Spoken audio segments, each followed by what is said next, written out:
So say we all.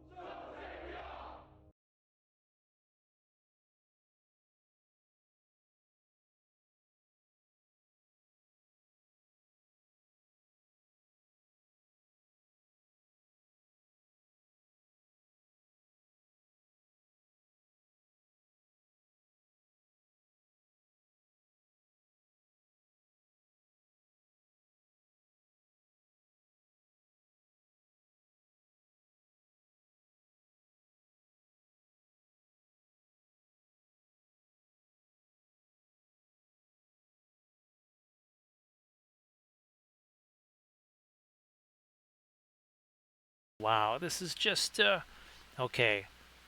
Yeah, Armored Wolf, don't know what the heck is going on here. All I did was restart this. There's no reason to sound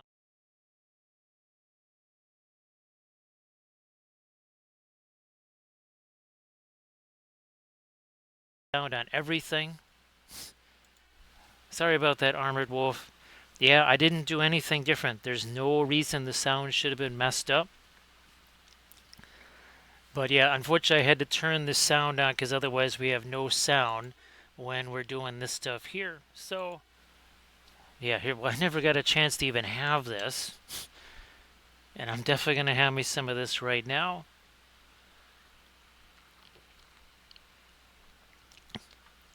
Yeah, Armored Wolf. So here, so this is the stupid off button here. And you would not believe how hard it is to reach this. When I need this, right, when I have to sneeze or something like that, it's impossible. But that stupid button, that got pressed about halfway through one of my video segments. Now, of course, that's not what happened here. It just, it deleted my microphone and went to something that does not exist.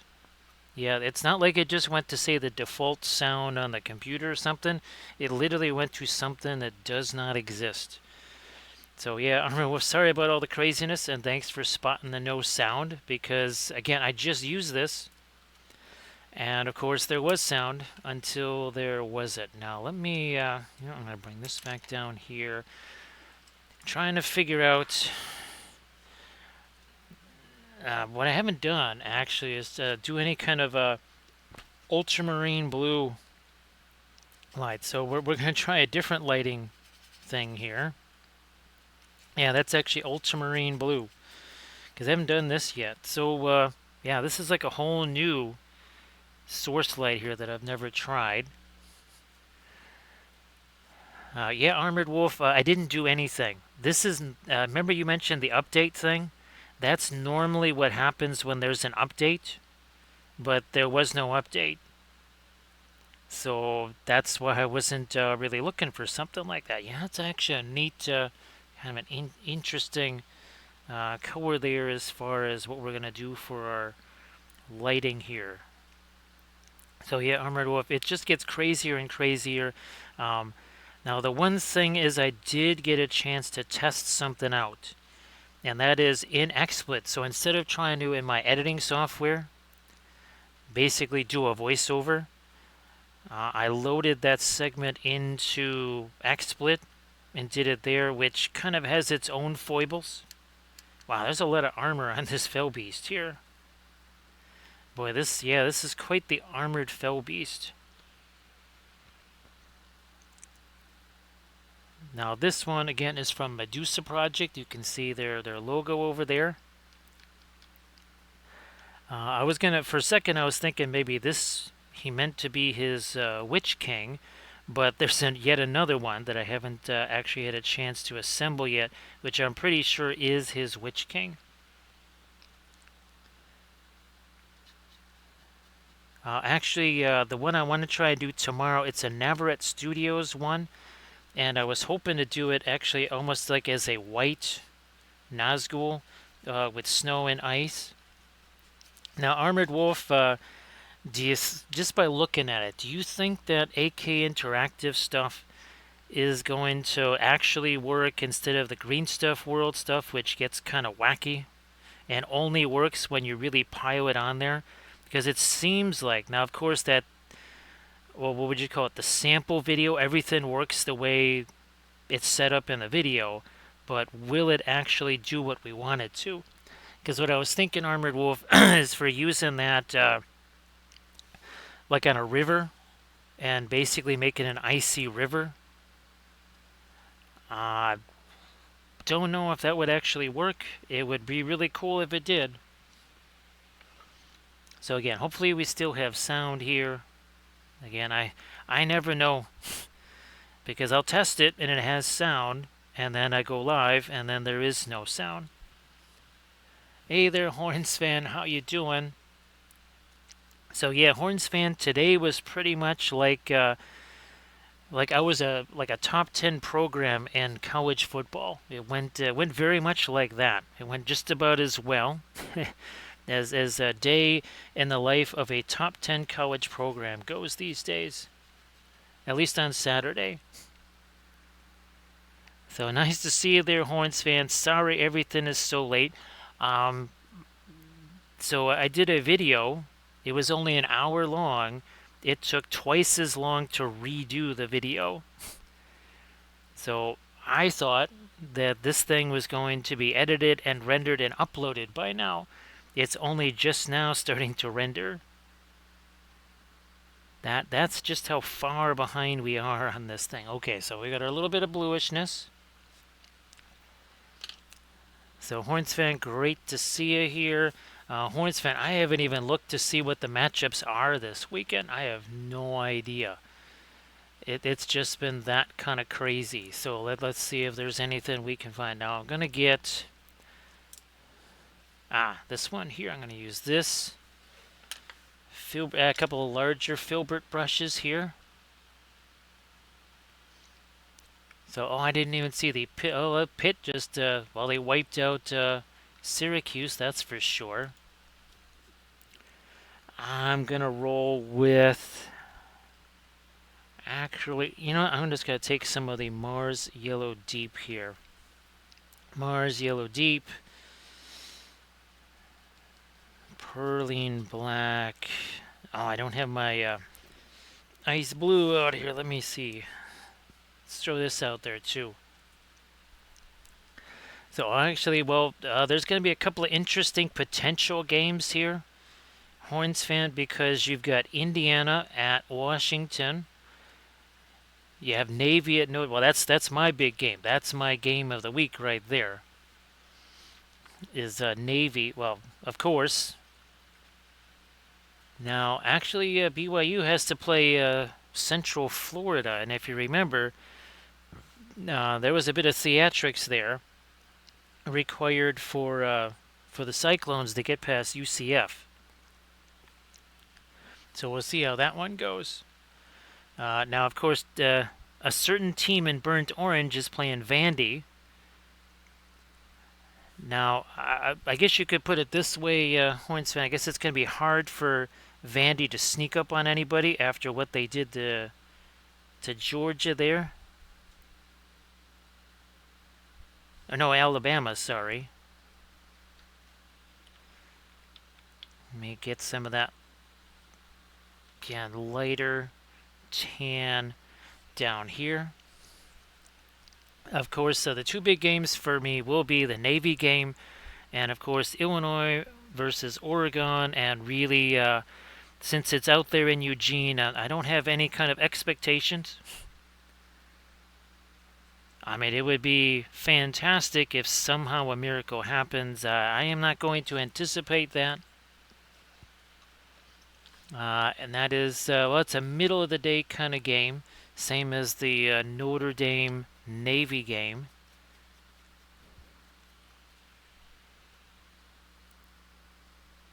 Here we are. Actually, I think the Vandy game is also just a regular, well, it's afternoon game. Well, Alabama and Mizzou, I mean, that is actually a big game. I mean, really, that's bigger than those other games we were just talking about, but some of those other games actually cover teams that I might actually be on the propensity to maybe want to see win. Let me see if I can scoot this thing down in here. Oh, by the way, this was part of that video, and I was there's huge gaps right here. So there was big old gaps right in there, and I actually, it looks like I managed to really sculpt over those pretty darn well, I have to say.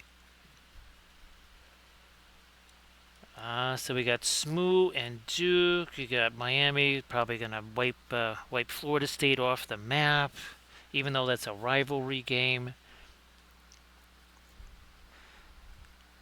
So it could be an interesting afternoon. It could be a little more blasé.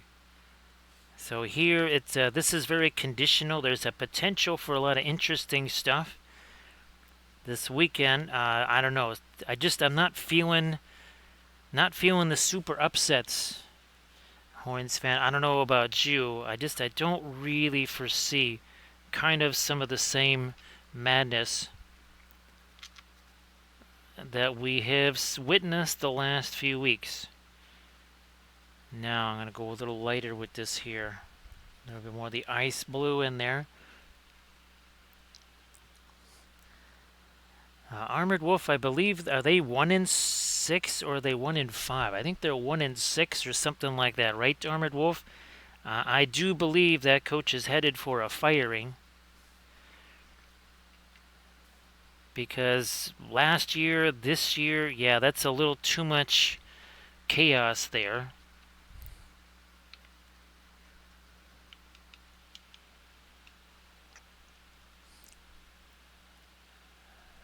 Actually, that would not be a surprise, Horns fan, because I believe LSU and whatchamacallit are in A&M actually have no losses in conference.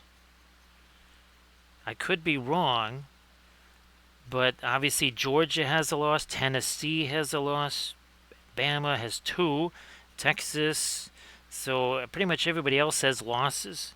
So you might be looking at the last, and again, I don't know if that's quite the case, but you might be looking at the last 2 teams undefeated in conference. Now, outside conference, they have losses, but I don't know about in conference. So, okay, we've got our lighter stuff going down there. We're going to get our darker glazy things in here too. Let me first, though, take this Van Dyke Brown, and we do the things over the thing here with the thing. Like so, nothing fancy.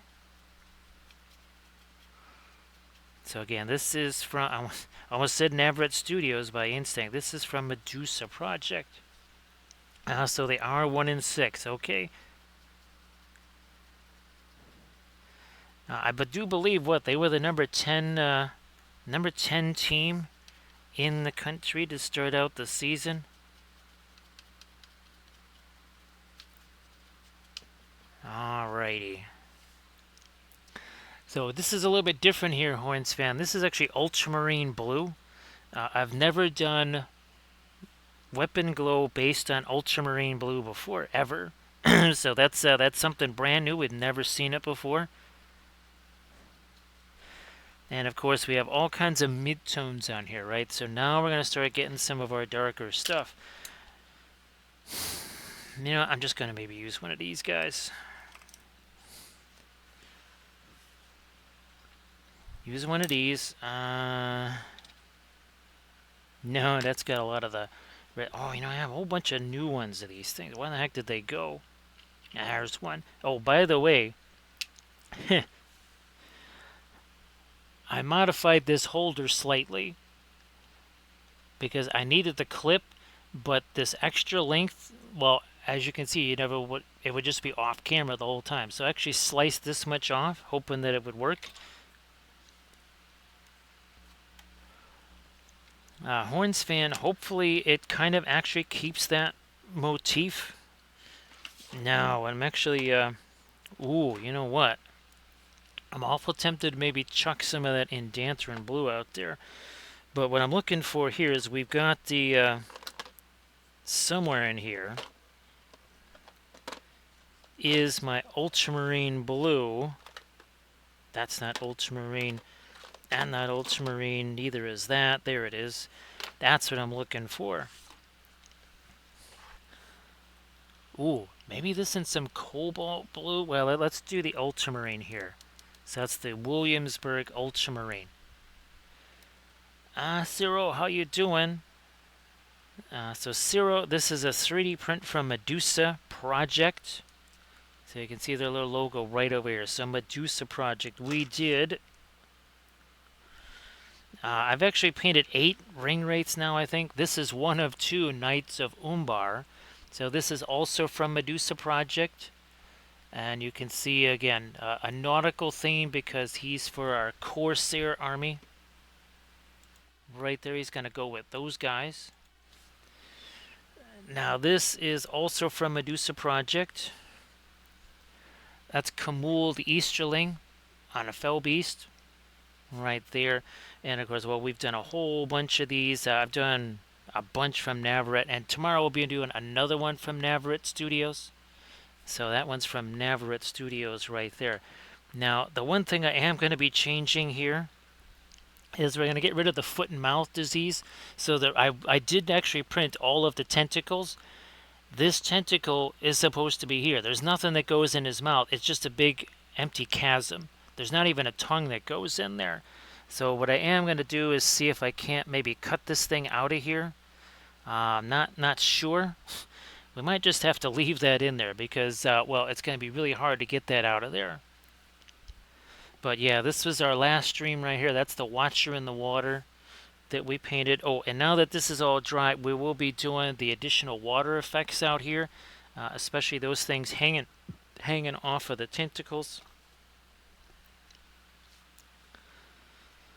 Now, Zero, I did do, oh, here he is. This is the actual GW Witch King, and you can see kind of a similar basing motif. That base was done partially as a decorative base, mostly as a counterweight, because, well, instead of having a flimsy plastic base with a 10-foot tall flying stand and a heavy ring wraith on top of it, all of the weight is actually on the bottom. Now, there's my thinner.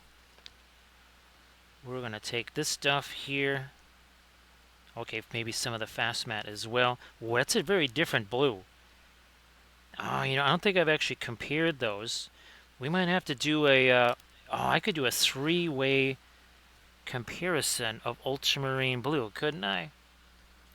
Now, this is where the stream, this is complete rapture right here, where we're just mixing thinner and paint together, because everybody wants to see that.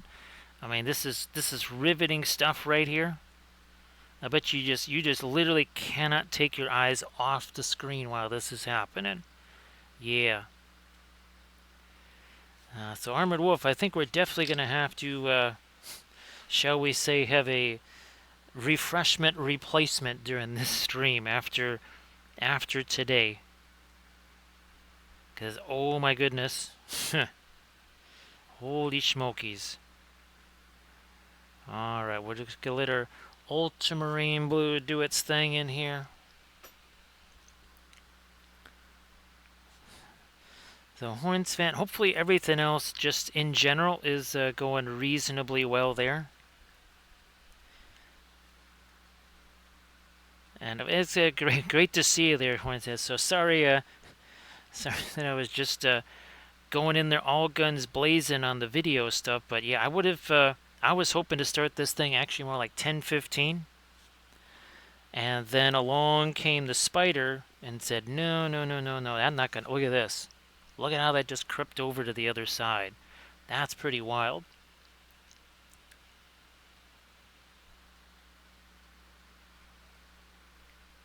Let me do that here. Let me do that here. So, Armored Wolf, I actually have rivers that are printed.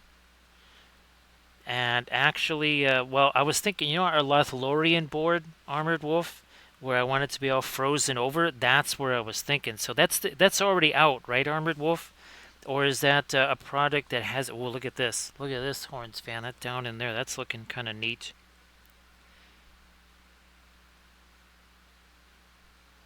All right. Let me try this thing here. Get rid of some of that. Now we take some of this. There we go. And what just fell over here? that goes away. Well, Horns fan, I'm glad that you could be here. Again, you could have been able to catch a whole bunch more of this. But yeah, the unfortunately, the video stuff got a little wonky. I'm also trying to print out a massive building that is about 27 parts or something like that. Armored Wolf, I will have. Oh, I've been forgetting to take screen captures of how this thing is orientating stuff on the build plate. You would not believe. You would say there is no way that is going to print out like that. Yet it actually has, and it's printed more easily and faster. Now I'll have to show you this, Armored Wolf. Again, you're not going to believe it when you see it.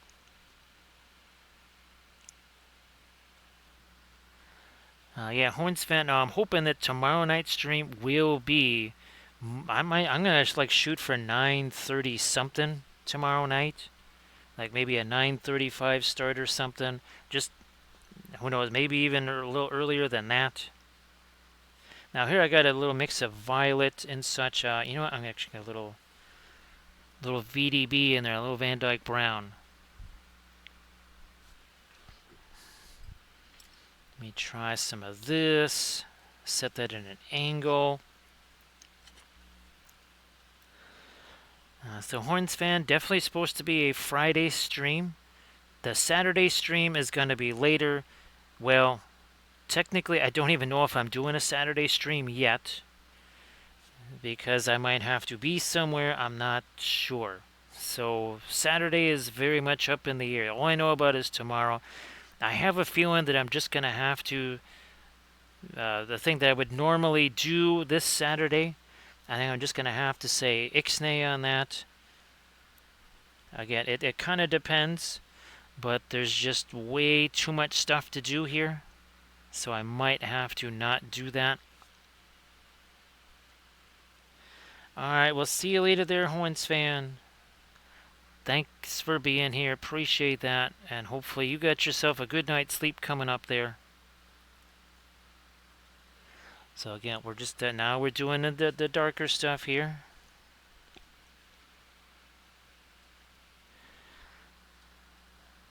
So yeah, Armored Wolf, if it's I guess I'll look either say Miniature Market, what's the other one? Micro Mark.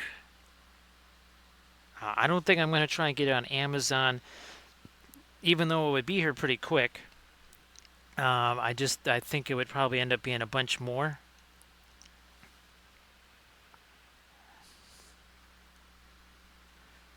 So again, you can see all that stuff just kind of flow down into those crevices there. Oh, gee whiz, I kind of forgot to grab some new paper towels there. So it's not on Micromark. Nice to see you there, Valfera. Valfera, well, today did not go very well. I can say that for sure. Now, of course, we're talking Thursday here. The other days were not ideal, but they were. There was not so much with the tragedy. So sorry that it's been a rough week there, Valfera. Wow, look at that. Look, it's even starting to leak down into the building there. I mean, no big deal. That's just fine.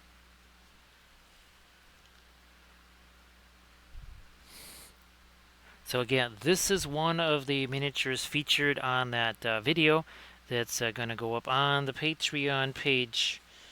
Hopefully. Again, it's rendering it now. Hopefully we will be able to upload that tomorrow, or well, basically tomorrow, really, when you think about it.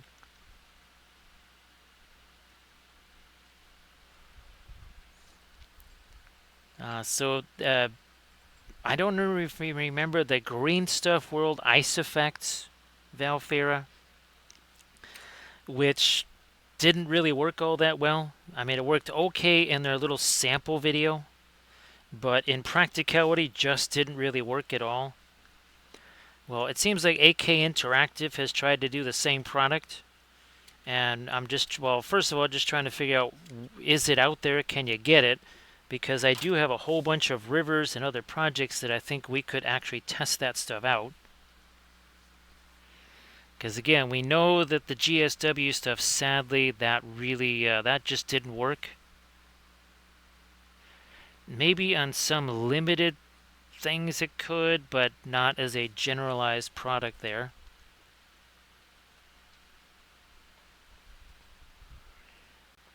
Ah, geez, Velfira, well, it was definitely technological in nature here, the cause of the fracas.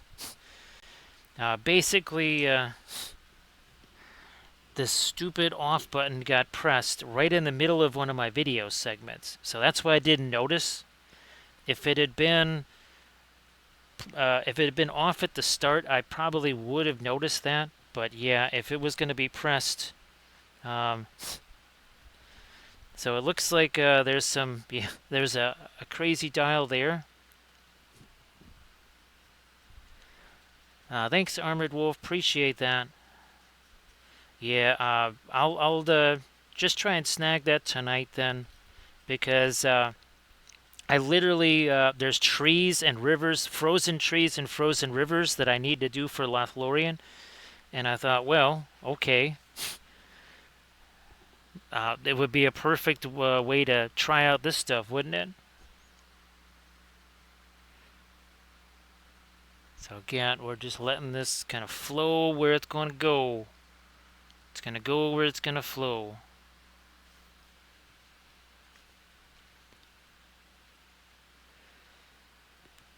Oh yeah, that's right. I always keep forgetting about them, Velfira. I always forget about MTS there.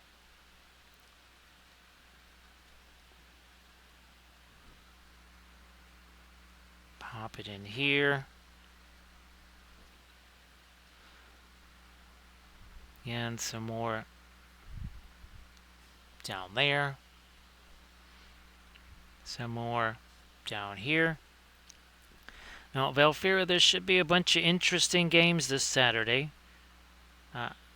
I was just telling Horns fan that it could kind of go either way.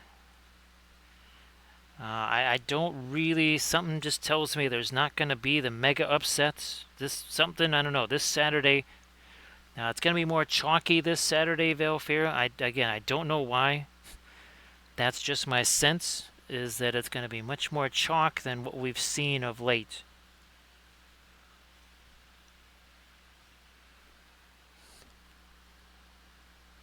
Okay, we got our... I'm going to throw a little bit over to here, too. Okay, so now we're getting down to our... maybe Van Dyke Brown combo here. Gonna end up tearing through all of these my little things here. Let me get the Van Dyke. Oh, S full to and this. That's what I really wanted here. It was some. You know what? I don't think I need all that. I think this might just be enough right here.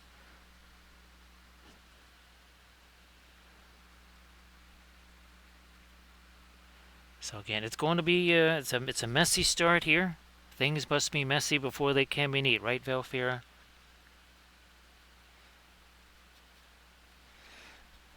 So yeah, we're thinking about that AK Interactive Frost material, because again, I have a ton of rivers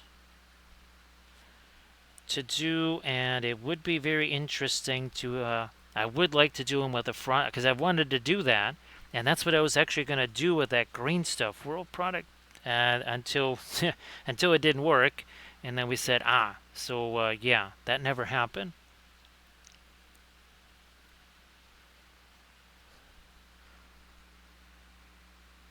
More of our brown in there. Now, Velfira, it's not for the water itself, it's just for the frost effect over the top. So yeah, Velfira, Well, I need to do, ironically enough, Velfair, I need to do the heavy gloss gel kind of first to create, basically just create the water, right? Just the flat water. Then we'll do the frost stuff on top of that. Now, of course, I would just use, since I need flat water, I would just use the, what is that, the pourable resin stuff, except we're talking about sections of rivers, Valfera. Can you imagine having to do dams on all of those? And what's the likelihood of one or most of those dams springing a leak? Hey there, Elite. How you doing? Happy Friday? Yeah, happy Friday. Happy Friday there, Elite. So, Elite, I hope everything is going very well. Now, Armored Wolf, it was the spider. What is it? What is it called? Spider serum? I believe that. Did that almost destroy an airbrush? I don't know if you ran into the same thing there, Valfera. But yeah, Valfera, the only way that frost stuff worked is if it was in a big pile. Now, I did try it on these guys here. Let me see if we can scroll on up to that. Here we go. So I did try using it on the, maybe not these guys' bases, but in the army painting series. I think I tried using it. It just didn't work, but I really want to try that basing scheme again. Maybe. Ooh, I have to try a Lord of the Rings army in that scheme. Like some kind of actually, there's a part of it that wants to try dwarves. Instead of ice orcs, I want to try ice dwarves. Like with the Iron Hills chariots and stuff. I don't know.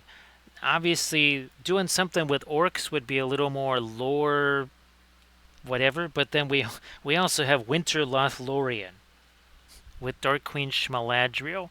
So I don't know. That might be kind of interesting because I could then extend the bases for the chariots. I'm not sure about that. We'll have to see. So Elite, great to see you again. And again, happy Friday, all that good stuff. Wow, look at all the texture on the inside of that wing there. I think we did the inside of that. This is a combo of the asphaltum and the souped up burnt umber. That's the brown ochre, the reclaimed earth color from Gamlin there. Now here, I'm just going to actually let that all mix together intentionally.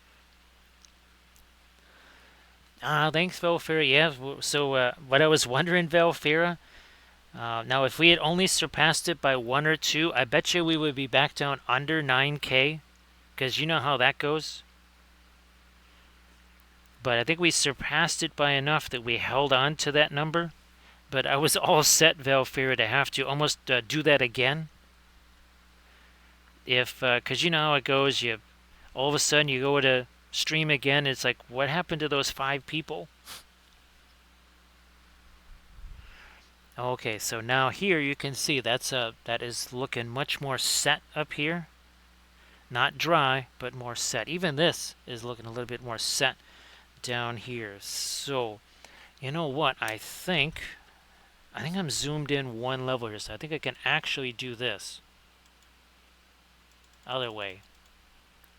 Maybe not that far.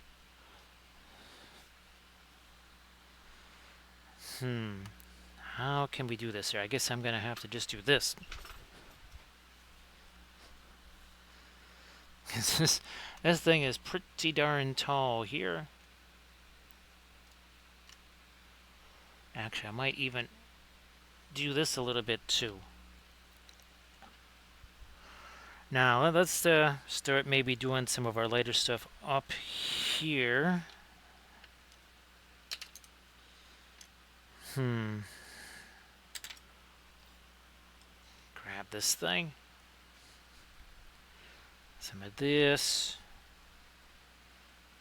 Our fast mat weight. Gonna gonna start breaking that down a little bit here.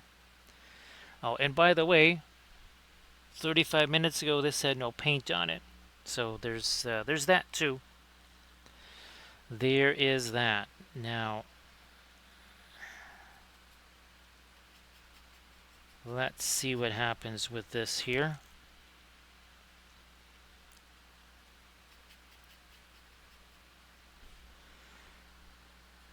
And that is kind of a mid-tone there. Now I'm just going to have to sacrifice the wing for now so that we can do this. Thanks, Velfira. That was the only other chance I had to do that was on that die-cast tank years ago. So this is it's certainly the first time I ever did that in a video. I wonder if I can actually reach it here. So yeah, this is the latest Patreon video. Well, this thing weighs a ton because it was 3D printed and most of it's solid. So yeah, that's this is the Chia Panzer, Valfera. Yeah, that's the Chia Panzer right there. That was it's pretty heavy. We'll put it that way. Where's my brush? There we go.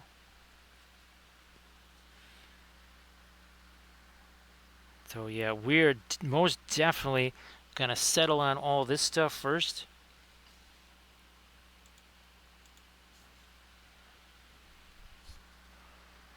We gotta make sure this is all set and ready to go. Thanks, Armor Wolf, for posting the Insta link. Oh, geez, there's actually a lot of texture on this cloak here. So thanks, Elite. Appreciate that. So Elite, I do believe, well, things are starting to set up for the Bears in the NFC North, aren't they, Elite? Not too long ago, you didn't think that, well, geez, if the Bears could just win one game, they would actually be tied with Minnesota. Was it looking that way a few weeks ago?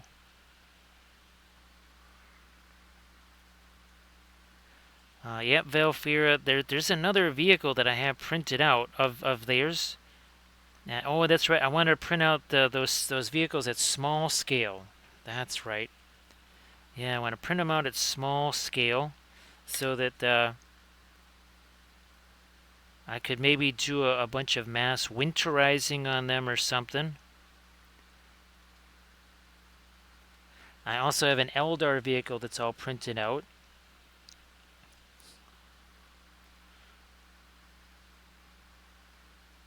So yeah, all of my sculpting there, wow, that really, that didn't work out too badly. I have to, if I don't say so myself, that sculpting didn't work out too bad. Now where's, yeah, I'll use this thing here.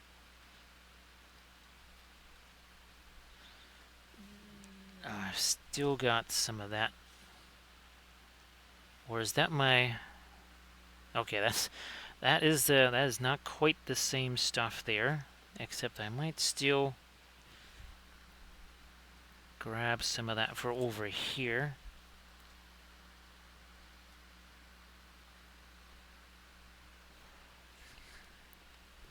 Down in here. Now, there's my ultramarine blue. Come on. There we are.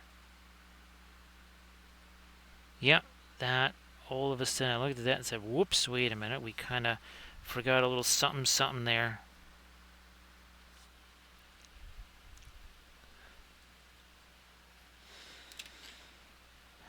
Again, it could all change. And it could all change real quick like. Is that that is a separate little piece there. Do I actually have the right brush for the right thing? Let me see if this might be the brush we're actually looking to use here. Oh well. Either way, so again, we're using this ultramarine blue as our light source color, which I've never done before. So no idea what this is going to look like. Hey there, Nurgle Matthew. Nice to see ya. Happy Friday, Nurgle Matthew. We still have a few minutes left of Thursday here. So Elite, there's a bunch of actually a bunch of games that kind of matter to me only just because they're teams that normally I would be kind of rooting for that have just been down for a very long time, but all of a sudden, let's put it this way, they are heavy underdogs this weekend, but then, has that really mattered so far this season? I just, for whatever reason, I'm not feeling the super upsets. We do have a lot of big games. Actually, for me, the biggest game is going to be Navy Notre Dame and then Illinois Oregon. But there's some other, Vanderbilt versus Texas. Don't sleep on Vandy, right, right, Valfera?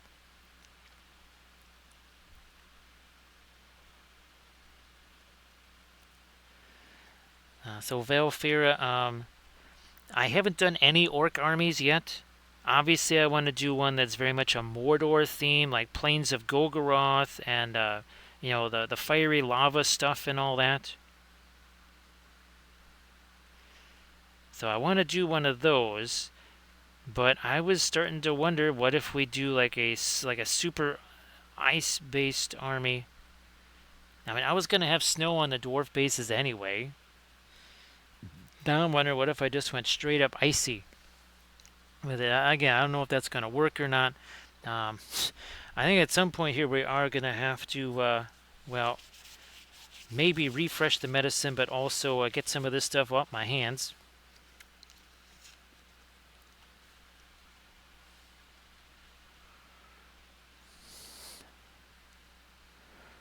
Now, Valfera, I mean, they would have, knocked off number one and almost knocked off another number one, right? So yeah, Elite, it's going to be a glorious weekend in college sports again.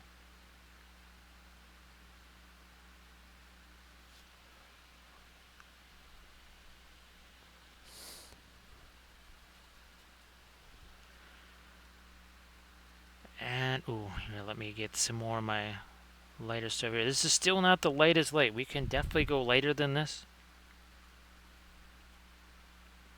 And as I was just saying, I gotta really focus in on the light source stuff here straight away.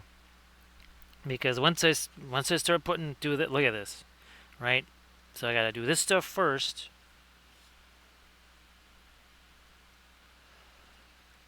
So Elite, those are two teams that are very mercurial. So LSU is one of those very hot, very cold teams. I mean, you can see them. They look almost unstoppable 1 minute, and then they look absolutely terrible the next. They will alternate between great defensive plays and just basically looking like a leaky, like a colander or something like that. A&M can kind of also be the same way. A&M is definitely more of a defensive-oriented team.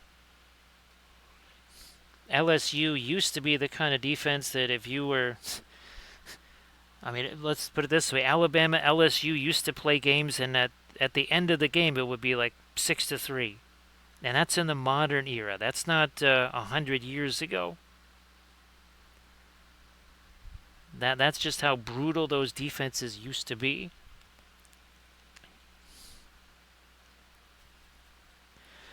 So Valfera, I recognized an awful lot of materials in that tiny Middle Earth map.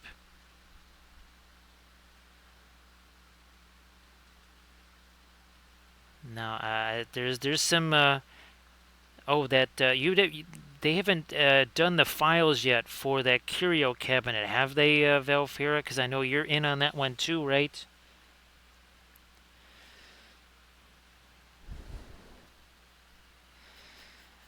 Yeah, Valfira. That's one of the reasons why. Well, A&M in big games tends to not necessarily have the best of fortunes. They just have a tendency. Things just don't go too well for A&M when it comes to these super high profile big games. As you can tell by their lack of appearances in the SEC title game. I think they went there once. I think Mizzou has more appearances in the, or just as many in the title game as A&M does.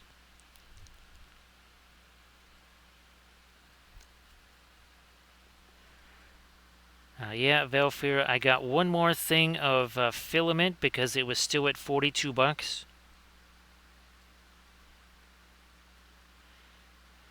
I really wouldn't mind if it did unleash because, well, I do need. I would really like a place to be able to put stuff and be able to see it. Although I did get some more of the wooden cases because those were also on super sale.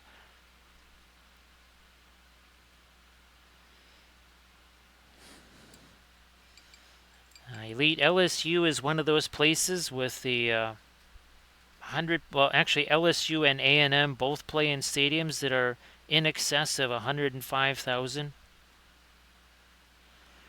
And A&M, that's the stadium where they do the yell leaders. So tomorrow night, Friday night, if the game is in, as it going to be at A&M at College Station. I don't know if it is. Is it in the swamp or is it in College Station? Or no, sorry, it's in Death Valley. That's Florida used to be the swamp there.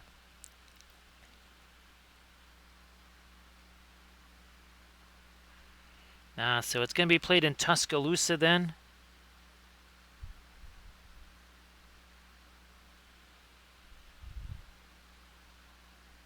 Now, Texas was at home against Georgia, and Georgia, shall we say, read them the riot act for sure.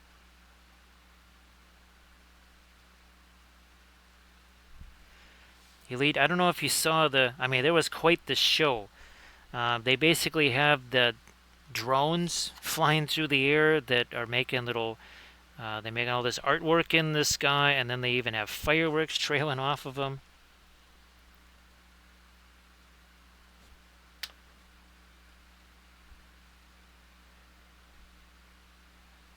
Again, putting some of our lighter stuff on this sword here because we got to get all this stuff done first before we can start fooling around with this, because you're gonna have to be setting my finger on there and such. So let's just get this locked in here first.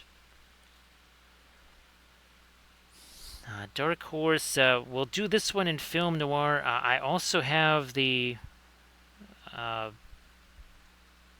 was that? Or Dragon, and that's gonna make a really nice film noir subject. Dark Horse. Yeah, I think you. Oh, wait a minute.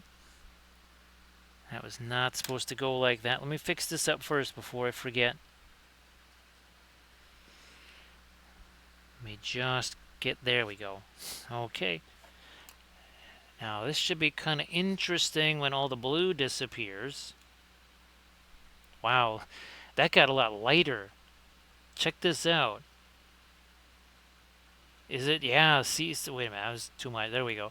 See how our object source lighting gets darker with the coat, and then it gets lighter. Look at this. Is it just me, or is that not getting lighter? That's crazy. I've never seen that before, Valfira. I've seen something slightly like that, but never to that degree.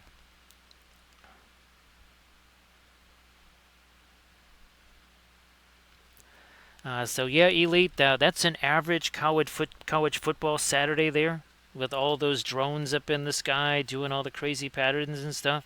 Yeah, that's pretty much every stadium now. And that basically that'll happen like between quarters. It's getting crazy out there. Yeah, Velfer, I've never seen anything quite like that before. Again, I've seen the even with the dragon, right? The source lighting disappears, but I've never seen things get so much lighter. So Dark Horse, I hope that you're doing well. Is it a happy? It's still not quite a happy Friday here yet. It's still a happy Thursday for about 5 more minutes, and then it officially moves to the happy Friday. Now I'm moving back to more of our ultramarine blue here. Well, I was all set to do a whole bunch of rusty stuff and everything on all this armor, and only to find out that it's all going to get taken over by our ultramarine blue. And believe me, that's very different than Prussian blue. Um, our Morgul Knights.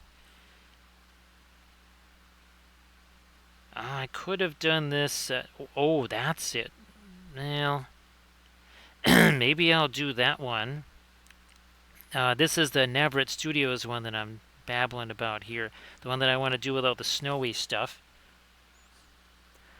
I wonder if that one should end up being kind of done in our Minas Morgul theme. Oh, no, no, no. Never mind. Never mind. Maybe that it's the... Well, there's a Navret Studios Witch King. And then there is the Witch King from these guys here. So that one, maybe I'll do that as a Minas Morgul theme.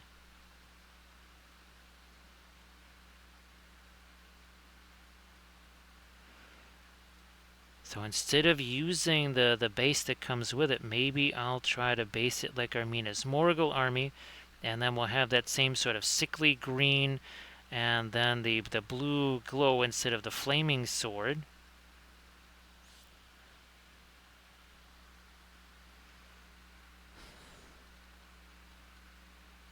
Either that or we just have a different wraith doing that.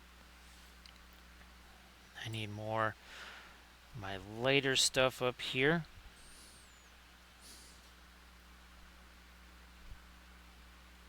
There we go.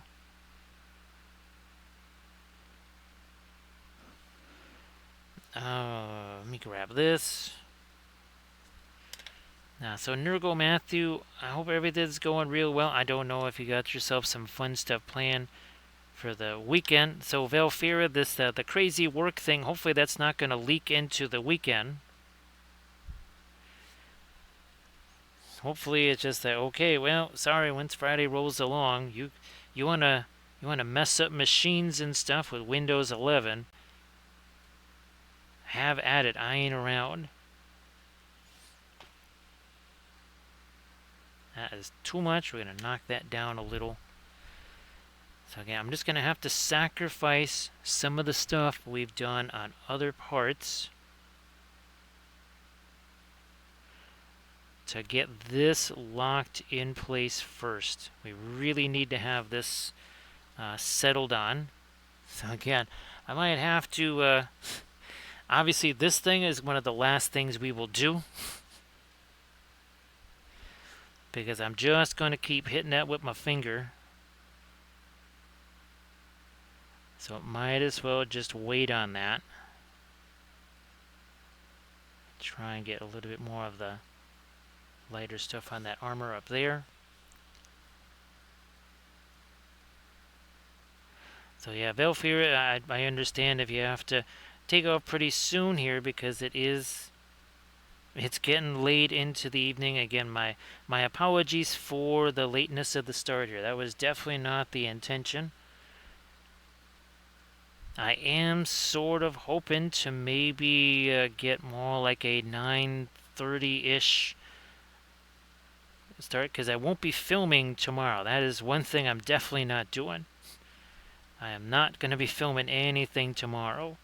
I I would like to have quite a long break between filming, but it's mostly going to be focused on printing and prepping and that sort of stuff. Because, well, technically I don't have any race prepped for tomorrow, fully prepped anyways.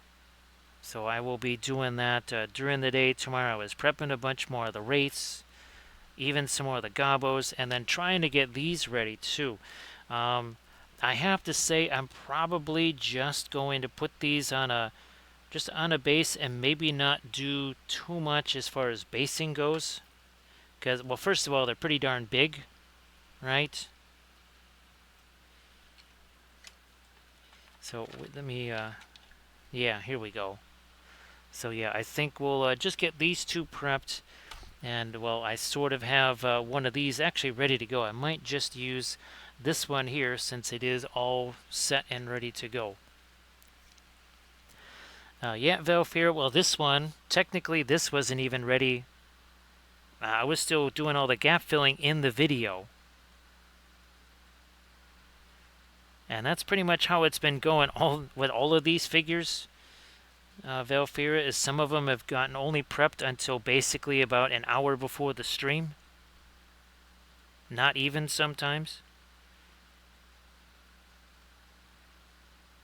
It's just been that kind of crazy as far as getting stuff going. But I've got the let's see, one from Navaretsu. Actually, I have that one from Navaretsu that is now assembled. I just have to basically. There's two. I just need to make bases for them. So there's the Undying, and then there's another one that might be basically the Witch King, as far as Navaret Studios is concerned. So there's those two, which essentially they just need bases. And I would have done the bases already, but I was kind of waiting to see what theme they should be. Otherwise, I could have just basically slammed some rocks or something on the base, and we could have done those already, but I really did want to have something more special for him.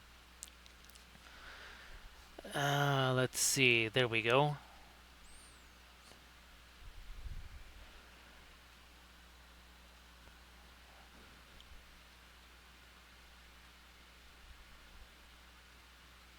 Let me see. So yeah, Velfira, just that's how the tight everything has been. Most of the time, it's I just put the primer on there maybe a half hour before the stream. All those gobos were the same way too, Velfira, because that was another basing video.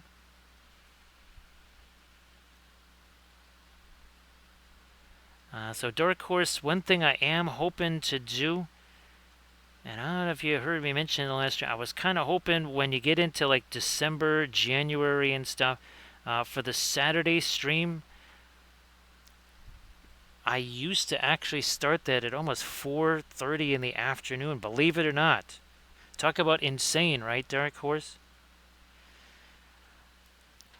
Just because I think now maybe I can make myself some food, kind of have that all set ready to go, like literally like an MRE where I just put it in the microwave and boom, it's ready to go. All right, so we're getting our source lighting situated here. Yeah, Velfair, and guess what other big project has still not been started yet? That would be the kitchen floor. Yes, that hasn't even been started yet. And that is going to be a mega project right there. Even though I'm just doing it in bits and pieces, it's still going to be a mega project. I'm going to have to come back with the ultramarine blue, the darker ultramarine blue in a few places here.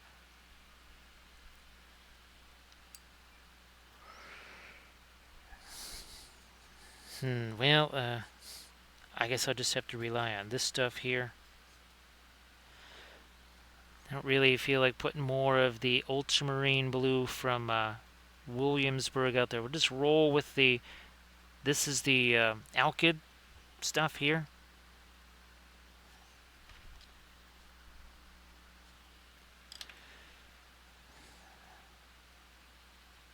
So elite. Again, I'm not so sure that the Bears are gonna be able to tie the Vikings. The Packers seem to be on their way to potentially 6-2, I think.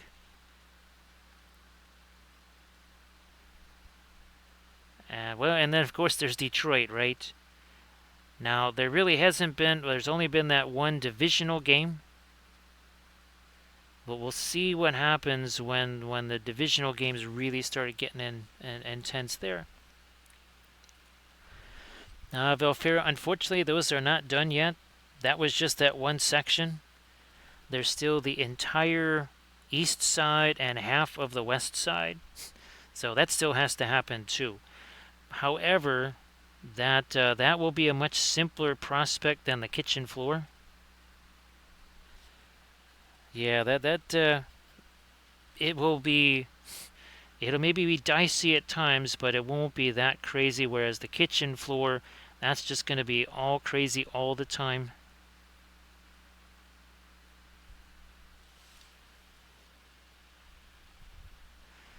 Yeah, Velfair, I definitely wish that was the case.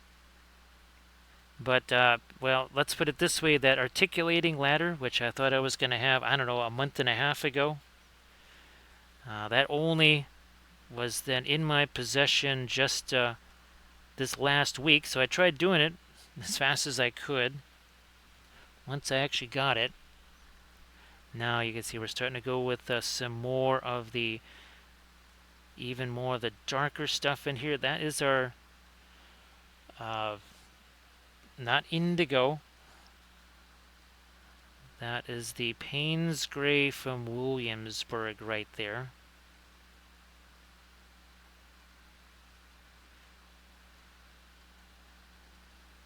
You know what? I think I'm actually going to darken the bottom of these too.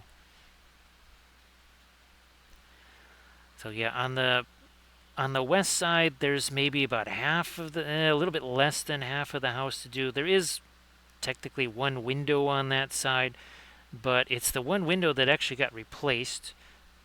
So there's not really all the patching and stuff that'll have to be done on the window because there's no wood there.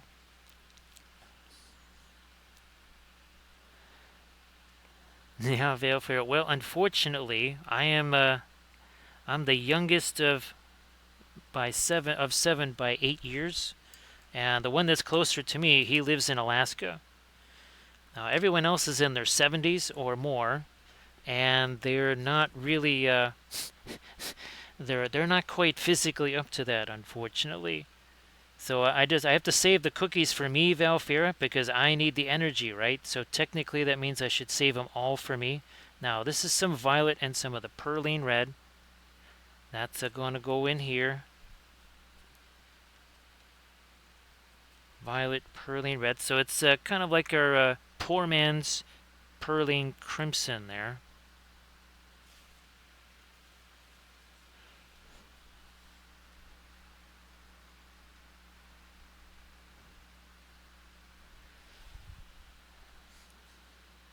So yeah, that's I might just have to have some of them for me. Hey there, Sector X, how you doing? So Sector, I have it here. So we had to do a bit of a modification here. So I still needed the clip, but I needed it shorter like that other one, right where there was not this piece. So I did a little bit of surgery on it. And that worked out really well, didn't it, Dat Moon? Thank you so much, Dat Moon. Appreciate that. That is 25 months worth.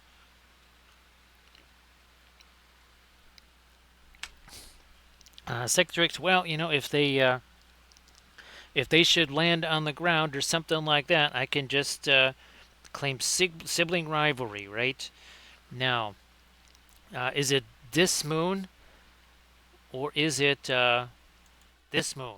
Ah, see what I did there? Yes, indeed. I wish I had the IO. Is there? Oh no, that's just Jupiter right there. And of course, best planet of all. Yes, indeed. So how you doing there, Dat Moon? Nice to see you again. So Armored Wolf, I sent Sectorix the link to that scanner. Now Sectorix, does this one look a little bit more, shall we say, legit slash doable than say some of the other ones that you've seen that are not a bazillion dollars? So great to see you again there, Dat Moon. I know it's been a little while, and I hope that you're doing very, very well.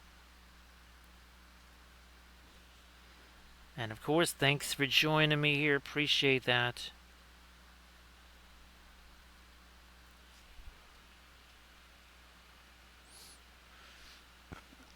So Valfira, I actually have. Well, of course, I had them. Now I don't know where they are, but I had a bunch of those. I had a bunch of those the round balls. I might just get some more. It's not like I wouldn't go through them. I would go through them anyways. Now Sectorix Bamboo has right now. I do believe it's almost $300 off, or is it? It's either 200 or $300 off on the X1. Well, other printers too. And I'm just wondering, do you get another X1? Part of it is just backup. Unless there's another new printer that is imminent from Bamboo that would be larger, whatever, but bigger and better is not always bigger and better, right? So that's kind of complicating things a little bit as I look at that and say, that thing, I'm tempted.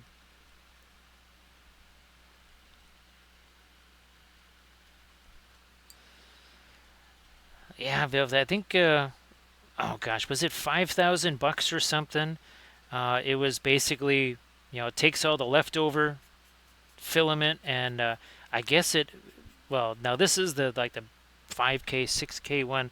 It doesn't just melt it down; it actually respools it.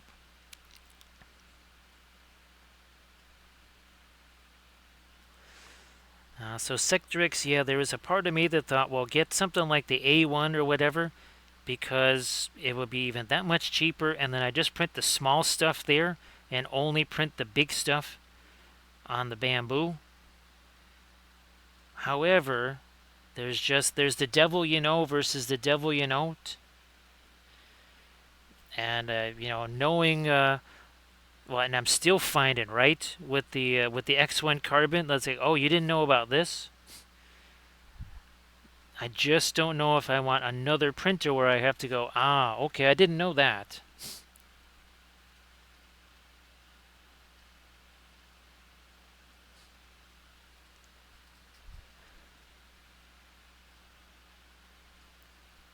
Now, I know the A1 is also on sale, right, Sectorix? I'm pretty sure that is also on sale.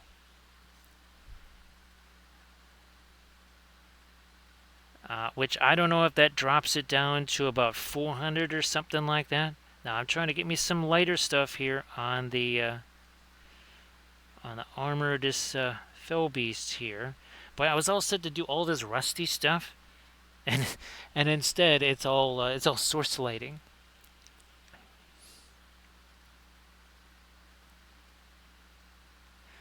So yeah, I'm guessing that the A1 at this point is it like a $500 thing with the discount or whatever? And I'm guessing that it also takes up less space than the X1. Could be wrong, but I'm sure it probably does. All right, again, we don't want too much light down here.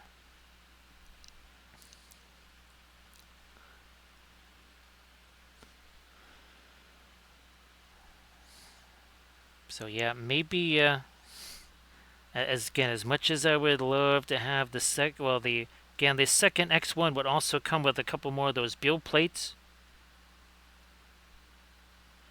Actually, Sectorix does the A1 come with those, well, basically those cold plate stickers, the way the X1 did.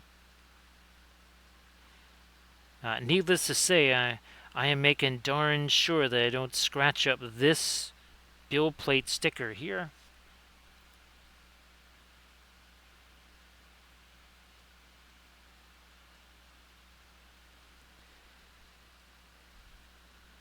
Sectrix, I'll have to do some screen caps of the way the slicer oriented these crazy oriental roof pieces. I thought there is no way it's going to print like that. Now, it did have some, it created layer lines where normally they would not be, because if it was oriented flat, but it printed way faster and a lot less stuff to tear off.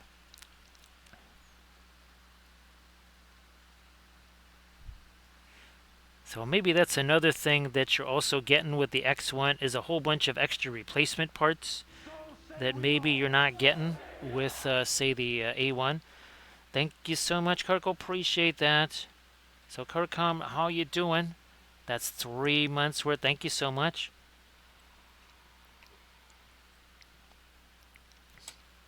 And that's a huge help, Karcom. Thank you so much. So, Karcom, I hope that, well, your Friday morning is going well, because now it is, now it's even Friday here, so it's a happy Friday. See, according to their site, there is a new build plate coming in November. So Sector X, what was that was the crazy thing, right? Is that I could not buy another cold plate like the original one that this came with the printer. I was like, what is going on here? I just want the original cold plate. Gonna get me a little bit of this going here. Like so. Maybe down to about there. Also, this was sculpted on too. There's a big old joint or gap that I had to fill there too. Maybe we tone those down just slightly there. Now again, I might take a brief pause to just get some of this junk off of my hands. Once we get done with all this stuff up here, once we move down here, then I'm not going to be touching some of these. This is probably some of the last stuff I'll be doing over here. For sure. Let me throw in a little bit more here with the kind of mid-range blue there.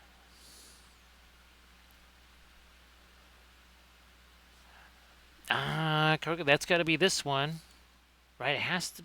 Is it that one there? Actually, card count, we're going to be doing at least one new Witch King. Well, it depends, because there's one from these guys, from Medusa Project, and then there's also one from Navarrete Studios. So yeah, it kind of depends which one we do first. But yeah, we have potentially 2 more Witch Kings to go yet. Now, I do think, actually, Kirk, I think I did at least a Patreon video on the basing of that. Now, I know we painted it up on stream, but I believe that the basing of that was also captured in a tutorial video. Pretty sure. It was fairly simple doing Sculpey blocks.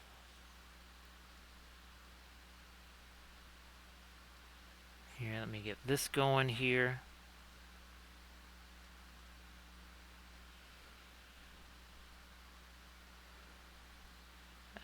No more down there. No more down there. Now this will get some of our rust. So actually, while I'm thinking about it here, let me. That's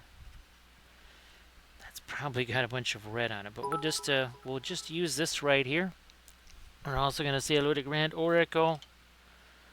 How you doing there, Grand Oracle? Thank you so much. So happy Friday there, Grand Oracle. Again, great to see ya. Yeah, I'm just going to hit this like that, darken it down. Then we'll come back with our rust color. Is that also armor there? Yeah. Hard to see some of that. Well, Sectrix, thanks for being here, and I'll shoot you another message there, Sectrix. Just seeing see what I find there. Again, thanks because other folks they really love the A1. I know Adepticon uses at least a couple of the A1s, and I think a P1. So Grand Oracle, yeah, we were talking about the big sale on all the bamboo stuff, and as much as I would really like to get a second X1, maybe it's better just to get an A1 and use that for some of that smaller stuff. Thanks, Grand Oracle. I do believe I see a whole bunch of fireworks and stuff, so maybe that means we're due for one of these. Thanks, Grand Oracle. Appreciate that. I do think so. Yes, indeed. There is. It's coming right at you. One of the things about these big things is it makes it really easy to set up the hype train angle right there. There you go. Hype train all aboard. All aboard the hype train. Hype train. There it is. Hype train. Thanks, Grand Oracle. So Grand Oracle, I don't know how much the regular A1 is now with the whole sale pricing and everything, but I was really thinking of getting another X1. However, space-wise, money-wise, maybe we just get the A1, use that for the smaller stuff, and then that way there's still a decent, we can kind of save up, and just in case, whatever, by next summer or something like that, if there's a new bamboo that comes out. But there's a bunch of smaller pieces. Now, one of the things I tend to do is just batch them all up on the bamboo. But that does actually all of a sudden make it take a long time. That's the weird thing, right, Grand Oracle, of resin printing versus FDM style. It's like, okay, I can squeeze 10 things on the build plate. Well, congratulations. Now it's going to take 20 hours. So yeah, that doesn't always work out quite the same way, right? Yeah, Grand Oracle, that's, you know what? You wouldn't necessarily want to tie up your bamboo X1 with, say, the .2 nozzle. I have .2 nozzles. Now, I don't know if the A1 would need a different .2 nozzle than, say, the X1. It's possible. So yeah, Grand Oracle, I think you heard the story of how there was a point where I actually stopped a couple of prints because it was only doing, okay, if I put 3 things on the plate, it was only doing one of them at a time. And I kept thinking that something was wrong. I'm like, why is it only doing one part of the build plate at a time instead of the whole build plate? Because you get used to that, right, Grand Oracle? You get very used to it. Just, oh yeah, it's just going to do one part of the build plate and that's it. So I guess, well, you can't go from the carbon X1 to the A1 then, because that's what I was hoping you could do. Because I have all kinds of extra needles. That was the other reason why I thought, well, I could get another X1 because I have tons of extra parts. Let me get a little bit more of my lighter stuff here. 1 second. Not that. Nope. Here, let me do this. Nope, that's not what I wanted. So we have to do this the old-fashioned way here. Nope, that's not what I want either. There.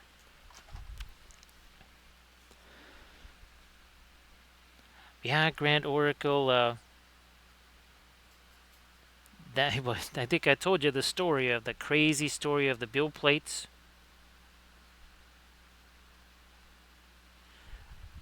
where the stupid marker got scraped off, and you can't buy that same cold plate. So thank you so much, Cardcom. Appreciate that. So have yourself a great day there, Cardcom, and thank you so much for the sub. That is appreciated, of course. It really helps a lot.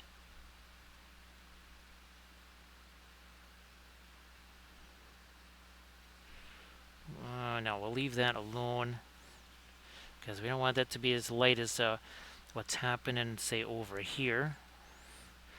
So we're going to let that settle. Then we're going to throw the some of our rust in there.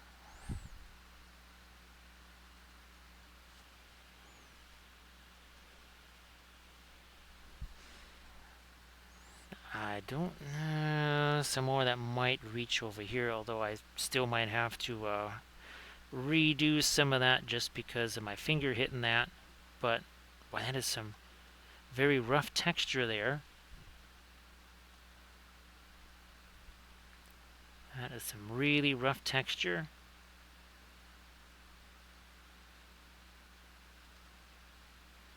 Do some of that over here.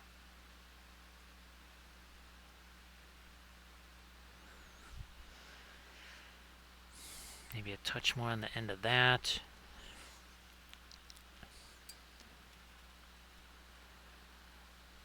I wonder, do I have my, I'm going to try a finer brush for that. Let me use this.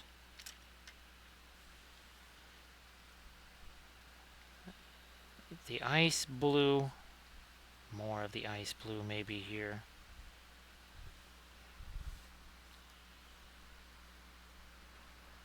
I mean, that's such a heavy texture on it. I think we can get away with more of the dry brushy stuff on that.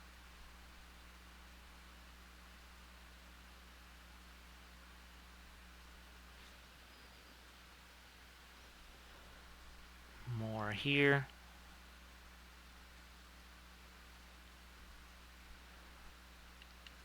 And then down here, we're just going to, again, go with that lighter, sort of a tan.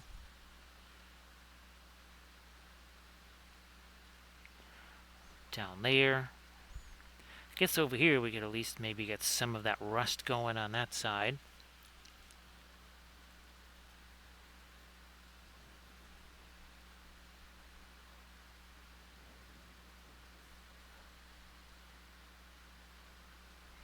Maybe a little bit, yeah, a little bit under there.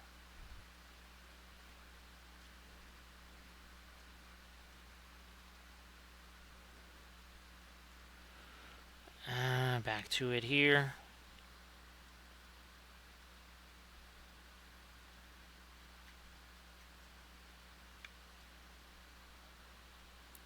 Maybe we'll lighten that up too.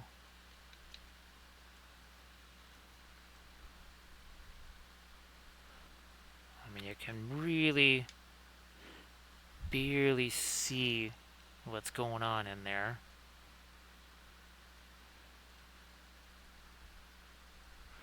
And now they see some of the darker color that's getting on the brush. That's mixing,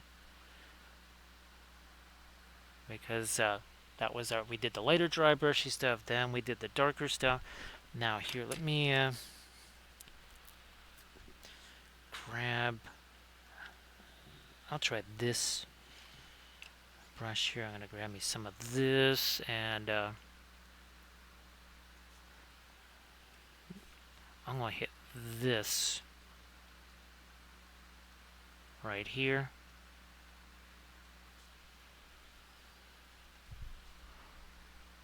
Also this.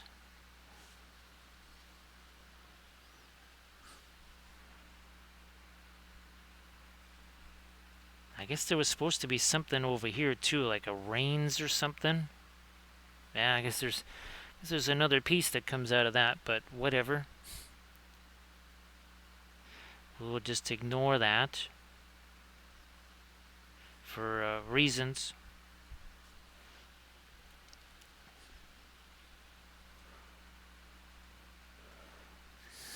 Maybe a little bit more of the violet.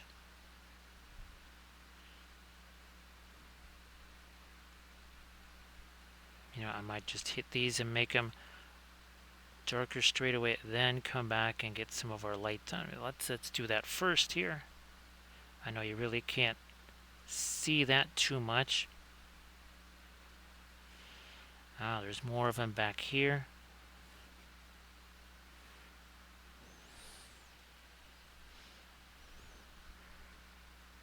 Do this too.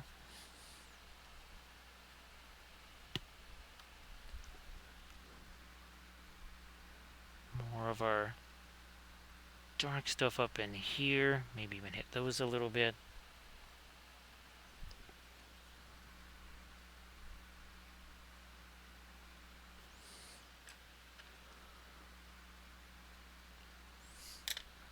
Up here, I would rather have some more, almost like the brownish stuff up there.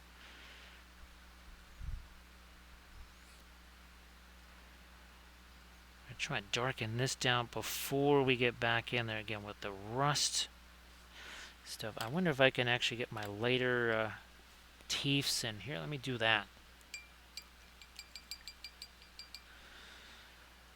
I'm going to take a little bit of my thinner here. That'll go on that.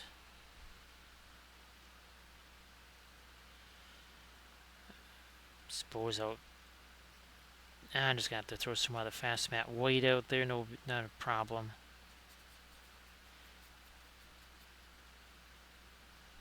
Let me see if I can get some of the refuse out of the brush there. So yeah, I'm still not going to be able to do anything there because I need to be able to set my hand. No, I think we'll just, I was going to zoom in, but I think we'll stay where we're at here.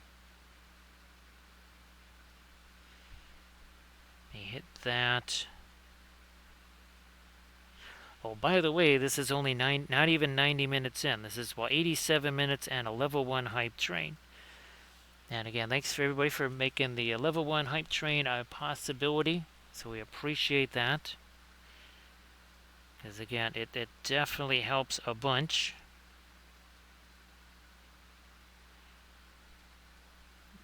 Let me get the other side here.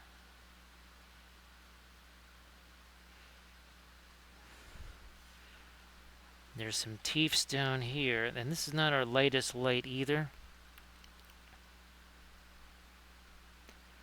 Making that happen.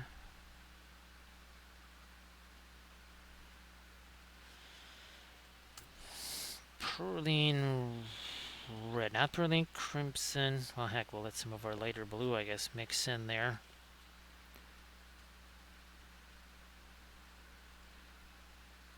Let me get a little something on that tongue there. Probably should have done that before messing with the teeth, but... So yeah, maybe I'll just keep going with the lighter blue there. That's going to make it a bit more magenta, a little bit less pinkish. I'll use a different brush for a blending brush here.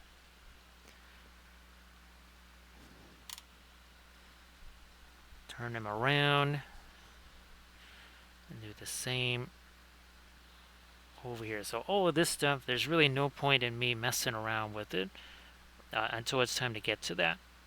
So what we should do is all of the interior stuff, for lack of a better term, and then come back and do all like the wings and the tail here and the building.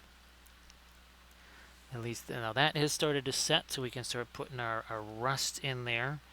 That should be a nice contrasting color there.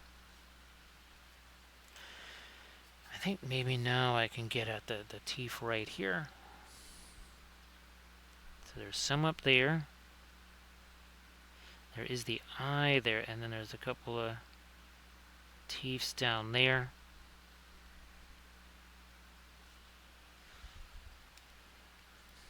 Yeah, I will definitely have to get some of my fast mat white out here. I also want to make sure I get some of the, say, the perline black into some of the scales. That's that dark green. It's a cooler green as well. So here, just working on some of those teeth there.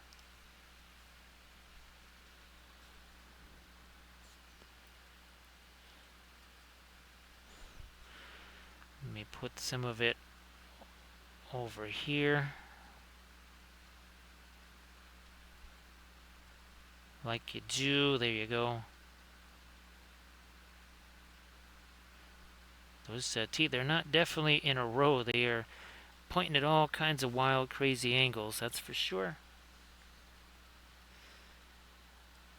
I think it might be best if I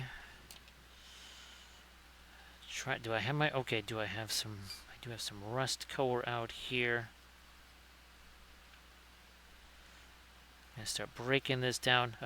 Some of this stuff has been sitting out here for quite some time because, well, the stream started a whole lot later than what I was planning. Again, we're just gonna take some of this and get some rust on that on the chains here too. And of course it's going to be the darker rust, at least right now.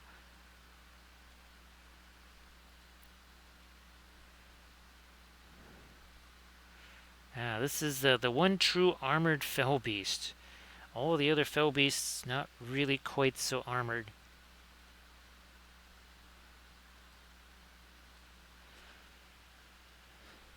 I mean, they have a little something on their heads. That's about it.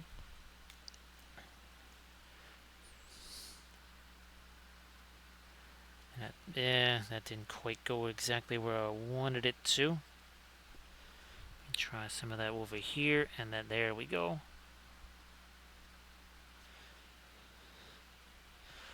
Again, this is our much darker rust here.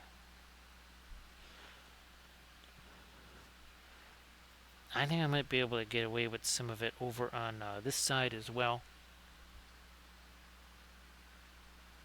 Like that.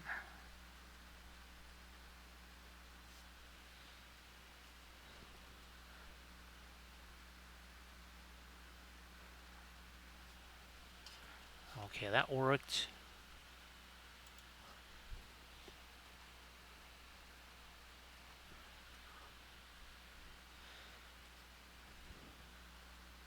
Alright, we're getting some of our rust on that side. Thanks, Dharma Wood, for posting a link to the YouTube channel. Again, sometimes we'll take these sessions and then try to cut them down a little bit. Maybe it's a 4.5 hour session. Then on the YouTube channel, it's more like 2.5 or something. Let's say I cut out things like the hype trains and the puppet shows so that it's mostly just the painting experience. So yeah, this is another Medusa Project one, Grand Oracle. Here he is. Just like our not our Corsair of Umbar, but our Knight of Umbar, and let's see, Kamul the Easterling. And now again, he does have one that's basically like a Witch King. And that one, I still have to put that one together. I was kind of hoping to have that also for that video.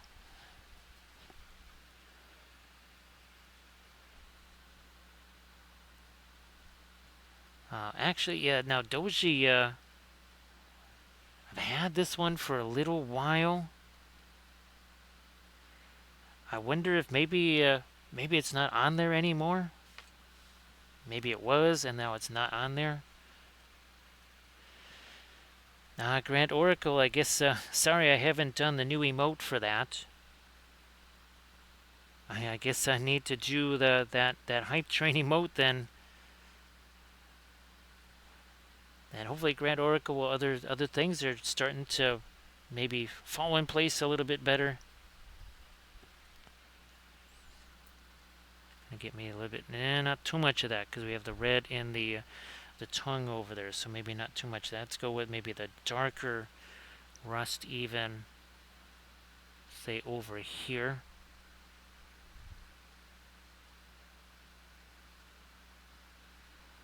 Yeah, Grandor, there's a Navarrete Studios one. I actually have to figure out.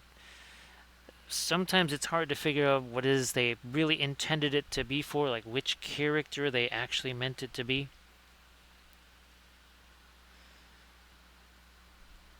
Yeah, Grandor, I guess that's not what they call lateral progress.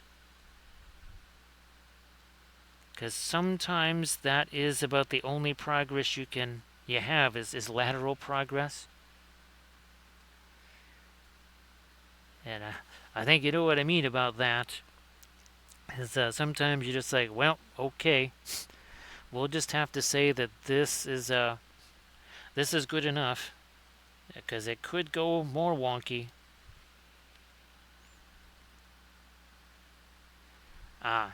We should do that out here too.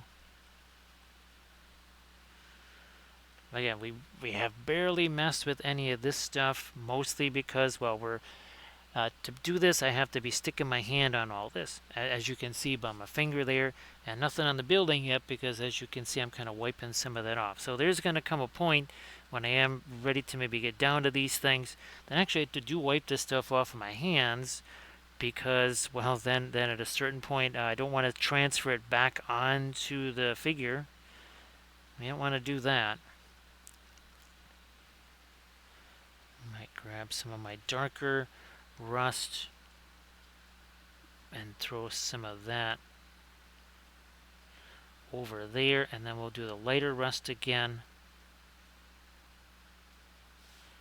such as it is.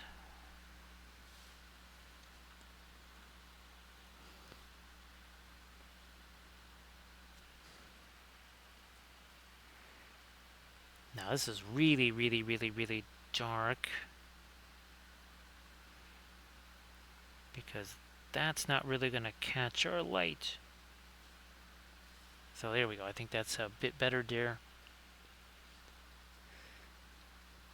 Yeah, Grand Oracle, I was trying to film this, right? It was part of a video where I was showing how to do, comparing, I think it was 4 different gap filling materials. And it was barely over an hour of footage, but because the stupid mic off button got pressed, I essentially had to re-film like an hour's worth of it. And that was pretty nuts. That's the reason why this is so much later.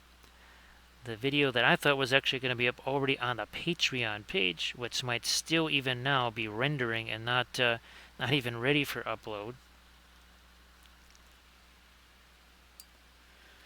Yeah, it's just, and remember how many times I've sneezed and I haven't been able to reach that stupid off button right there?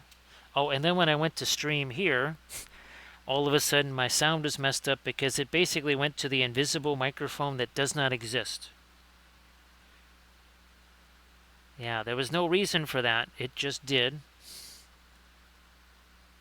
And Armored Wolf is, he's telling me, yeah, there's no sound. So that was not helpful either. So the technology definitely has not been friendly, that's for sure.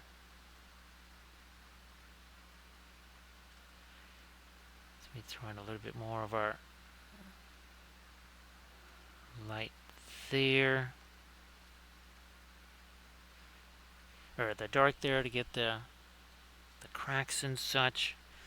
I mean, here this is okay because this is a recess. There's no way I'm gonna be able to even get my fingers down and hitting that. So here I don't feel too bad about trying to mess with this stuff here.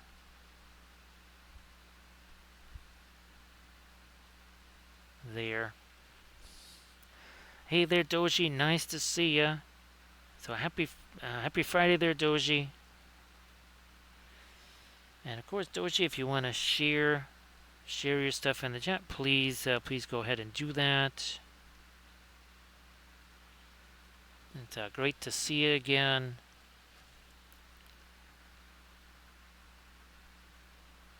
Let's see what we're doing here. Also, more of it there. Now here, I'm gonna... No, I think I should still do the rust first.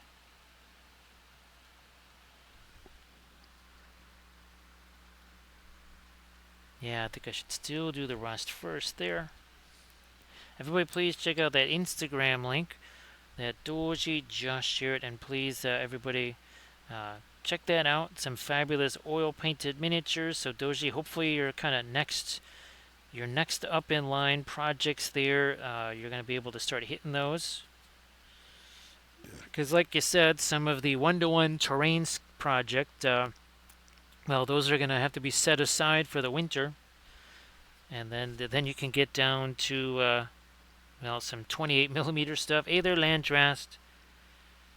So Landrast, I'm guessing it was the usual Thursday where you caught yourself a picture show, as they might say.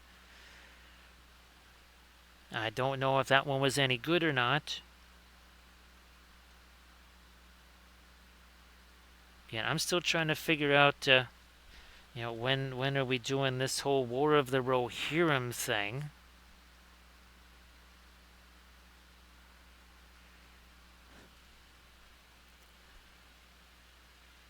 Ah, well, that's fantastic there, Doji.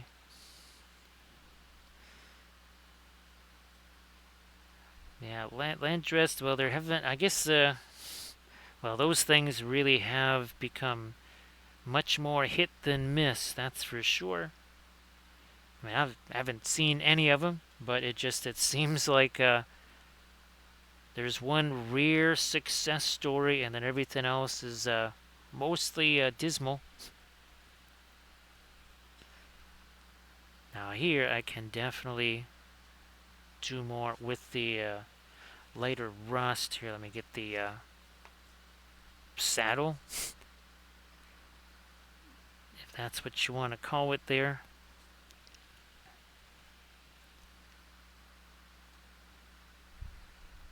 Throw some of that over here. Now again, what I might do is at a certain point here, I'll just I'm gonna wash some of this stuff off my hands, so again I don't end up transferring it onto a part of the miniature, but we really don't want that to go.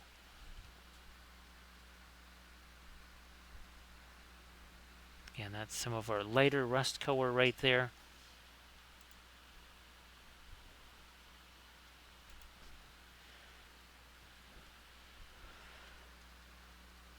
Touch more right there. Also over there.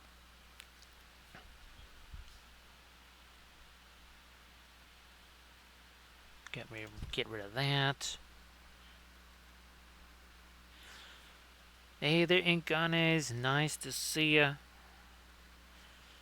Happy Friday there, Inganes.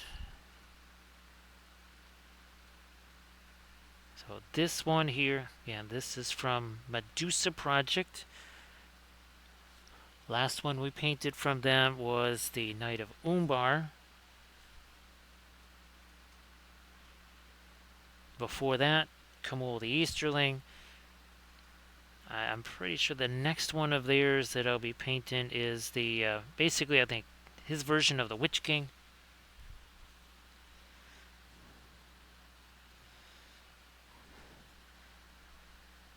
Yeah, trying to find a little bit of the lighter rust to go down here. So this is kind of the next thing we're going to have to be taken care of here is the non-object source lit areas of this wraith here. Because again, I still have to keep sticking my finger on these, although these, they pretty much have almost no paint on them, so I think that's going to make that a little easier. Not really going to be taking away too much in the way of paint there. That, I'm going to say that's also some metal there. We got to get some lighter rust down in here.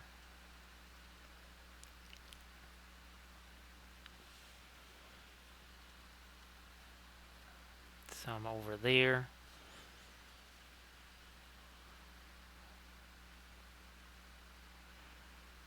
And in these, well, the recesses of the shadow areas, ironically.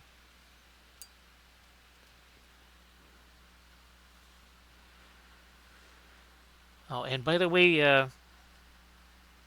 Doji, we used a different source thing. I've never actually really done ultramarine blue as a light source color. So first time for everything. Yeah, this is first time ultramarine blue as a light source color. We're gonna see what it really looks like here. It's definitely different than the Prussian blue, no doubt about that. So Anganes, I hope that you're doing well. And again, happy Friday to you. So Landras, those bases really were looking great. I mean, that's a fantastic looking movement tray. So you have to be pretty happy with that. And Owen Grand Oracle Armored Wolf saw, I guess 8K Interactive has a new, it's supposed to be a Frost product. And, well, we're going to try and see if it's better than the Green Stuff World Frost product, which was, well, maybe in some very isolated situations worked, but otherwise not so much. So we'll have to give that a try. Well, they really put the texture on this thing.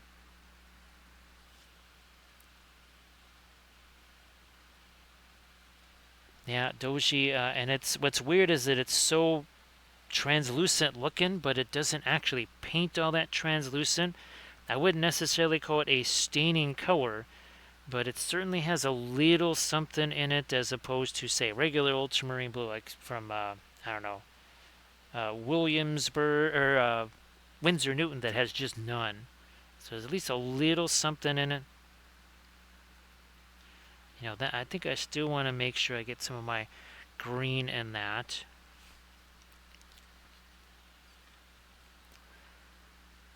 So yeah, Landres, those are really looking great.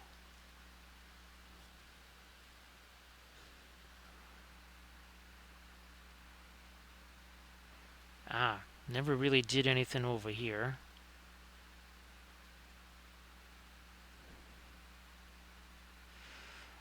Trying to get almost like a Van Dyke brown type of gray on this. Since the source lighting is such a cool color, we need to have something that's either neutral or warm when it comes to the metals here. So we'll do that over here. Let's try some of our light down here. Again, not too much of it because I gotta back away from that a little bit. If that is too light, our light source, once again, like we say, it's gonna look like object source shading. I'm gonna try and put some more of this down in here.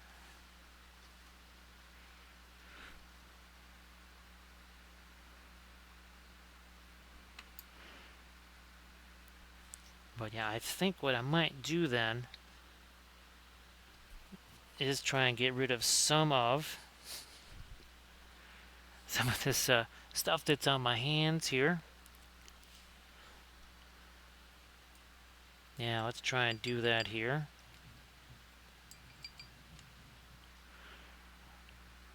I don't know how much lighter I want to go with the rust color. I don't think I'm going to go any lighter than that. I will get the lighter metal color down in here, though. Again, since man's going to keep touching that, I might as well do this first. Not all of that can be dark. Not all of that can be rust.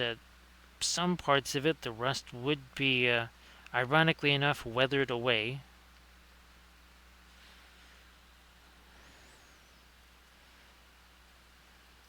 You know, that's what I should use. That crazy lemon yellow that I created. Mix that with our Van Dyke brown. That makes it even warmer here. So I'm glad that you really like that Williamsburg Ultramarine Blue, Doji. Well, now I technically have 3 different ultramarine blues here. Now, one of them is the Alkyd Griffin, and that's also from Winsor Newton, so I can't imagine it's all that different. I would have to probably get ultramarine blue from Gamwin or something like that. Unless I just don't know if I have a third distinctly different ultramarine blue. I'm not so sure, because again, for a comparison video for color theory and oils, that's it.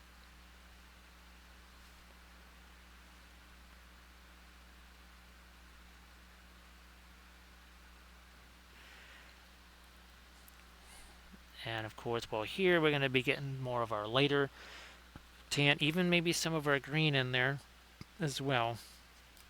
Let me see what's going to happen with this. Is that going to be too light there? Hopefully not.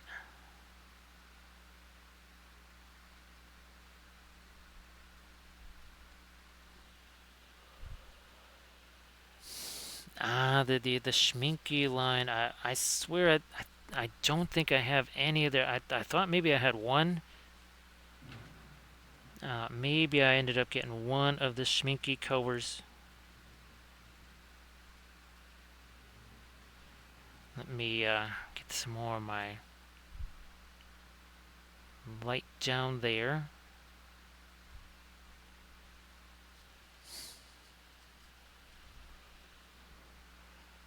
Corner there.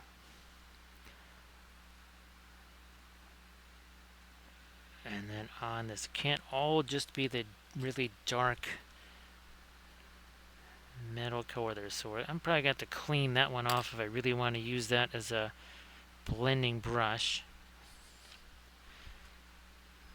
Try and get that all to mix together there.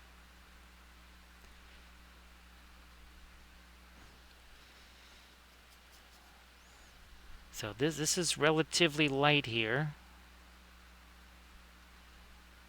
It's nowhere near white though. And there is some of that yellow, that's the Hansa yellow mixed in there.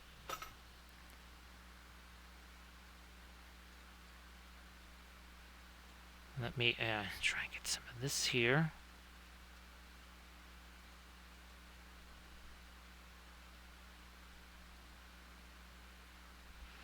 Also over here.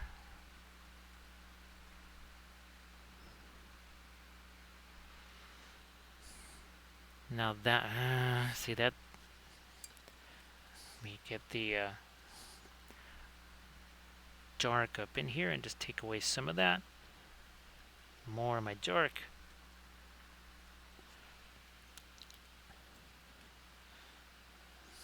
More of our, okay, there we go. Okay, that's taken away.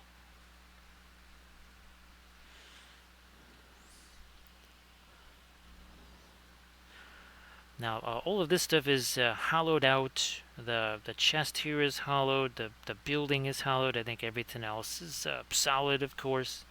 And again, this one is from Medusa Project. I don't even remember how many different ones he's got. I don't even remember. Because they're kind of getting mixed up with the Dandelion and Middle Earth. With the Diwali, the Kurz look, the printing goes ever on. There's so many different Fell Beasts that I have. I can't quite remember whose are whose.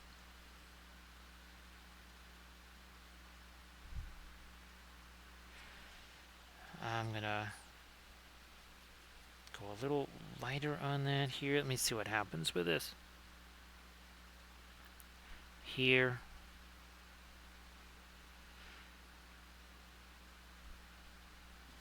Blending brush. I'll do some blending brush on this.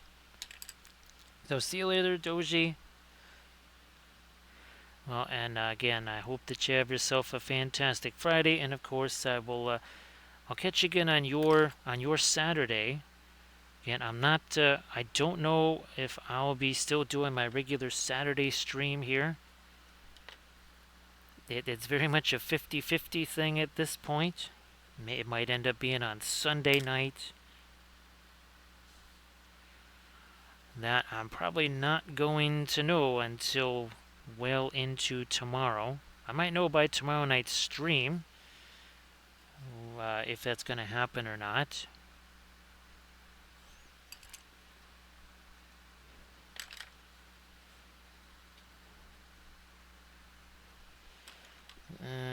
Better knock that down a little more. That's getting a little bit light right up there.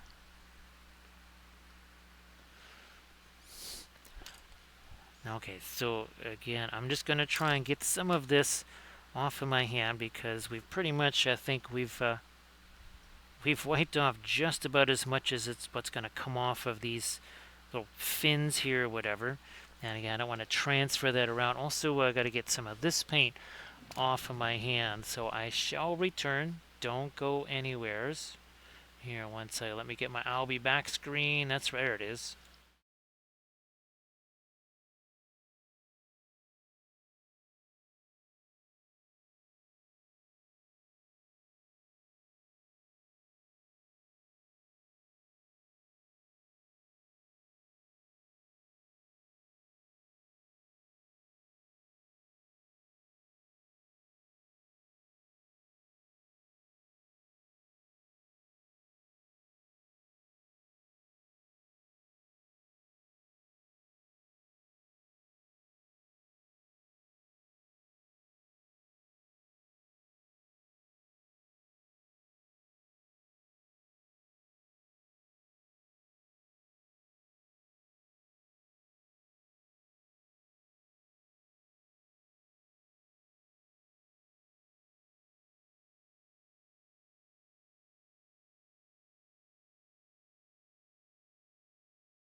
we have returned, and as you can see, we've taken away some of that paint that's there.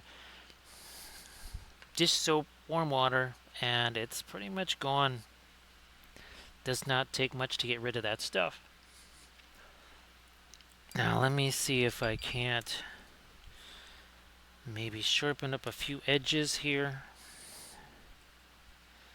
I'm gonna use a super dark blue here. Again, before I start painting this stuff, same up here on these parts of the armor. I mean, we got the time. We just passed the the 2-hour mark. 2 hours ago, this guy had no paint on him at all. He was a blank canvas miniature. As recently as 2 hours ago, actually, as recently as this time last night, he didn't even have the gap filling stuff on him yet. So don't blink, it happens fast, that's for sure.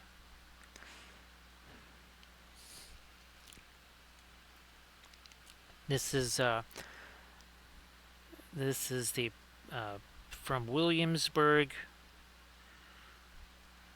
Payne's Gray of all things. Again, I still really do love the indigo, of course, from Winsor Newton. I know it might be somewhat heretical, but not the biggest fan of the Williamsburg indigo. It also tends to be very shiny. What's strange is that their Payne's Gray is really, really matte. I don't. Oh, that's right. It has some of the charred animal bones in it. That's right. Basically, some of the same stuff as Van Dyke Brown. So Grand Oracle, this was the darker primer. You'll actually be seeing it. That video that I was talking about, Grand Oracle, that's actually features this with some primer on it. Oh, also the first of the Nerixon miniatures to actually get assembled and get primered and everything. So pretty much like all of the other Fell Beasts. Well, as you can imagine, right, getting pre-glaze in there is going to be difficult. Well, I did do glazy stuff in there, but it's one thing to do pin line wash, right, Grand Oracle, versus the pre-glaze, because, well, now you got to get sponges in there. That's a whole different ball of wax, right? So yeah, you'll be seeing that relatively soon, like either tomorrow or the next day. I think probably the next day, not today, but probably the next day. And again, I'm not so sure about the Saturday stream. I'm definitely leaning more towards the fact that we'll probably be doing our regular Saturday stream. It kind of depends. Here, let me get this going. A little more there.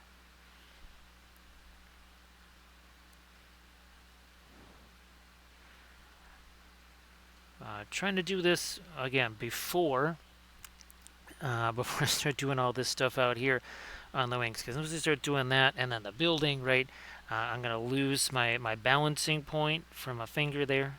So might as well do all this stuff first. Oh, there's a chain over here. There's a chain there. I never even saw that. Oh, and there's one down here too. Well, first, before we mess around, let me try and get some of my rust going down in there. We'll just maybe use this.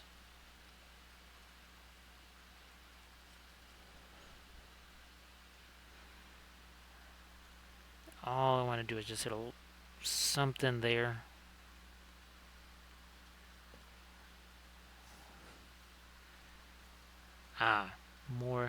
More chain down there.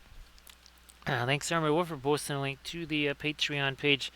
Now, Grand Oracle, I don't know if you saw the Chia tank. Here's the Chia tank there. So that was pretty wild. Now we will also be doing a water effects vid on this because I want to try and hang the water from all the tentacles there, and maybe see if we could put something also too on the water itself. Don't know about that just yet. We'll see how we want to work that. But that now that's gonna have to set there, that rust. I am gonna mess around maybe here with the saddle slash throne.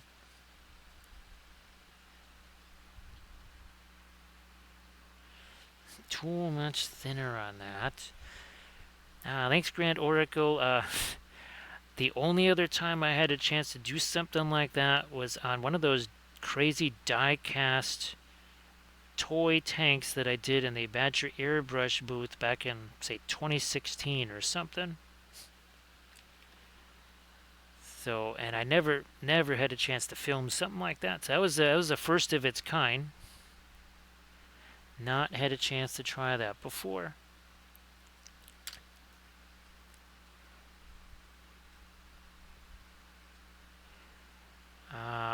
Let me do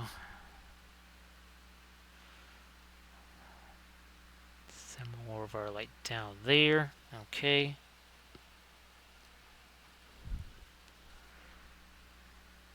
Not too much of it down here because I want that rust to also stand out too. Hey there, Jet. Nice to see ya. Happy Friday there, Jet. Hopefully, well, things keep improving. You keep getting stronger, and hopefully you've also had a chance to, now that you are, with some improvement there, maybe having more chances to do some painting stuff. I know you've printed plenty of things. So here's hoping that you've actually now, that's kind of your reward, right, for enduring all that. That's the same thing, Grand Oracle. I hope that, well, there comes a point where you get a chance to finally start doing some Grand Oracle stuff after kind of getting through these this spottier period here. Now, is that going to be too much? Because here again, I have to stick my hand on the wing, so I need to get some of this interior stuff. That might be a little too much. Let me. Now, that would be a very interesting. Talk about a dingy greenish gray. It doesn't get much dingier than that. So that is the little bit of the ice blue, a little bit of the Payne's gray, and then the Mars yellow deep.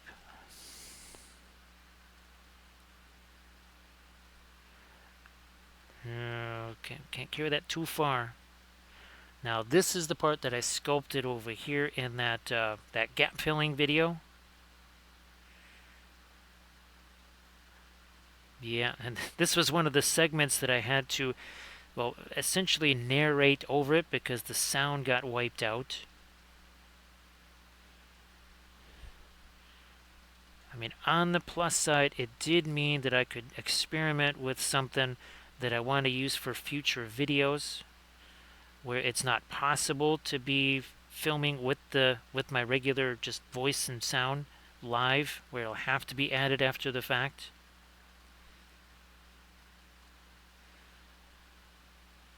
And that's another thing I never had a chance to try before. So knowing that, and kind of some of the oddities involved, I think that'll make it a little bit easier for next time.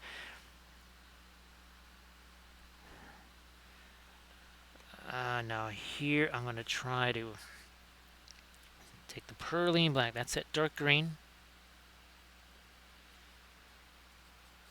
Hopefully that is dark enough, or is that too much? Too late. You know what? I'm gonna get me some of the violet in there, because what happens when you make a green and violet together? That's you're gonna get yourself gray, but a much more interesting gray than that kind of dead gray. Oh, what the heck was that? There was a Fortress Gray. It was the ultimate dead gray. It was kind of on the warmer side, but yeah, it really had no actual color to it at all. So Jet, I'm glad to see you here again. I hope that you are definitely feeling better.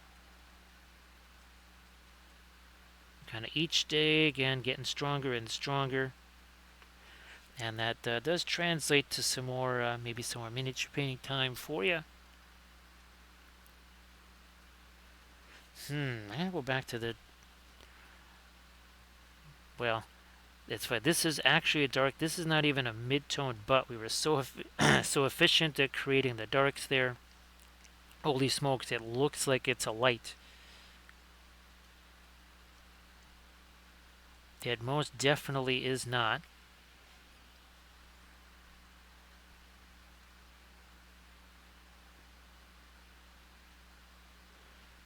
We'll move some of this over here.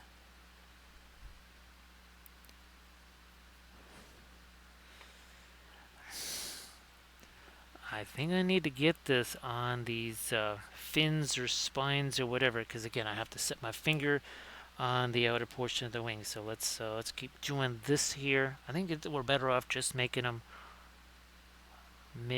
lighter on the ends here. I was kind of thinking of going the opposite, where they're sort of lighter towards the base and then almost get darker up towards the top, but this just seems to make more sense. Now, this is another distinguishing feature of the Medusa Project race, is that they have the fins on the back that are just kind of sporadic, whereas the stuff on the Navarrete Studios ones, it almost is more like aquatic. It almost looks more like fish fins. I think just overall, maybe the Medusa Project Fell Beasts are more reptilian, maybe you could say. Well, Jet, I'm glad that that's working out now. Again, I had to modify this. This was another reason why we were a little bit later here. Well, geez whiz, I'm not sure what I discovered there. But I must have touched a whole different part of this thing. Well, let me get a paper towel and remove that right away, because in my mind I'm going to say I don't have any paint there. Okay, that's better. Oh, maybe something over here. So let's just do that. I think maybe the way I was holding it, yeah, I think I maybe had it more of an angle or something. Get this thing out of my way.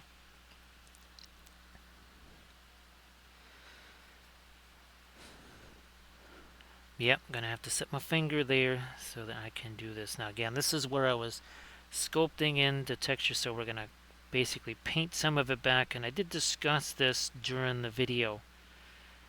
That's no, yeah, down here I forgot to actually sculpt that period, so we will have to just, again, as I like to call it, sculpt with the paint.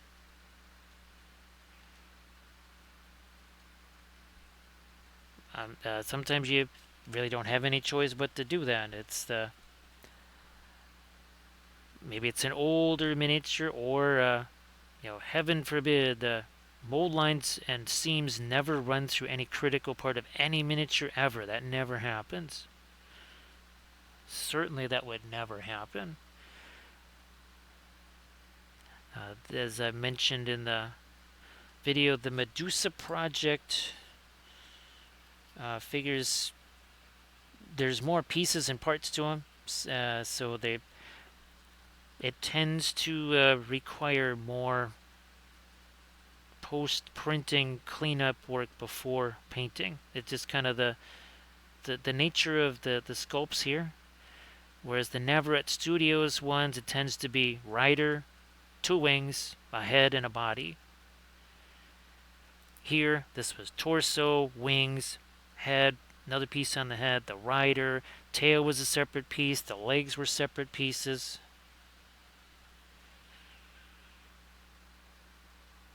And of course, each thing kind of has pluses and minuses. Maybe if it's, the pieces are like here, these wings are a little more reliable to print than, say, the Navarrete Studios wings. Oh, yeah, Armored Wolf, were you finally able to get those wings on that? I'm guessing it was the Smaug that you were trying to print there. And what I really should have done was just do my own supports from that from the get-go. Again, you learn lessons sometimes, and that's what I learned from that. Is maybe I should just rely on my own support. Same thing with those Nocturna figures. I should have just done my own supports on those.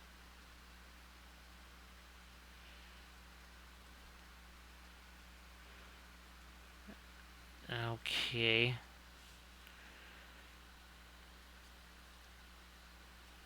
Maybe we have just a whole bunch of mid-tone and light. Let me see what happens if I go super dark. Van Dyke brown, maybe a little bit of our blue.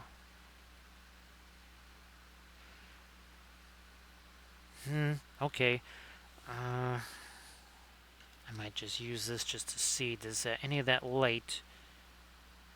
Okay, it does get down there, so fine, we'll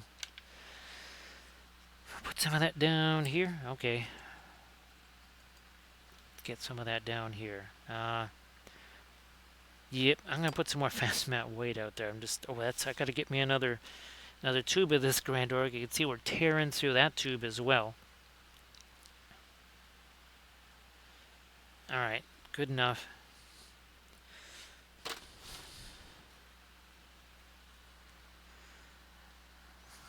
Spin you around. Okay, now let's try to get some lighter stuff here, and maybe just our lighter blue. There's a lot of thinner on that. Let me... More paint, less thinner. Where can I stay? I'm gonna try and maybe do this here. Get some light on those.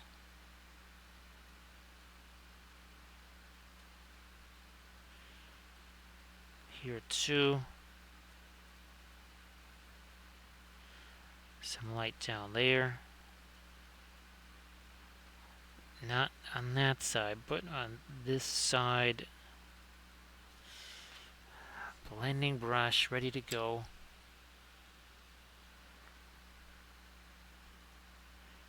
Yeah, Grand Oracle. Well, I've been using less of the Radiance, mostly because of the things that we're painting. I need, like these guys here, I need to be able to handle them essentially the next day. Now, there's some downsides to only having the fast matte weight. It kind of takes away some of the color combos that I can normally do with the Radiance. But to be able to basically grab these things, say by a wing or something like that, literally the next day after they're painted, that's really helpful. Also, having more little hobbits is also helpful. Thank you so much, Picasso. Appreciate that. He's like, well, what are you doing here? He's like, so again, you're not going to call me a murder chicken too, are you? It's like, well, no, you actually have way more armor than the other guys. Oh, well, thanks. That's very nice of you to say. They'll still probably try to kill you, though. It's like, well, that's not so nice to say. What's going to happen on our big Gandalf 6 here? We actually, during our 9K quest, we rolled 2 of these at once. So there's our big Gandalf set. Oh, look at that. Nice solid roll. Nothing wrong with a 4. Oh, Grand Oracle, I did mention, I said, okay, we mentioned Pipeweed. There's going to be a 1. And guess what? There was a 1. Mentioned Pipeweed. Boom. There's a 1. And we did manage to make our 9K follows, so we appreciate all the folks that have followed. We appreciate, obviously, Armored Wolf, who has had to sit here through 55 months worth of streams, listening to all of the ramblings and such. So everybody please give Armored Wolf Productions a look-see on the Etsy's there. And of course, we want to thank folks like Valfira, Grant Oracle, folks that have at Landress that have been here pretty much from the get-go, from the start. So we appreciate that. Now we gotta get ourselves some kind of lighter stuff here on this chain. We got the darks, we got the rust in there, but we need to get a little something more. There we go. This chain too.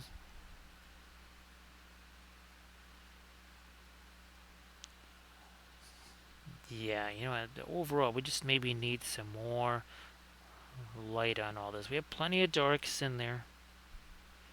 Let's try to get some more light in on some of these metals here.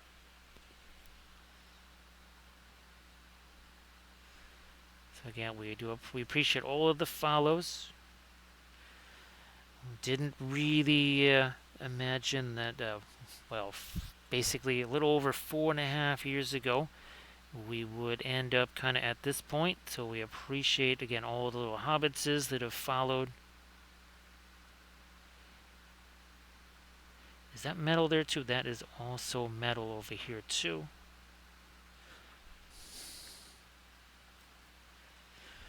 This is not our lightest light color. We can go lighter than this.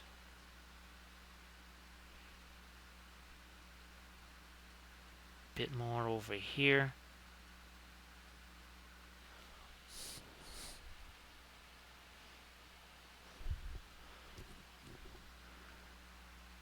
We have our light. Now let's go a little lighter down here too. And again, this could maybe be where the rust is scraped away or something, and it's just basically kind of that shiny metal. Can only do that in a few places though.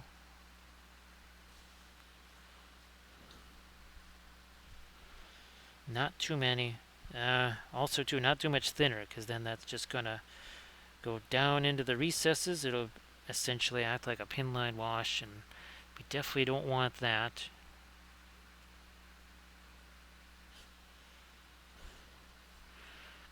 Try and get a couple of those up here. Now these it's a little challenging because you got these fins here that are going to be catching some light. I don't want them to look as say metallic as what we got down here, right? Because the metal is going to reflect the light much more readily than, say, even the scales are, unless they're super shiny scales or whatever, glossy scales. Let me do something here.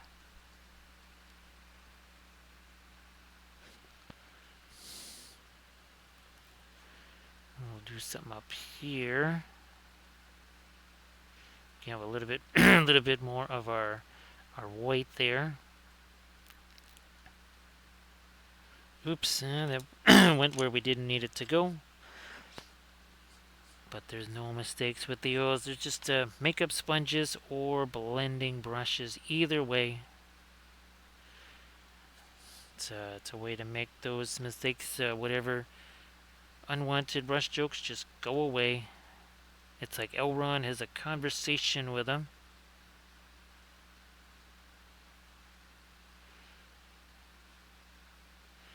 So now, as a programming note, I really am planning on, was it next Tuesday, right, to do, that's going to be a Kathy birthday stream there, and that will be next Tuesday. Now, I do have one of the Kathy figures ready to go, and I think I might just put those Lord of the Rings themed sculpts, because I only have those two. Boomits Haven't heard from Boomits in weeks, so there won't be any new ones, I don't think.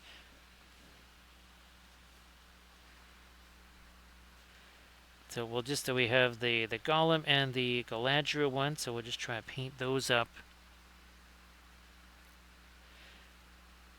And since I can print up more, I can always try to do more of a Lord of the Rings theme based on them at another time. I don't have time to be sculpting special bases for them.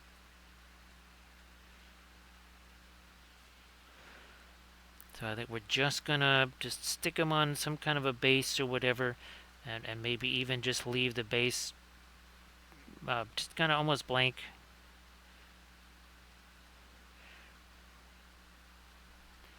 Because it does make a lot more sense to do something that has that's got a, shall we say, gummy bear theme for the base, and there will not be enough time to execute that between now and next Tuesday. This is my straight up white here that I'm going to try and get on some parts of our sword, because yes, we haven't actually used straight up white yet, so we can actually get lighter. I might even I think I have one zoom it. Yes, I have one zoom. There we go. Whoops, wrong way. Let's go that way. Now I need a blending brush, but I need one that doesn't have a whole bunch of paint on it like this one, which is brand new. So we'll do that. Get some of our light down there. We need to get some of that all around this kind of deep interior area here. On his helmet. We need some over there too. You know what? This side of the armor here doesn't really have any. We should lighten that up too. So 2 hours 27 minutes ago, this had no paint on it whatsoever. This was a paint-free object.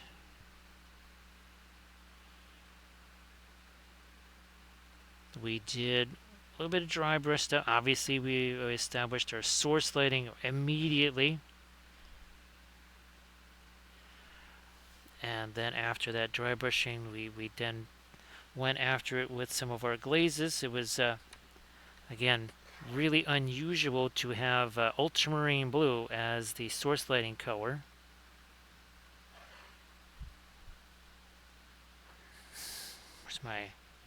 There's my blending brush right here.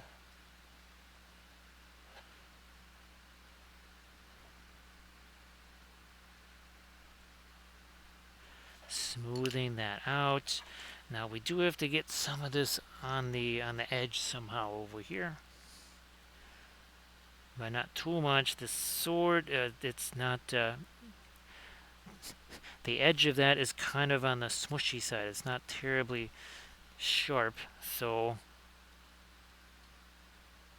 gotta make sure that my lighter line there doesn't end up being too thick. I even take some of that away.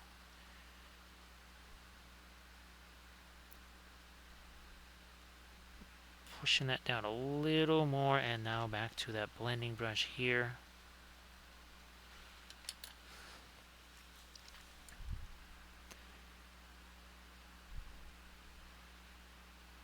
I wasn't going to do this initially, but I think that sort of works there. Now we got to get some of our lighter light over here, because everything else still had some of the ultramarine blue in it. This basically is, in some points, are straight up fast matte white.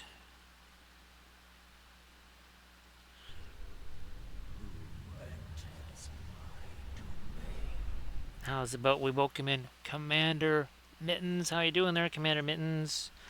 Thank you so much for the raid. Everybody please give Commander Mittens a follow if you could. So Mittens, if you want to post anything in the chat, please go ahead. I wasn't sure if you were painting tonight or if it was another gameplay stream there. Either way, if you got some stuff you want to share in the chat, please go ahead. And again, everybody please give Commander Mittens a follow. we are painting with our oil paints, of course, another ring wraith on Fell Beast. So he's kind of standing on a nice little tower right there. 2 hours and 30 minutes ago, this had no paint on it whatsoever. There was no source lighting. So thank you so much, Commander Mittens. This is from Medusa Project. Here's another one of our race, also from Medusa Project, more of a nautical theme. And again, you see a different source lighting color. We basically did different source lighting colors on all of our Fell Beasts here. This one's from Navarrete Studios. So a little different looking wing design there, and obviously some different colorations on that. Our last stream actually was this, because we did a bunch of Moria stuff, and this was our last thing. That's the Watcher in the water right there. That's also 3D printed. Ah, that's very cool. So again, Commander Mittens, if you want to post, I know you just finished your stream, so you would have to skedaddle off to that photo booth there. But yeah, if you want to share something in the chat, please go ahead. And again, Commander Mittens, thank you so much for that raid. Oh yeah, we also... Can I get to him here? Yes, we can. Speaking of Moria here. So we did a little dragon. Again, he's not Smaug. He's basically a small dragon, at least for Moria, and he's got himself a bunch of little buddies here. Look at that. Look at all those buddies just hanging out. They're all very tired for some reason. They're all super sleepy. But yeah, that's what we've been trying to do. Obviously, more spooky themed stuff here for Halloween and such.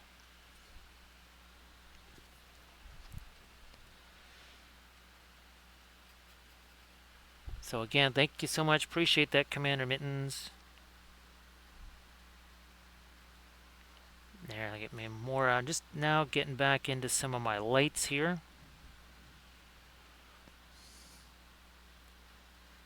So Commander Mittens, I'm sure that your stream was a blast.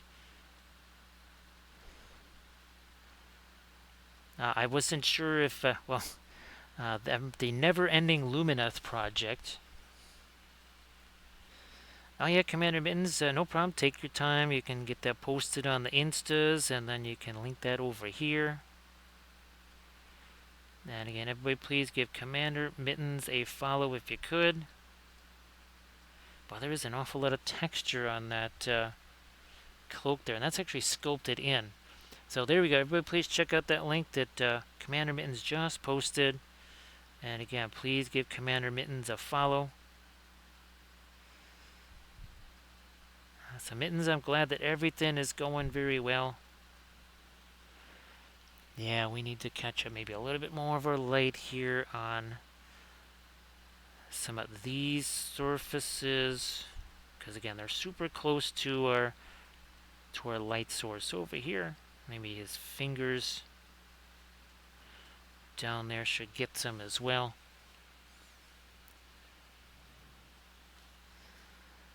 Ah, you know what? I'm gonna... Where's my... That's my ultramarine blue. You know what? I'm gonna get a little bit of our... Payne's gray on that too to darken that down so I can sharpen that up. And now we have even more contrast right over there.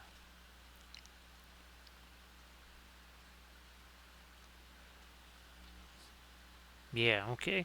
Now I wonder... Let me see if I can't... Maybe even do some lighter rust color here. In a couple of places. Not too much. Some of that Mars yellow deep. That's mostly over. Yeah, there we go. There we are. That's what I'm trying to get to. You know, I might even zoom back in again.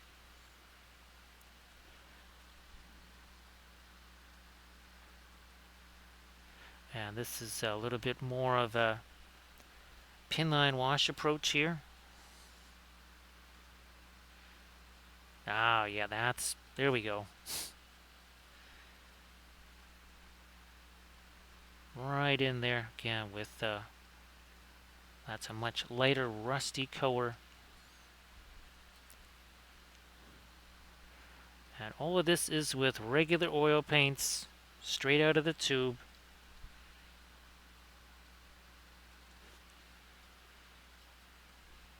Regular artist oils. Gamlin, Winsor Newton, Williamsburg, and lately we've been adding Richardson to the list of brands. This is 3D printed from Medusa Project. So I do believe My Mini Factory, I think that's where you can find their stuff. I don't think it's Coats 3D unless, well, maybe they have a presence there too.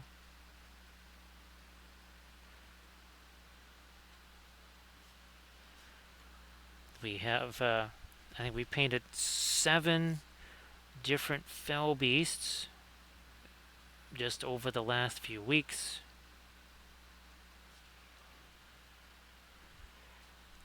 We actually did 2 Knight of Umbar wraiths. We did the Shadow Lord.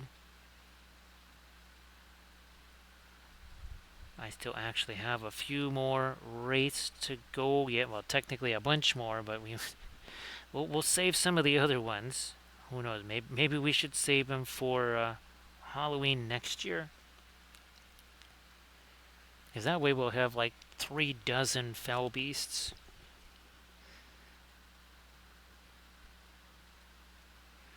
So again, just trying to get some of that lighter rust onto these. Now, let me see what we can do here. For some of the skin tone there, we need some of the lighter skin tone, I think. I'm going to try some of this, some of our Mars Yellow Deep. And then again, the Ice Blue for the light, not so much the Fast Matte White there. And part of this is also to maybe put in a little bit of that skin texture, which again, there's a lot of it here. The Navarrete Studios ones, the skin texture is definitely much more subtle and not quite as scaly. It's more like skin as opposed to, again, the hardcore scales. I mean, even here on the neck and on these folds here, there's a whole bunch of texture on those folds. Now here is where I don't mind the things like the ultramarine blue that we did in our pinline washes up there is working its way down here. Actually, I need to get me some more of my lighter blues up there too. What is this? Is that armor? No, that is Fell Beast skin. Oh, that's actually a chain right there.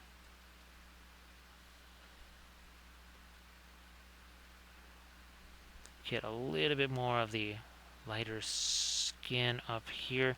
Not minding that is blending with some of that bluish shadow color.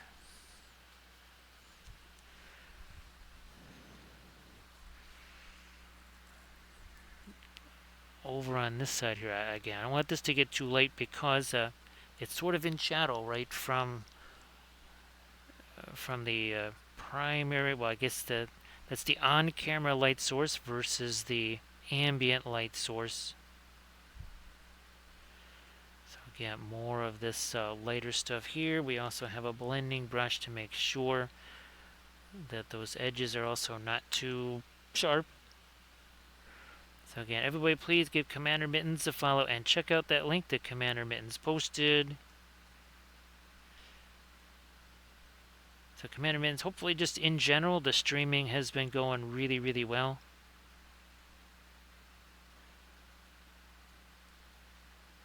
Ooh, let me get more ice blue. Let's just do the, let's bring this over here and add the ice blue so we have that for some of the other areas.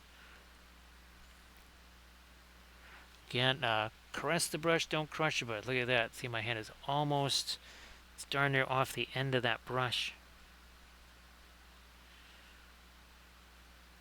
This guy here was featured among, actually, well, 2 other ring wraiths that you'll probably be seeing me painting on the well, the Friday stream, possibly Saturday or Sunday, whichever day that other stream happens. Video we were doing some gap filling and some sculpting.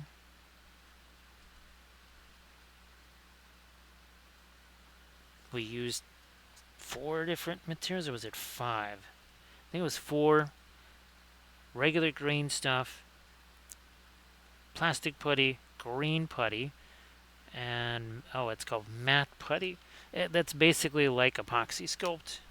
I think it is a little bit different, but it's got a lot of the same properties as epoxy sculpt.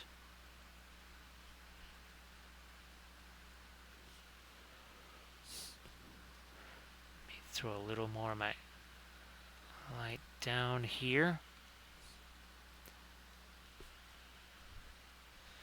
So again, we appreciate everybody that's joined us here. We appreciate the raid.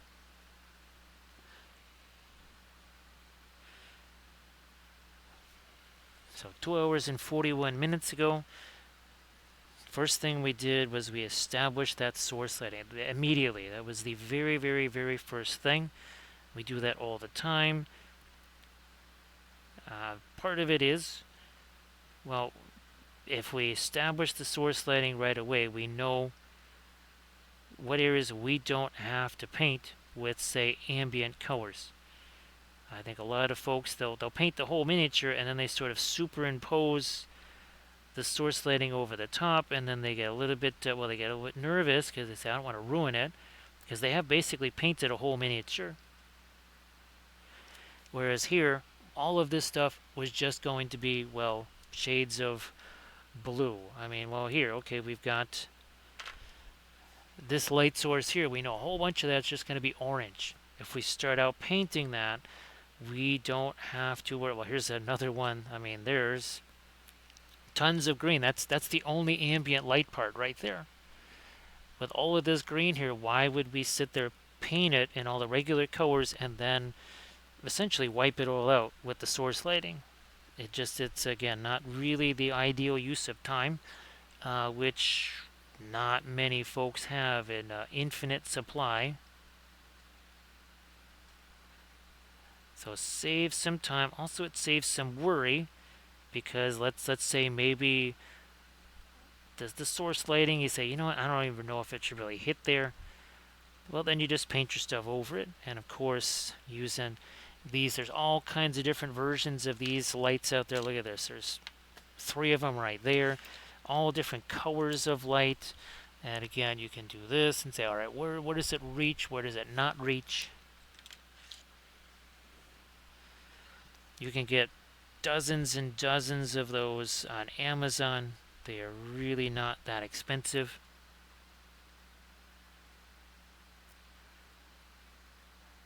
And they also work great when you put them in, say, some terrain, because it looks like there's maybe some fires going inside, like candles or a fireplace or whatever. So again, just trying to get a little bit of ambient light stuff on those scales there, as opposed to our source light from above. And that's going to be too light. Let's not make it quite that light. Hey there, Blades. It's another late night. Nice to see you there, Blades. I hope that the stream went well today.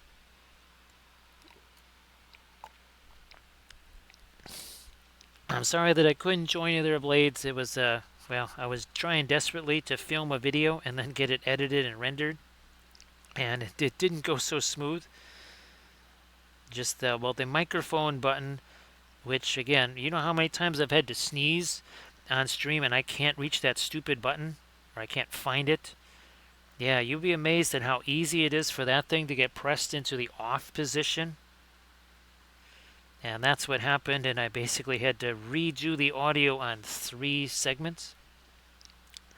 And I found it on the first one where it was like halfway gone. Then there was a second one, then there was a third one. So I went, oh my goodness. So everybody please give Blades a follow. And of course, Blades, if you want to share any of your anything in the chat there, please go ahead, do that. And thank you so much. Appreciate that. Here, let's try some more light stuff over here.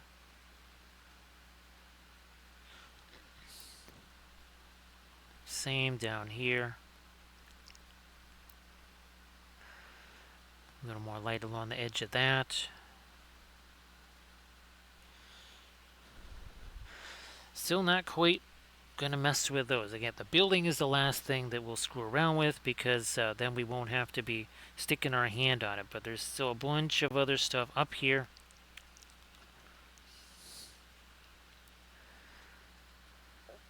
So again, everybody please give Blades a follow.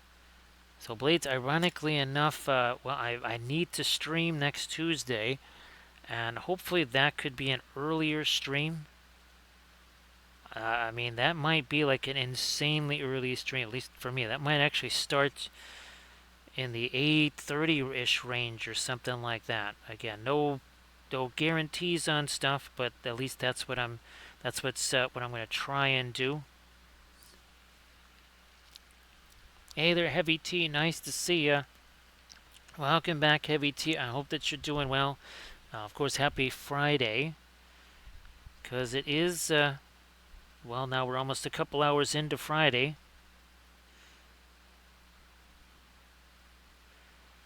And of course, well, we're starting to gear up for a fabulous college football Saturday here on the Wappleville Sports Network, where we report the news before it is news. We also got Arid in there. Hey there, Arid Canwife. How you doing? Everybody, please give Arid Canwife a follow. Of course, Arid, if you want to post your Pinterest links there in the chat, please go ahead and do that.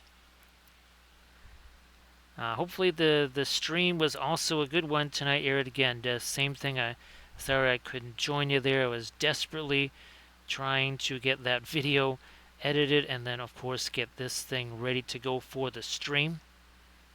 So yeah, we didn't even start the stream until almost 11 o'clock tonight. I am going to strive for an earlier stream time tomorrow. Everybody please check out that Pinterest link there that Arid just shared. And again, please give Arid a Canwife a follow there.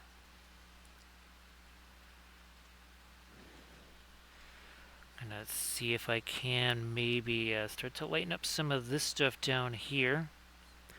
Again, because I got to stick my hand on that building, so might as well do this now before we try to get to the building.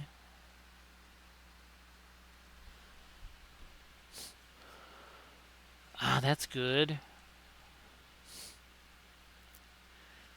Oh, that sounds very yummy there, Arid. That sounds really fantastic. I did do a quick air fryer thing, nothing super fancy. Well, tomorrow we're gonna. I think that that tenderloin should be thawed out. We will throw that in the air fryer. We did do some garbanzo beans with the. I think they were the sirloin chips. Throw a little in there. Maybe if I twist it this way, you can see. I think you can see what I'm doing here. Again, just trying to get a little bit more light in there, not too much. So again, great to see you there, Arid. As always, appreciate you being here. And if everybody again could, please give Arid Canwife a follow. You'll be doing your usual Saturday stream, right? 7 p.m. Pacific. For me, it is yet to be determined if I will do a Saturday stream or if it might have to be on Sunday.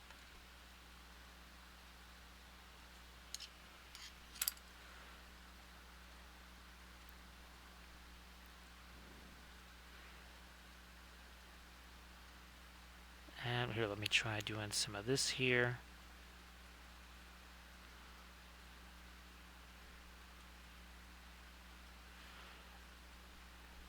Not too much of that lighter stuff up there. I think I need to, speaking of lighter stuff, I do need to get some lighter lights on the armor of that Fell Beast here. Be swinging some more of my thinner into that fast matte white slash ultramarine blue mix there. So 7 p.m. on Saturday. And everybody, please give Irradicated Wave a follow so that you can join in on that. And also, please check out that Pinterest link. Again, the fabulous jewelry that Irradicated Wave is working on.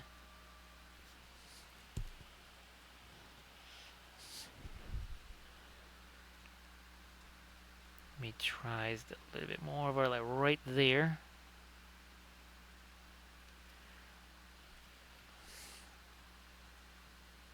Some here. And some there. Okay, there we go. I mean, this thing actually still does project a little light down there anyways.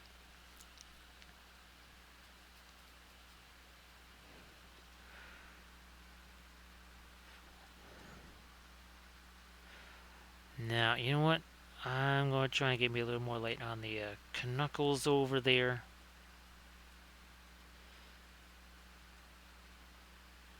There's a whole lot of little things going on with the armor there.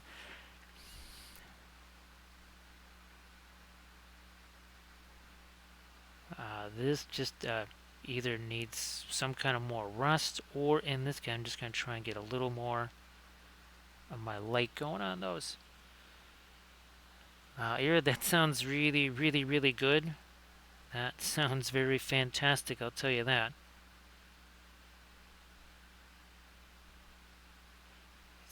There we go. We need just a little more shape there. We had a whole lot of nothing. Same deal over again. That's why I haven't put any paint here, right? So I can just stick my hand on that. Now, if there's some paint gets on your hands, a few seconds with warm water and dish soap and that stuff, it's gone. It really is not difficult. Now, as far as cleaning the brushes go, we use the Winsor Newton brush cleaner, not the thinner. The thinner is for thinning the paints. The brush cleaner, that's what we use. And oh, look at that, it also works for acrylic paint too, and it's not hazardous. No vapors when it comes to the thinner. It's a water bottle cap. There's no fumes because there's just that. There's not much thinner, because again, all we need it for is to thin the paints. Now, let's say I want to, like I'm doing some really heavy pin line wash type stuff and I need a bunch of thinner. That's an old squeezy bottle like this. So again, there's no vapor because it's all inside the bottle. And I only, if I should need it, then I take it out of there. So again, that's vapors, smells, all that kind of stuff, very much under control because very little paint, very little thinner, right? It's you don't have a big vat of thinner like you might have a vat of paint water or something like that. Again, that's kind of an acrylic thing. That's not what we would be doing with our oils here. And the way we approach it, kind of starting out with either the pre-glaze or doing the dry brush stuff, then some pin line wash type things over that. Hashtag no layers. We're not doing layers here. We don't do the layer thing.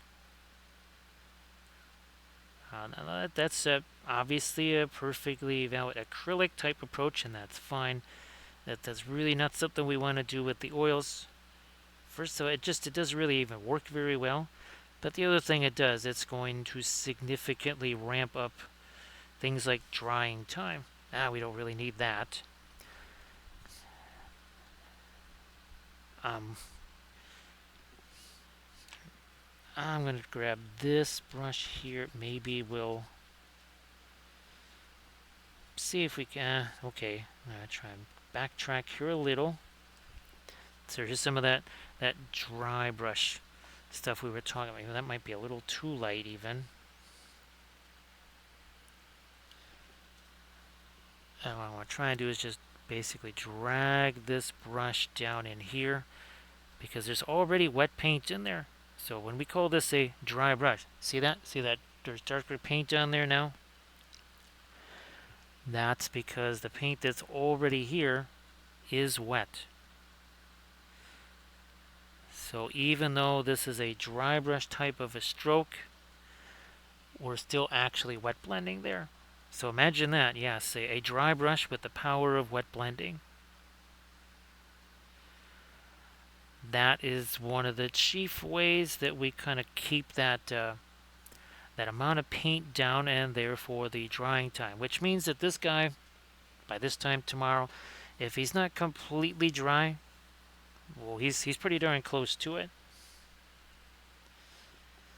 So I know that's another thing that people just figure, wow, the oils, geez, they got to take a long time to dry, but that's not really the case if we take this approach.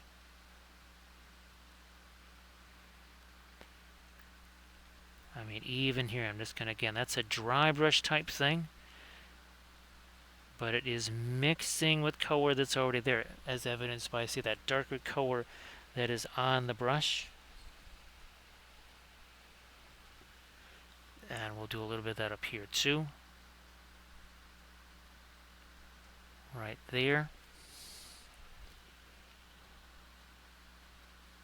So again, by virtue of having those darker colors in place, all I need to do is look at that. No, now you can see it. See that darker color on the end of the brush? That was not there. That was not there before. Because again, it's picking up some of the dark that's already here.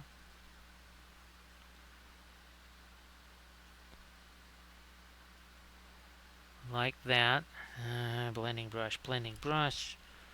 Oh, this is the other thing we can do too. If it's not sufficiently blended to our liking, then we can take this little thing, any old soft craft brush or whatever, that becomes a blending brush. Now let me zoom out here so we can see a bit more of them.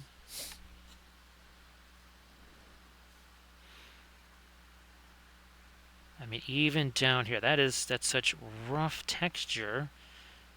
Why not take advantage of that? On the building over here, I need to do something a little different. We're going to take our Van Dyke brown with the white, and that's going to make it a little more neutral. Now we're going to start to lighten this up. Same thing. Look at that. See how dark that brush is? Yeah, it's because all of this paint on here is still wet. It's just not sopping wet, I guess, if you want to use that thought process there.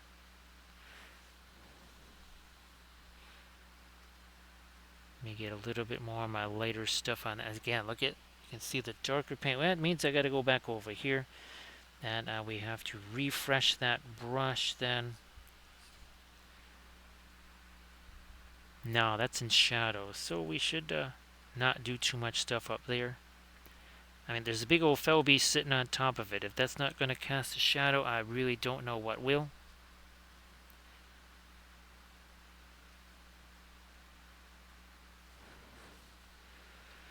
Alright, there. Look at all that darker paint that's on that brush. That really is a good way to tell that we're getting some mixing happening now. Eventually there's just too much on that brush. We'll take a paper towel here and we're just going to squeegee that out of there. There's no cleaner on this. There's no liquid, right? Because we want to keep doing this dry brush stuff. But I've gotten rid of about 90% of the paint that was on that brush, which means now when we do this, it should be a whole lot easier to get some lighter paint on there. And then again, we're just doing the same super light dry brushy stuff here. I really need to get me some more of my fast mat weight out there.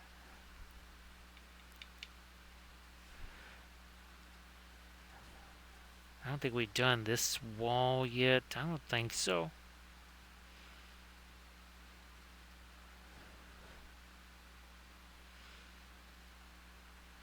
So again, this had the darker primer approach to it. Part of it is just how are we going to reach some of these areas, and then on top of that,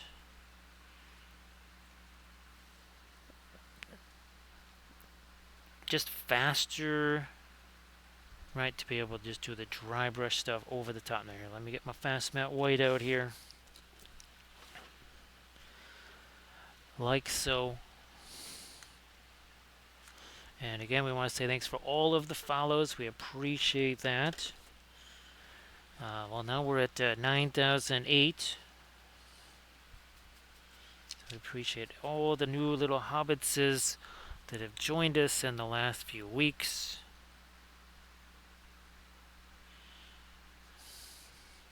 Let me pop some of this over here.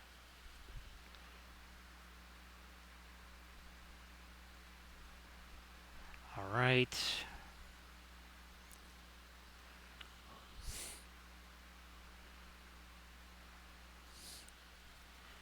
This is pretty much at this point just the fast mat white and ever so lightly dry brushing that on there.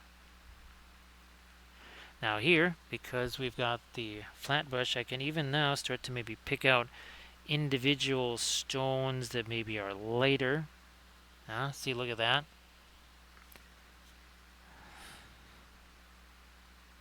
Do that here.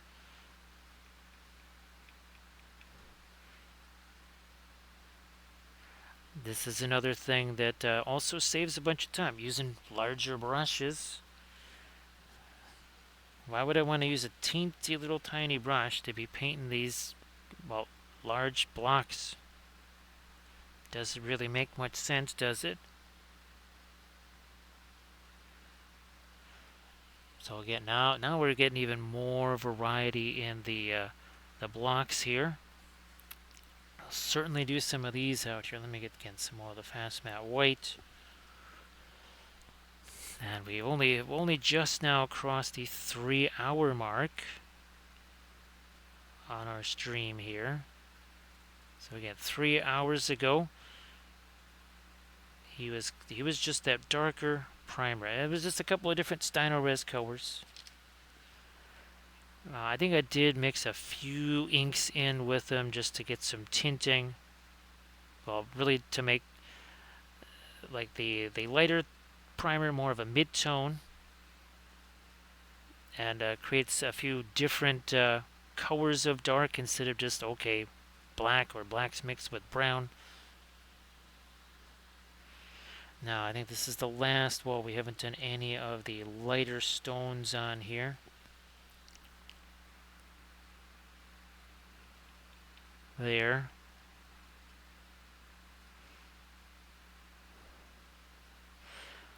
We could do some streaking on the building too, right? Have some stains that just run down all of those stones, and we would most likely just dry brush that on there too.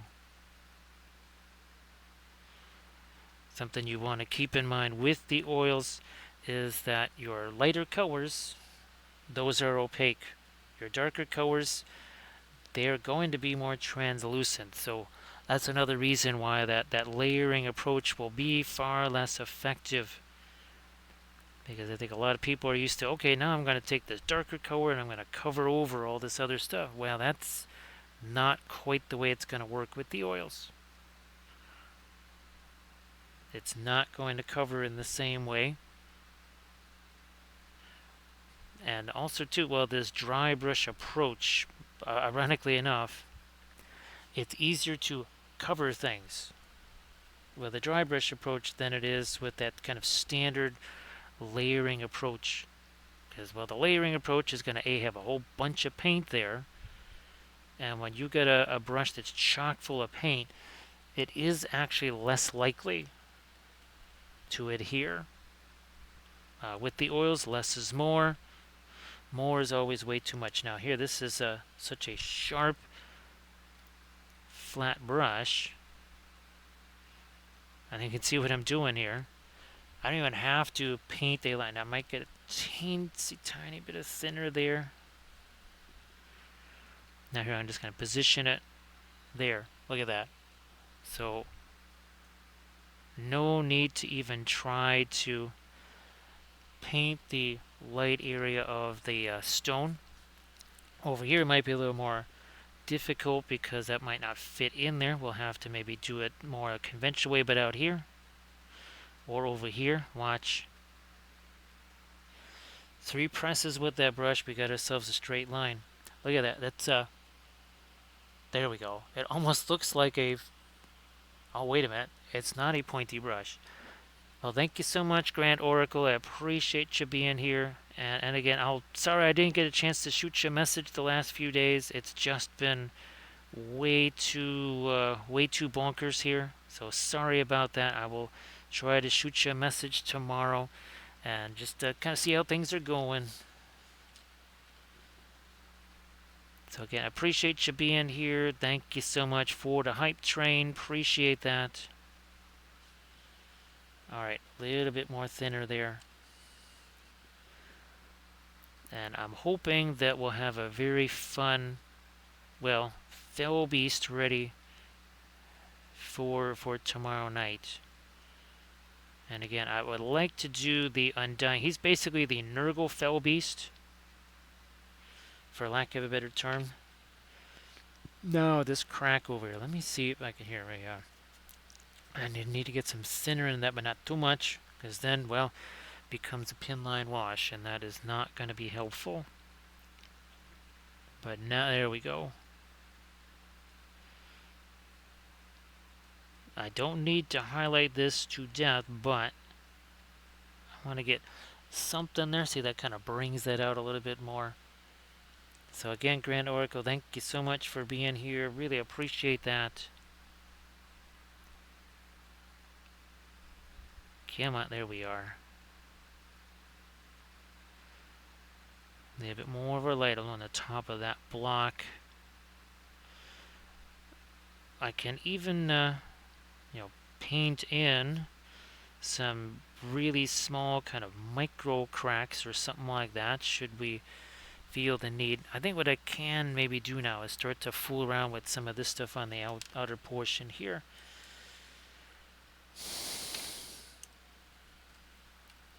Try and grab some of my Perlene black here. This is about as dry of a dry brush as you can get. I mean, that is bone dry. There is just so much texture here, it just makes sense. And if I need to, I can always come back in there with, say, another pin line wash or something.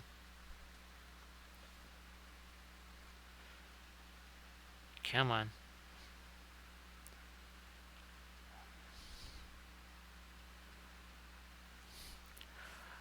And of course, there is no sub-assembly with this. I mean, you just have to paint it all. You have to put them all together. There's no, oh, I'll just leave this piece off or that piece off. You just got to paint them all together. And that's another area where the oil paint is your friend. Because, again, you can get down into those hard-to-reach areas very easily and still actually do some blending there.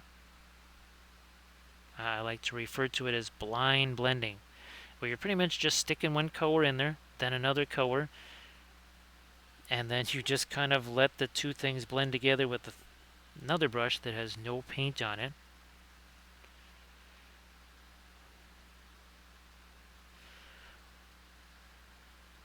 So doing that over here, because even if I have to stick my finger on the talons or whatever, that'll be easy enough to restore.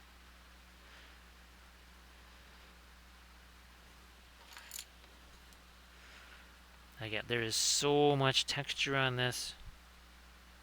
That is very heavy texture. I don't mind. Again, see that darker stuff that's on there? That's because there is wet paint here already. It's just not, does it look wet? Because we've been very judicious with how much paint we put on here all along.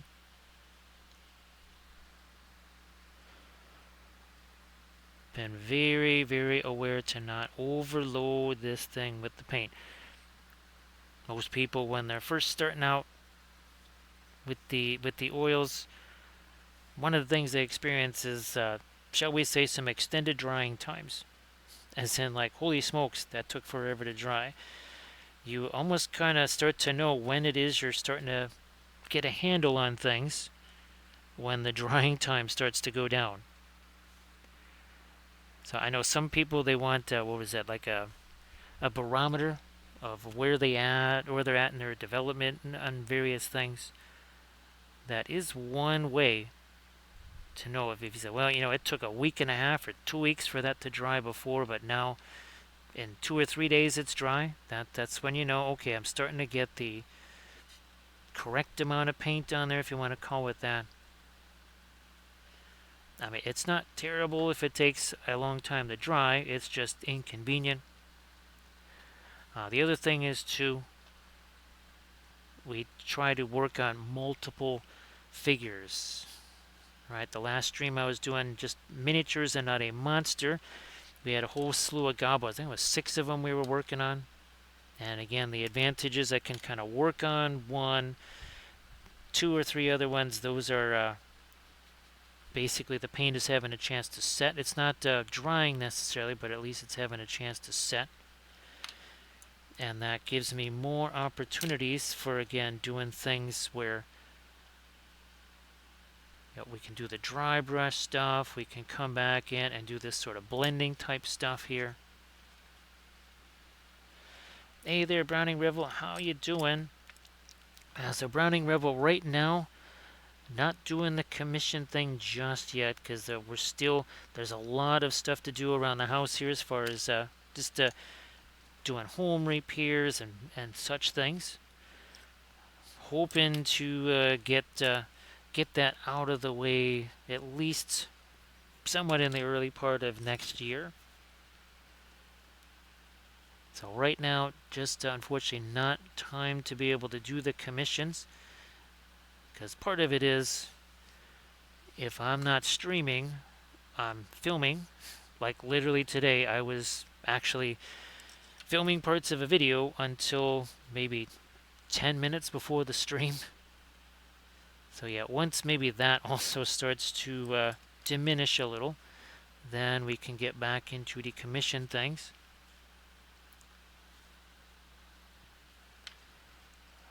I am hoping to create a website, not just as a repository, like a library for all the, say, all the images of painted figs and the color charts and such, but also a place where maybe some miniatures that we don't use as basically little educational guides on stream anymore because they've been replaced by something new or whatever. Those will eventually be up on that website where folks, maybe if they're interested, especially if they maybe watched it painted on stream, maybe that's something they could get.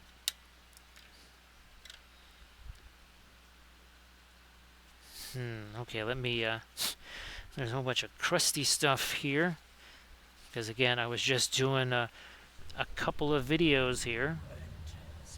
There, let's get some of that stuff off of there as we welcome in. Hey there, Make a Genius. How you doing, Make a Genius? Everybody, please give Make a Genius a follow. Hey, Skilduff, how you doing? Now, here's what we've been doing on stream. Make a Genius, lots and lots of Fell Beasts. This is just one of the other ones we did. These are both from Medusa Project. So this one is the Knight of Umbar. So again, kind of an aquatic theme. You can see that the little different colors on the Fell Beasts, also different colors on the weapons there. Of course, here's another one. This one's from Navarrete Studios. I think this is Fell Beast number 8. We'll be doing number 9 tomorrow. Our last stream was the Watcher in the Water. So that was the Watcher in the Water. That was 3D printed from Kurzlook. That was our Monday. Yeah, it was our Monday stream. And then here's our. We've done a bunch of Mori stuff. We did the Balrog. We also did this little dragon here.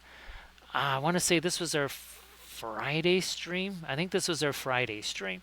So this is again about 5-ish hours or so.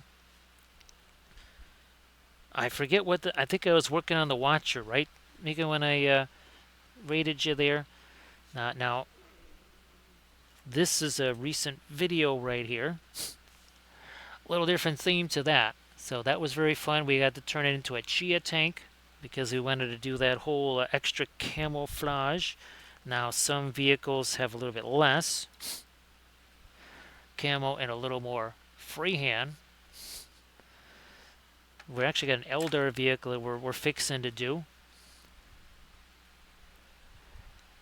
So Browning Rebel, one thing that you can do, and again, well, here's a larger, this is a larger scale figure. I've been talking about all the, well, we're using oil paints here. These are traditional artist oil paints right out of the tube, but we're using these bigger brushes, right? We're using these larger brushes, so doing broader applications of paint. Same thing here with this one, much broader applications of paint. And whether it is a fantasy piece or maybe something a little more historical in nature, it's all the same idea. Again, you can see there's object source lighting, even though it's a historical piece. There's what you guys doing back there? Oh, nothing, boss. It's all good. It's like, why is it then that I smell vodka and also burning? That's not good. It's like, no, it's all good. Please stop this, right? He's going to kill us all.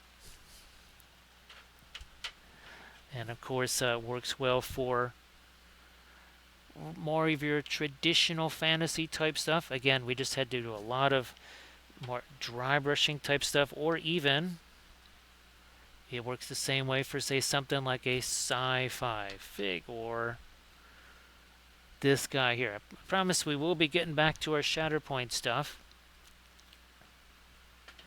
So yeah, Browning Rebel, maybe again, the larger brushes, larger applications, right? So again, you're not, you don't have to be so tentative, right? With the larger brush, with the smaller brushes, sometimes people get a little bit tensed up, and that's understandable.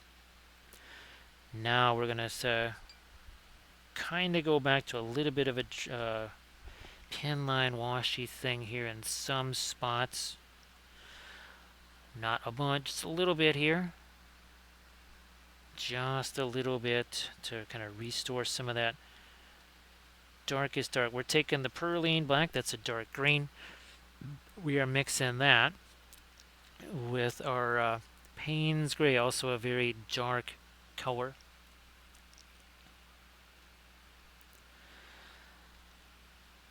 So Browning Rebel. Now the other thing too, let's say that you're not so sure about a color scheme.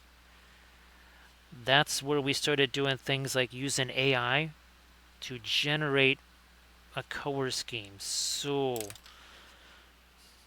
well, here's our Dark Queen Schmaladriel army, right? So the Galadriel takes the One Ring. Lothlorien basically, well, it kind of dies, turns to winter. Well, I went into AI and I said, show me Galadrim elves with, was it white armor, teal cloaks, and snow bases. Somewhere I think we've got that reference. It's my Arnor reference. Where's my elf reference here? I'm not sure if I still have that. Let me see. Well, we've got the, oh, that's right, we did the werewolves. So that was an AI generated reference. And then we painted up the werewolves, then we added the snow afterwards. So our Easterling buildings, wait a minute here. We did some AI generated references, and then we went ahead and painted the buildings kind of according to the references there. Now here's another reference. We did 3 different Arnor color schemes, and that basically gave me a really good idea about what to do for my color scheme there. So that's another thing that you can do, again, is just use the AI tools generate some reference images. Then you get a chance to see, okay, do I like this color scheme? Do I not like this color scheme?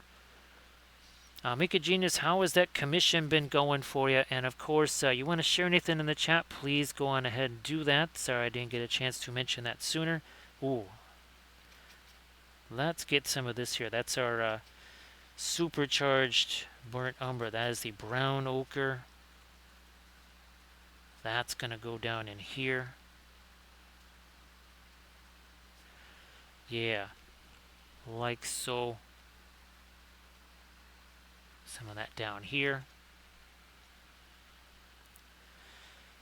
Got more of that brown ochre. That's going to go under there.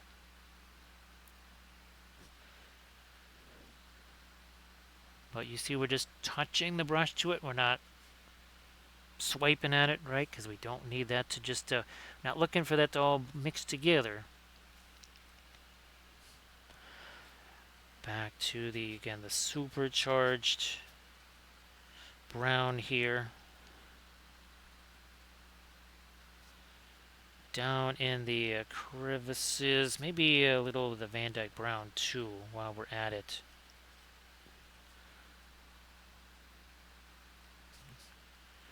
A little more of that thinner. And again, that's just settling down into all those crevices there.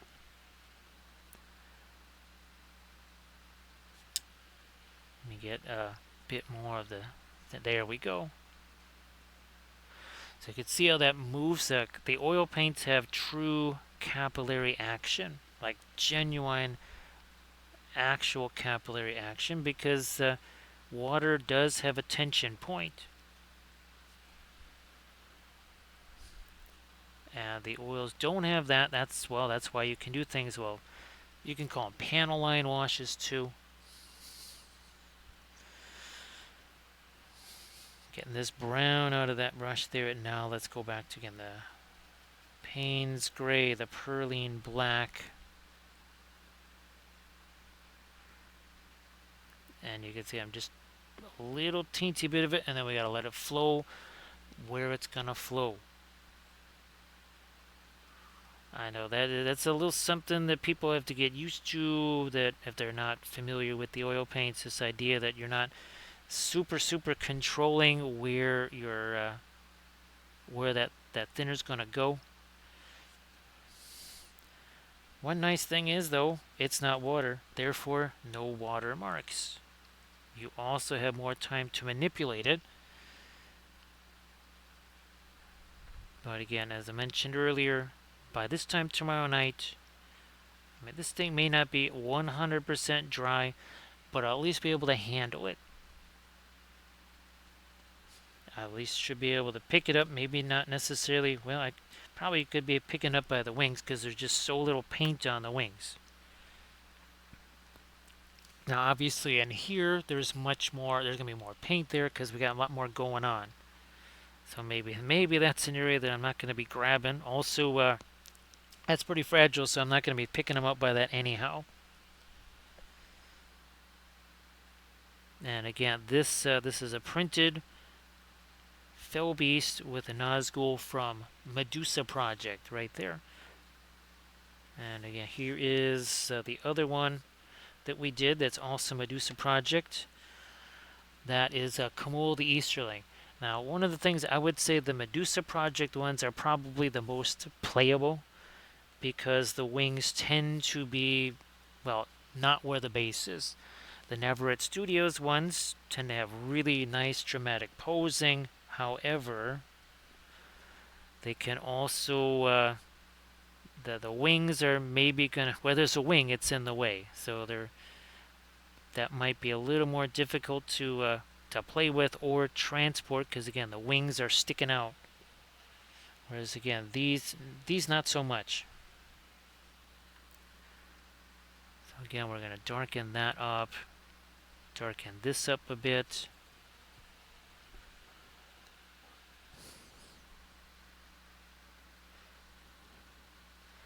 Maybe a bit more dark down there.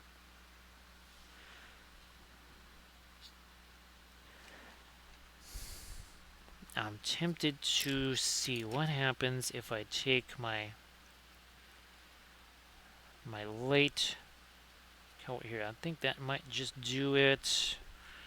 No, that's gonna be too close to the to this. I'm gonna try and add a little more yellow to it.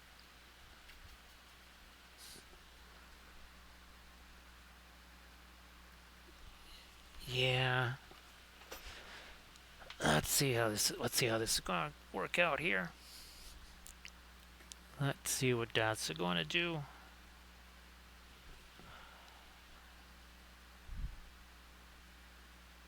I mean, there was a time where something like this, even with the oils, even for me, would have taken, that must be more like a 7-hour stream or something.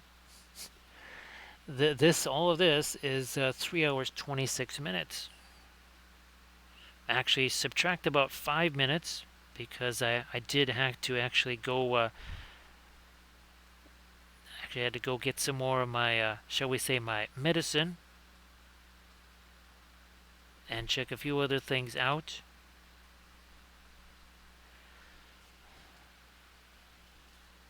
So that's really more like 3 hours, 20 minutes of actual painting time. And we've got rust on here. We got object source lighting. We have plenty of variety in the color on our Fell Beast, which is different from the building down there. And the building is part of the sculpt, just in case you were wondering. Ooh, that got a little too light. No big deal. Guess what? I got me a brush here. We're just gonna wipe some of that away. I'll take my perline black and some of the white here and try and do a little something here on the spines, fins. Really not sure what those are.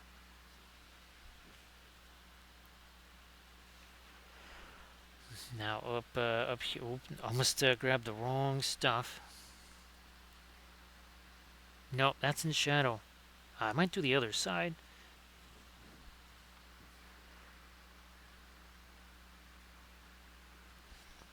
Blending brush. So I've got a blob of paint there. Look at this. I'm going to take this here brush. I'm just going to yank that stuff. Hashtag no layers. Blending brush again. Take that, just drag that down here. So now we've got ourselves, that's like almost worth 3, 4, 5-ish layers of paint, right? That we don't have to do. I just let the paint mix itself. Other benefits of that, you can get some pretty interesting kind of exotic colors that way without the whole need for infinite numbers of, glazes and layers and all this other stuff that will take quite a bit of time. I'm just using synthetic brushes. I stopped using the sables a long time ago. There became supply chain issues, quality issues, price issues, all those things together. I said, you know what? The synthetic brushes are pretty much the same all the time. You get one, the other ones are pretty much going to be the same quality. Whereas the sable ones, well, they just kept going down and down and down in quality and up in price. And I said, well, if I can get, say, 9 synthetic liner brushes for the price of 1, or no, that was like 3, yeah, about 3 of them, and it usually lasts about 3 times as long as a sable. That's like getting 9 brushes again for the price of 1. So that's also another fact. So you can see here, I again just slap the lighter color on there, grab the blending brush.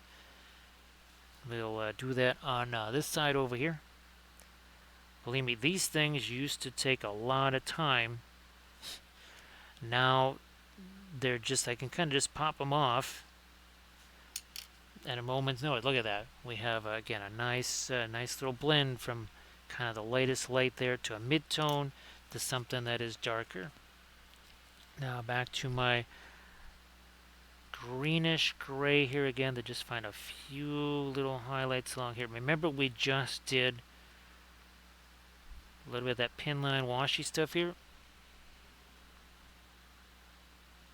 That is still, we're still able to mix that.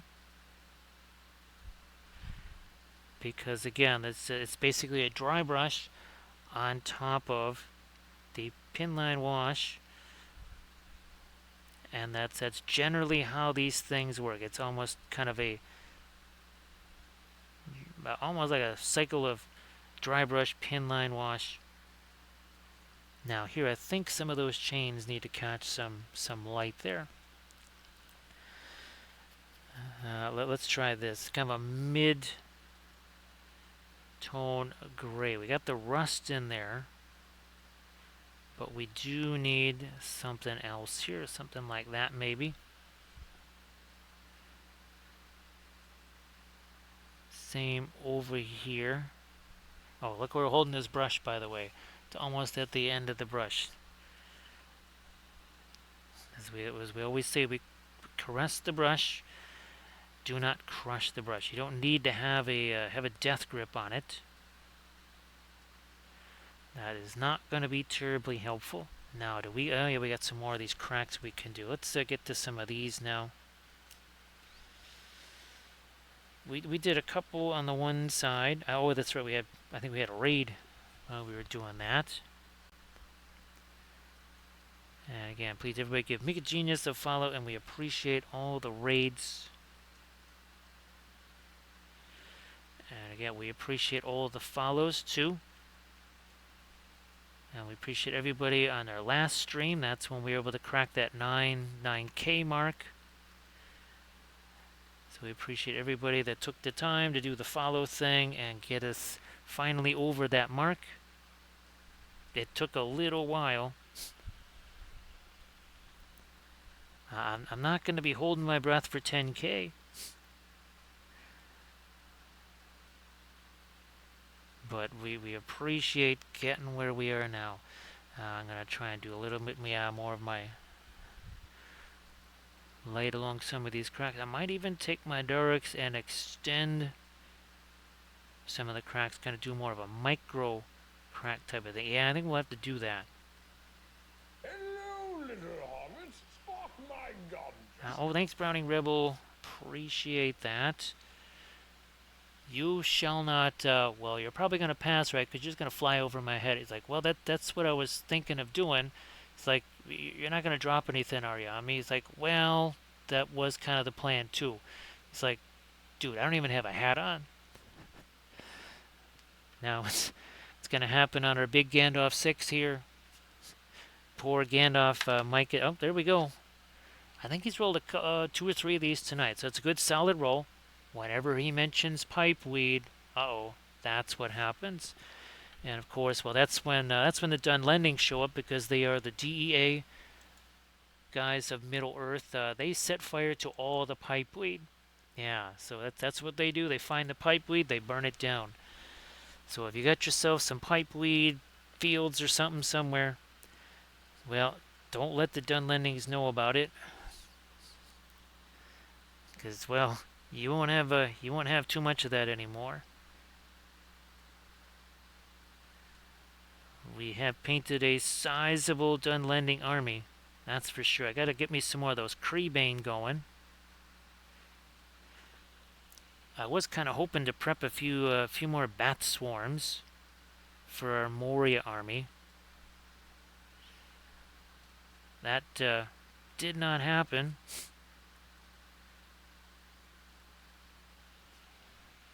Get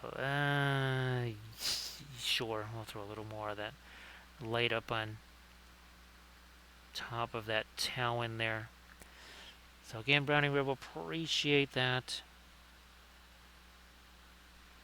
I mean, there's no fabulous prize or anything like that for reaching any number, but it's kind of nice. And we appreciate everybody that takes the time to watch us here. Ooh, let me get a little bit more of my light there. Alright, now I think we did that side too. We did that side. So let's get our dark stuff here. Maybe do some micro cracks. Just extend these ones that are here. So Skill Diff, I hope that you're doing well. Thanks for joining with the raid. We appreciate that. So this is some Van Dyke Brown here. And what I will do is just either strengthen some, or in this case, I'm going to add on to that a little bit. This one, we'll extend that out a little. Don't need to go really crazy with them. I think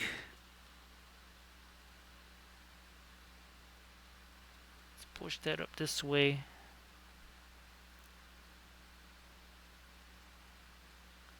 I don't think we're gonna use that. Look at this. See, it's the other advantage of the oil paint is it's like we have an eraser there.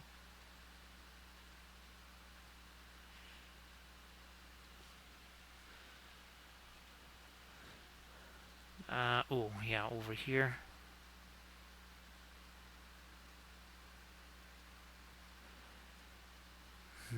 Better change this crack up a little bit here.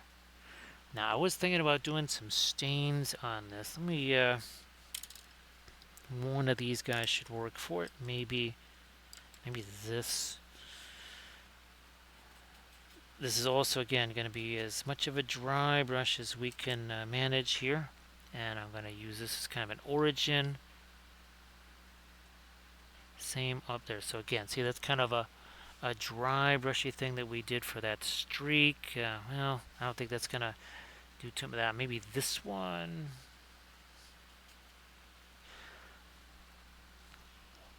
Just want to make sure that is on screen. There. So I can see kind of a little bit of a streak or whatever coming out of that. You want to, if you're going to do the streaks and all that, you really do want them to have, oh, what would you say, like a logical origin point. Not just like, just to put one out there to put one out there. So you will want those to, again, be like, all right, it makes sense that there would be a streak there instead of like, okay, where'd that come from? That is just too light, so I'm going to get more of the Perlene black. Again, it's a dark green. Now here we're just going to essentially erase part of that. I mean, imagine if you had that ability. I mean, you really can't do that with the acrylics where you say, nah, not a fan of that. I'm just going to wipe that away. Or just blend it in real quick and it's not even noticeable anymore. So again, that is a huge advantage of the oils, which maybe at first, you might feel a little bit anxious working with them because they might be something very new for you. If they are very new for you, also too, you can, well, do something like this. Do some color charts. Take that same color, mix it with other light colors. It just shows up better when they're light colors. And maybe your very first oil painted thing should be just this. One light color, one dark color. That way you can just kind of focus on how to get the oils on there instead of what color red are you using, what color green are you using. That's another way where you can just kind of take some of the complexity away. Generally, it's certainly best not to say, I've got my brand new army. It's like a 10,000 point apocalypse-sized army, and I'm going to do it all in oils, which I've never done before. Maybe that's something that you kind of hang on. You hang on to that for a while, and you just try out the oils first. Maybe just do some little test things. Maybe again, like you got some bones miniatures or whatever, things that have more open surfaces like cloaks. Maybe don't try things that have a lot of freehand or a lot of tiny little details. Also keep in mind that once the oils have dried, they're just paint. You say, you know what, I just would rather just do the rest of this in acrylics, or I have to because I need this later tonight and it's got to be dry. So, paint acrylics over it, no big deal. That works too. I've certainly done a bunch of videos where I take something that was initially painted with oils, paint's dry, acrylics over the top. Vice versa. Yeah, once it's dry, it's just paint.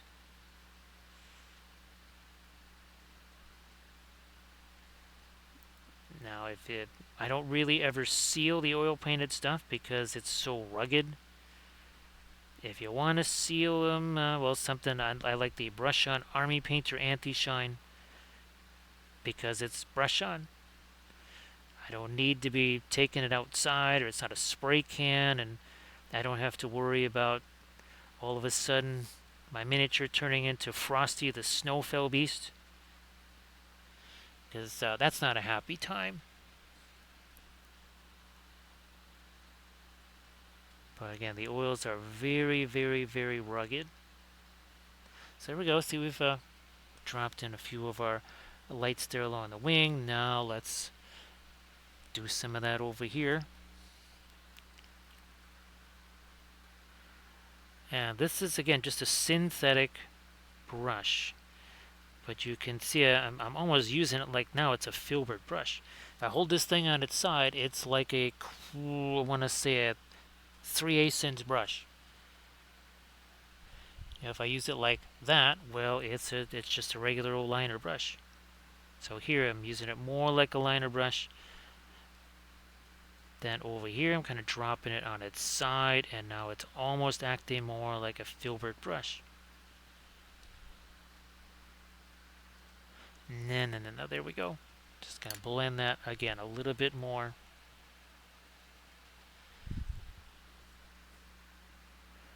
Try to get some more of my light in here.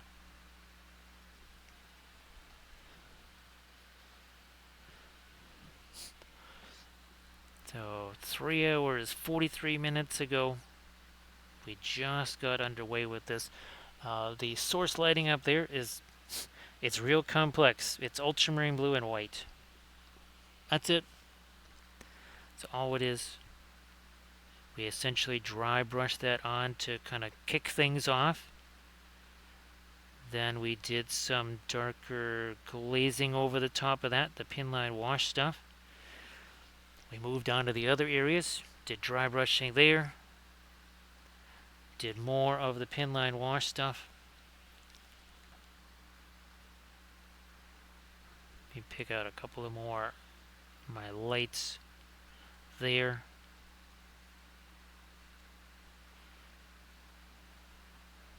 Like that. Something more over here.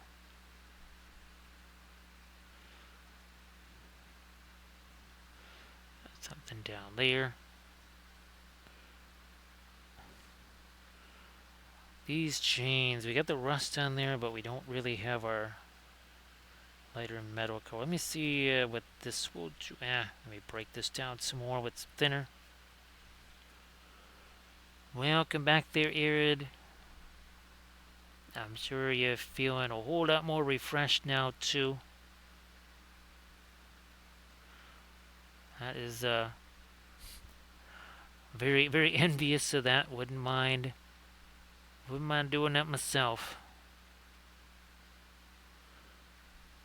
We're gonna get more of our light down in the crevices there of the chains. Down there. Oh, wait, let me turn it over this way. Yep, we need to get these chains a little bit lighter here. We did get the rust in there, which is fine. We do need some kind of, at least a mid-tone there.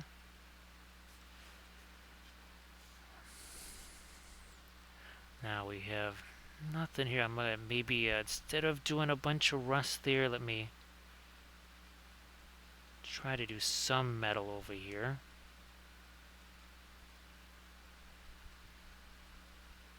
Yeah, something like that.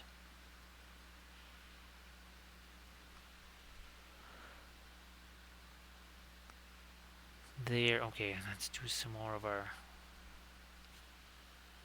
little touch of extra light over here. Let me get this stuff. It's mostly our fast matte white. It's got a little bit of our brownish gray color in it too.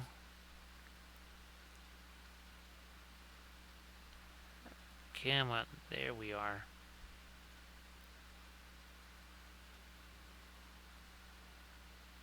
I'll throw some of that right down in there. Okay, we're kind of good on the other side.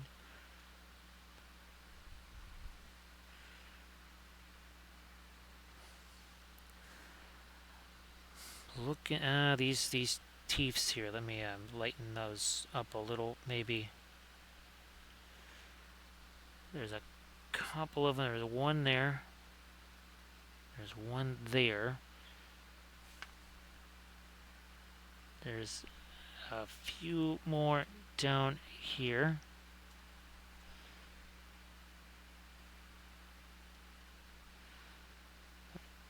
Let me see what I can do there for the eye.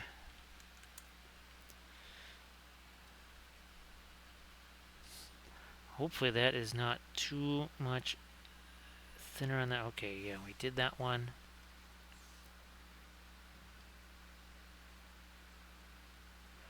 Okay, we got that one now. Also, maybe a little more of the dark on the metal up here too.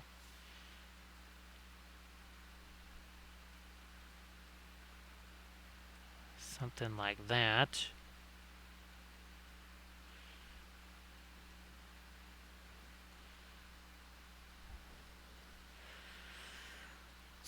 What about this? I can't keep... Well, I need to get a little bit of light on the edge of these things. That's what I need to do. So let me take this. There's my ultramarine blue. Okay. Finding a place for my hand to go here. And this is where things get extra tricksy, because I'm just trying to get the edge of these scales here where that sword, since the entire scale catching light, just these top edges here.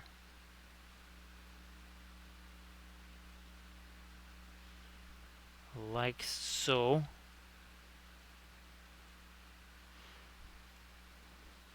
Yeah, that's it, just those top edges. We kind of did that over here. I need to do a little more. I don't know. Let me see. Where are we at here with their stuff?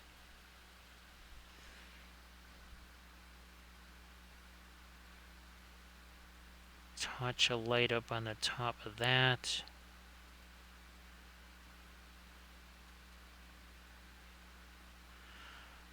And as we wander down here, again, I want this to be, if there's no dark over here, this is not even going to remotely appear light. You must have dark to show the light. Now let me catch a bit more of our edge right there.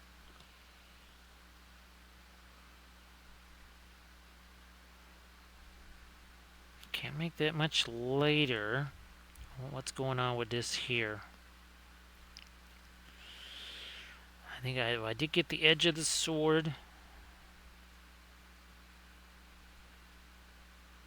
Few more extra. Oh yeah, that's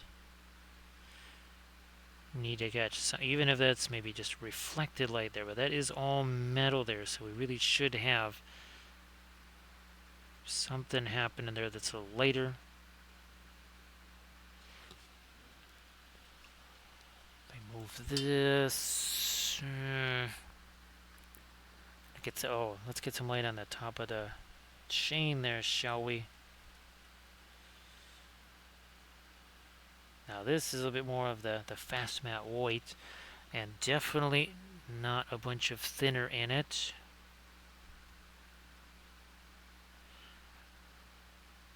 Catching especially this part of the chain. I mean the sword should be casting some light down onto that. Over there, oh, something here. Tiny bit on that side too. So there we go. That chain, and then it fades down right into the darkness. I'm thinking the end of that's gonna catch a little bit of our light, and then maybe two on the inner edge of the armor here.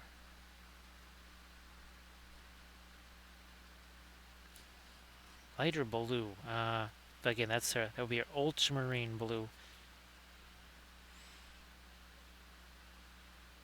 on this facet here, because it is really pointed up towards the. What are we doing here? Let me get some of this.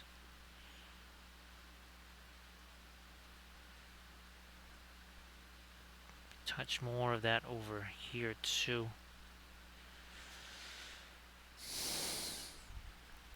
Ultramarine blue again. Ultramarine blue, that is not going to be a staining strong type of color. So it's one of those things where we'll see if you do those color charts we were talking about a little while ago.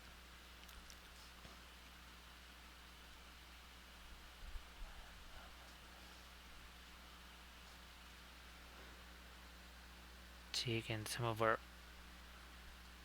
right there, yeah, some of our blue. Letting that mix. Oh, you know what?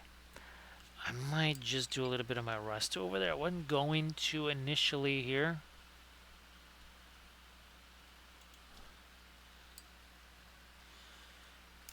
But let me do that. Let me get a little bit of this. Some of our lighter rust color here.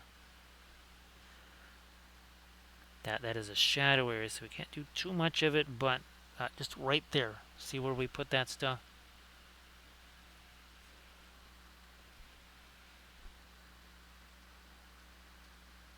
And that, okay, that's that.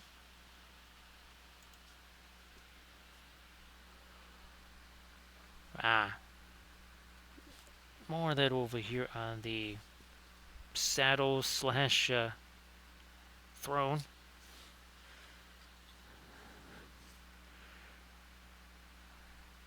Possibly some more of that over here too.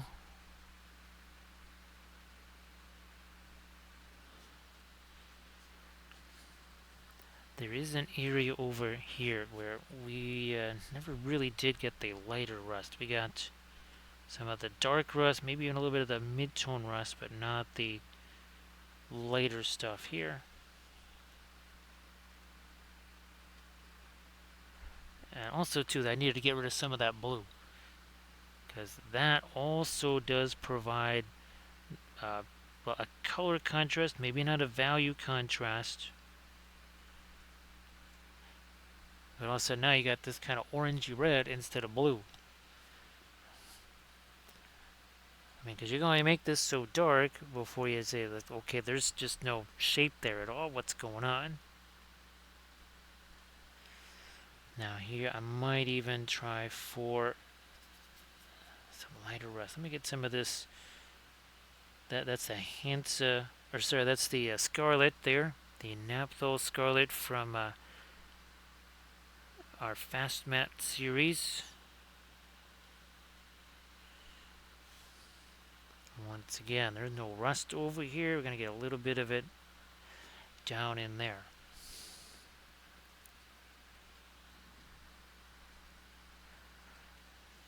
Let's not go too light.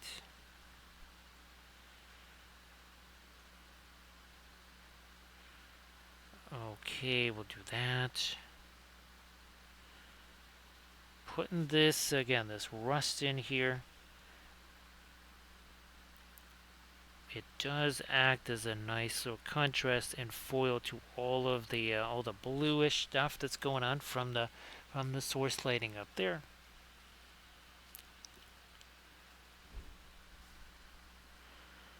Is that, yeah, that is also armor there.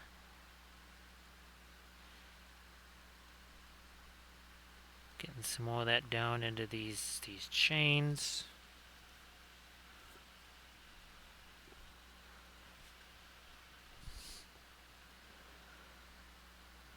Boy, nope, I'm going to have to just avoid that temptation, and I will mess with it down here. That's more of our lighter rust. Now I'm going to maybe go with something much darker, the Van Dyke Brown, I think.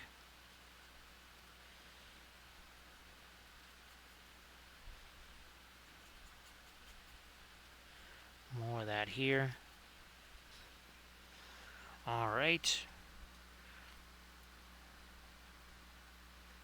There we go. Yeah, we had kind of lost some of those harder edges, and of course, edge contrast is a thing.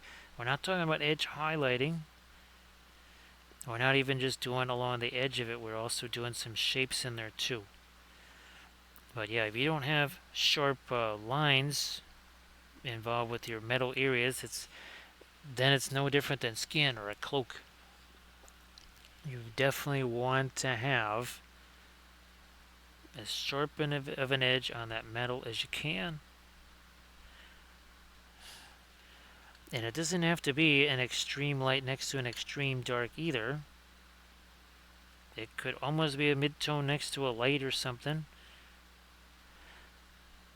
Not everything has to be, I know everybody likes blending and all that kind of stuff, but again, if you don't have edges on things like metal, it's just not going to look like metal at all. Now here, I think I still need to get some lighter stuff on the scales. Let me see what happens. Nope, that's going to be too, I think that's going to be too much towards the warmer side of that. Let me try this. That's the Perlene Black mixed with some of our white. Come on, there we go. So it's a bit more of a cooler greenish color. Not really going to be sticking my hand on here that much more, so I think I can finally start to do these scales out here. And boy, there's some heavy duty texture on these things. You could see how often I have to go back and get paint on that brush. That's another little, what would you say, a hidden time savings. Because the oils are so efficient as far as getting those things spread out onto the surface. Because the acrylic, right, as soon as you put on the brush, it's starting to dry. With the oils here, even though it's a tiny little bit of paint, well, that's not drying, right? I mean, ultimately it will if you leave it on there long enough. It's actually one of the reasons why I only use the oil paints on the stream, because if there's an interruption or something like that, and you forget that you got some acrylic paint sitting on that brush, well, that's going to be baked into the cake, shall we say. There have been times with the oil paints where I've actually forgotten to even clean out the brushes till the next day, and they've still been fine. That would not be ideal with the acrylics. And remember, the oils are actually easier on your brush for that reason, because the paint's not going to get down in that ferrule and dry. That's sadly what happens with the acrylics, because I've lost many brushes to that. Paint gets down inside that metal ferrule, it dries in there, and yeah, then the brush never quite the same again. So you want to avoid that maybe, and that's again where the oils come in very handy. You don't need a ton of colors either. I might have 12 of them on the palette here, that's it. I haven't put any new ones on, I'm not going to. What I got here is more than enough.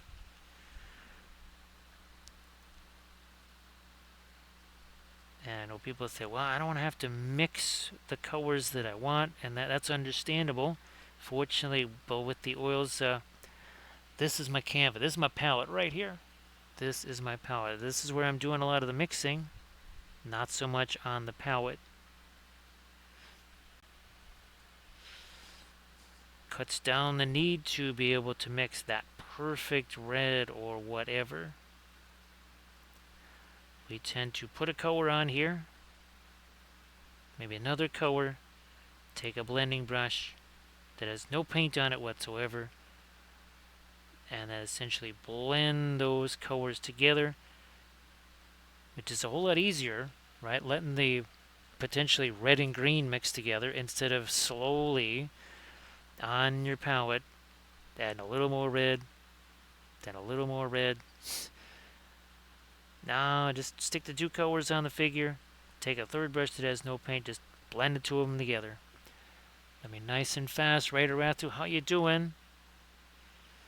So Rathu, hopefully Bonko is doing well, and Denethor.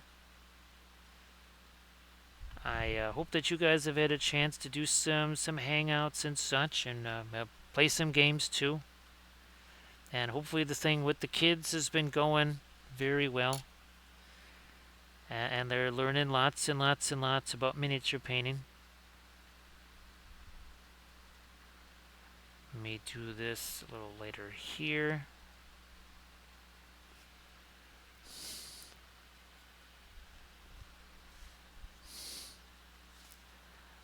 Yeah, let's get the right along the edge there. And I guess Bunko has a birthday stream coming up. So happy birthday to Bunko. At least I think so. I don't think it's a stream anniversary. I think it's a birthday stream. Catching some more of our light up there? Sure. Let's do that.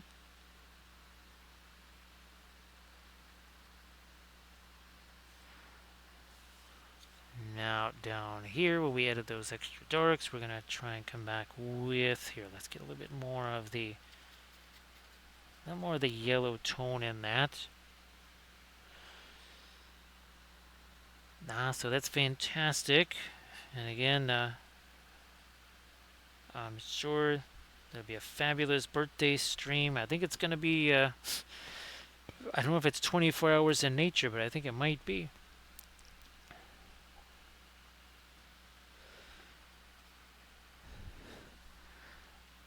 Yeah, Arathu, sometimes that's just going to happen, right? Things are maybe a little bit too crazy at that time, and it's not the worst thing in the world to sometimes celebrate a birthday a little bit later. Kind of turns a birthday into a birth week. So that's always good too.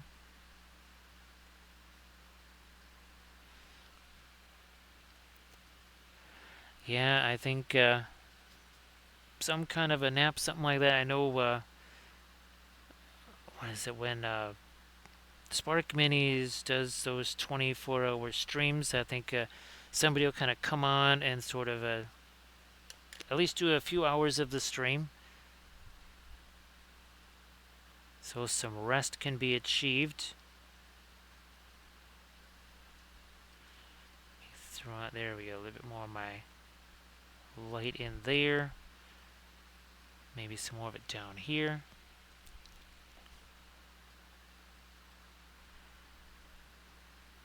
More light, and that's getting to be here a little too much thinner. We need a little more, just a paint on there, so that, there we go.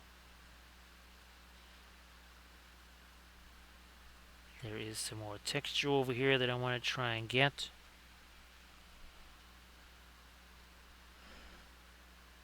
So right through, hopefully all is well there. Sorry that I missed I think Big Jim was he streaming on Tuesday? I know that Pyro Club was doing a Wednesday, probably an RPG thing or something.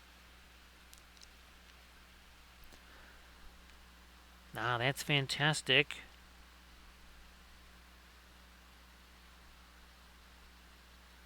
I think what Jamie was actually Denethor I think was going to be on there too. We haven't seen Denethor. I don't know if Denethor was on the last stream either.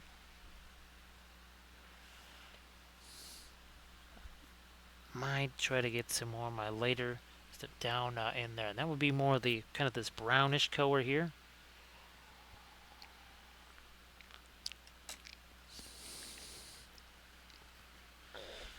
Alright, let's have at it here.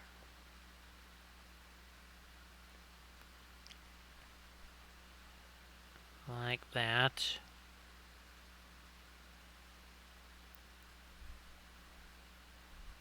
Something more there. Let's do a blending brush. So those lines are getting a little too sharp there. Now that's fantastic, Arathu. Gee whiz, Denethor is going to have to send me some pictures of some of his sculpting. Because I don't think Denethor has he does he does Discord links. I don't think he does an Insta link there.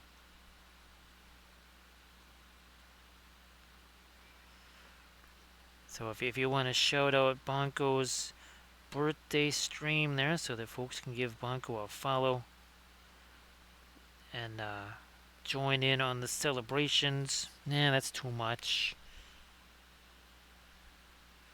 Gonna take some of that away. Yeah, Arathu, I could see that happening. Because time can sometimes, all of a sudden you go, wow, okay, 8.5 hours later. Oh, look, there's the sun.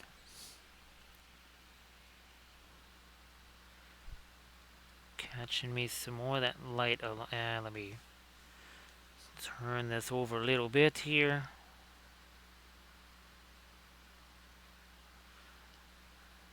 So again, initially, this is where I was sticking my hand, right, on all of these areas. So now that we kind of done all the interior stuff, now we want to do some of these areas down here.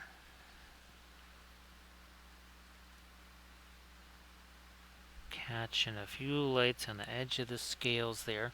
So everybody please check out the Insta link there, and then please give Bunko a follow. That way, again, you'll be able to join in on the fabulous birthday stream with a cast of many. Let's see, who else was going to... I know, let's see, Denethor, Jamie. I don't remember some of the other folks that were going to be on.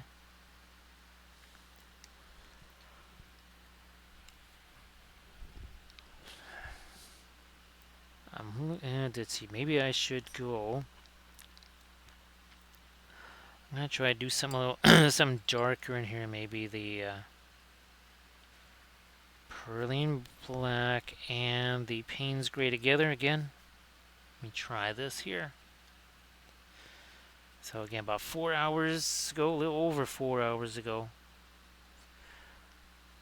Neither of these guys is the rider, the Fell Beast, or the building. No paint on any of them. I'm not saying, I'm just saying. Can't do a little teeny bit of a pin line wash there. Not much. Just a little bit. One thing I was on one of her Fell Beasts, and it was maybe the second or third one, is when I noticed that I could actually just plop the paint on there, then go grab some thinner and just kind of create a pin line wash that way. Oh, Walter's Workshop. That's right. Oh, and Brush Liquor. I think Brush Liquor might be on now. I'm not sure if Brush Liquor is still on, but I think so.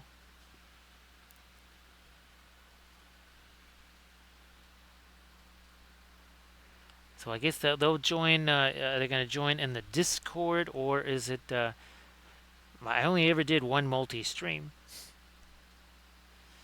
I don't even know if they still call it multi-stream anymore. Yeah, I did that exactly one time. That was it.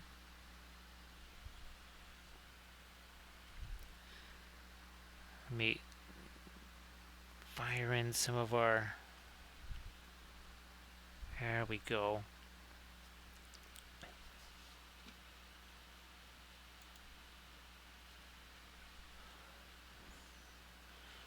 More of that dark greenish stuff. Yeah, and this is the one area that I had to sculpt and fill that gap. You can't see it because the wing is in the way. I'm going to... Maybe we'll add that. Wow, that's very, very bluish, but I did want this to be a cooler mid-tone green. Let me see what happens. Here's that. A little too late. No problem. Come back with some of the perlene black.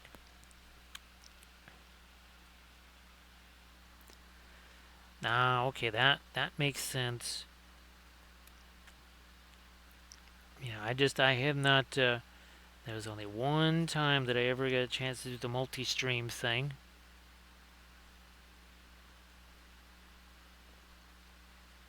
Let me try some of my like down here, some of the green and the in the crevice there. No, more individual scales up there. Sure.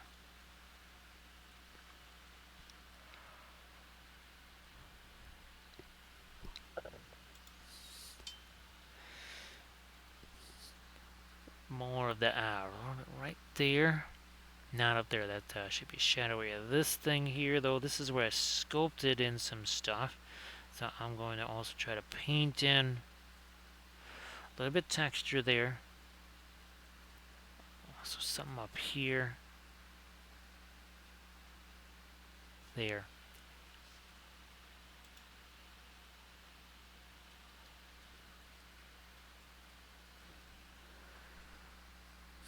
Not gonna mess with that over there. So I did one multi-stream, I think with Mike Disney. Yeah, I think that's it. One multi-stream. It wasn't super practical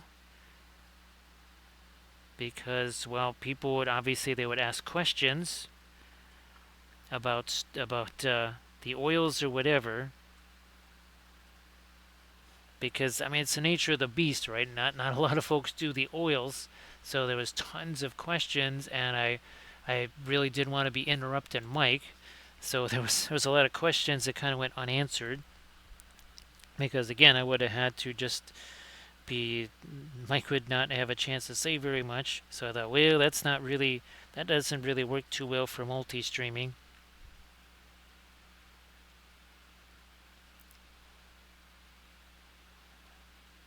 Oh, hey there, Hangerhead. Nice to see you again. How you doing?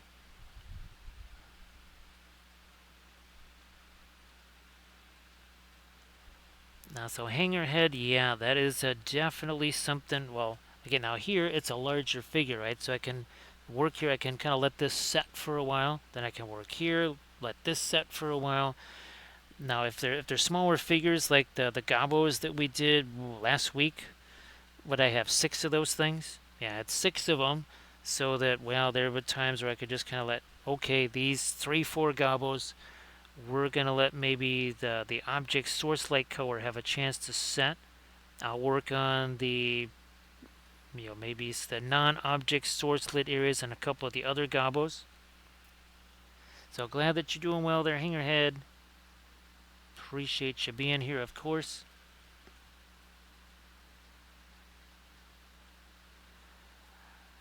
Now again, something that's larger like this, it kind of makes it easy to be able to move on to another area. But when it's something smaller, it's so much easier to just, again, step away from that one, put that one aside, and then work on another one. 1 second here.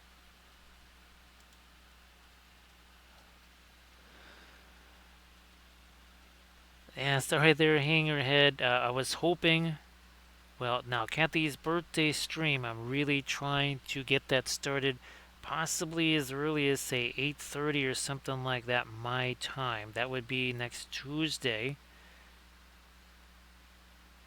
And then I'm also hoping that maybe when if we actually do have winter time here, let's say December, January, February, whatever, maybe that's when I can try to start streams on Saturday a bit earlier.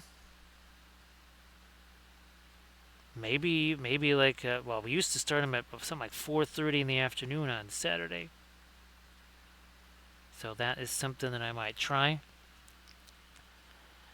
Today was later because the video that I was trying to film, well, sadly, the mic got turned off. I didn't know it while I was filming, and then as I went to edit it and render it, I said, wow, yeah, I got 3 video clips here.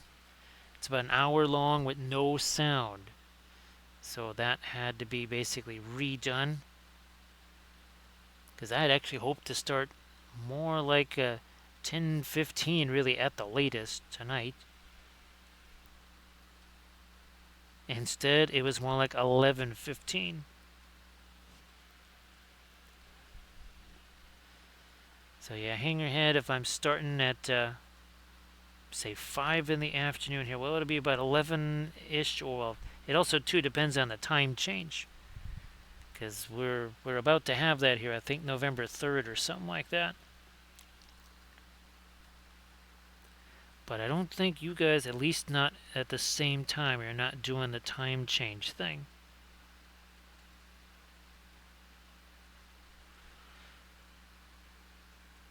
I'm tempted to, let me just see some real quick here. Again, that's not quite the color that we would normally use for this. I have all the blue ones downstairs.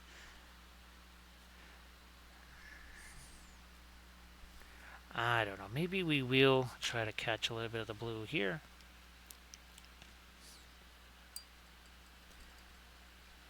So that would be...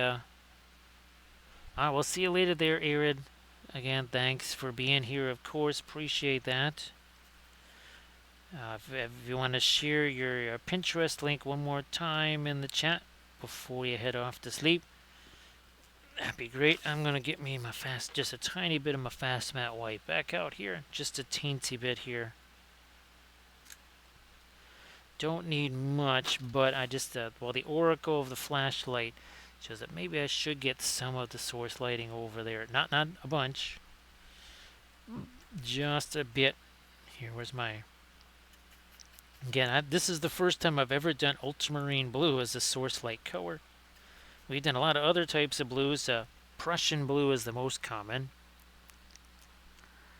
Again, with some of the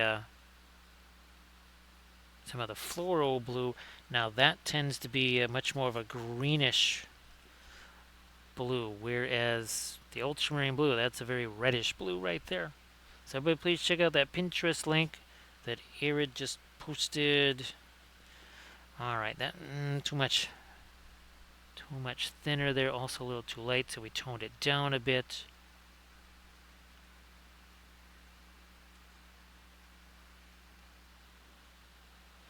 Tone that down a little bit there.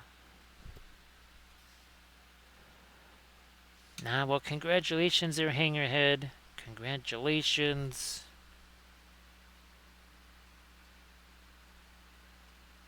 Let me do there a little bit more there.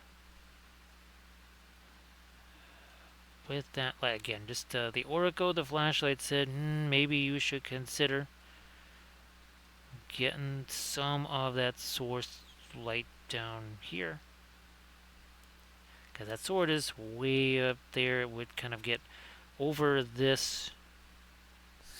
That's okay, we'll just wipe that away. We'll try it again. Because there are some bits of something there that should catch a little bit of light. Catch some over here. Now for my Friday stream, I will have another Fell Beast. Huge surprise. I think that'll either be Fell Beast number 9 or Fell Beast 10. I think it'll be Fell Beast number 9. I do not know at this point. I kind of doubt there'll be.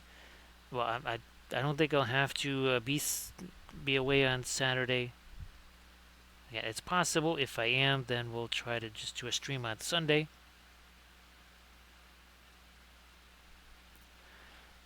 Oh, that sounds really good there, Hangerhead. I was always wanting a pizza stone versus a metal pan because, though, just like with the Sculpey, that's why we bake it on a ceramic tile. It doesn't quite transfer the heat the way a metal pan does. So that's fantastic. I'm sure that is going to be well accepted and enjoyed. Now here, we can't just have that along the edge of there. I'm kind of trying to pull that light out a little bit this way.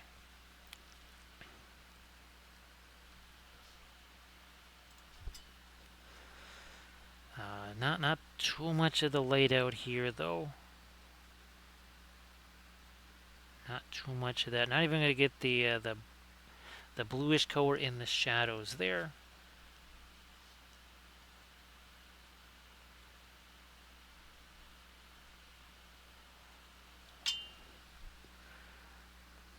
No, that would still be in shadow there, because that would cast a shadow onto that. So we're not going to do anything there. Let me see if we actually do want to try. No.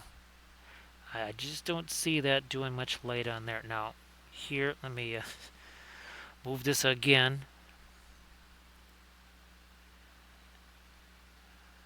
But there's a lot of texture on that robe, that's for sure.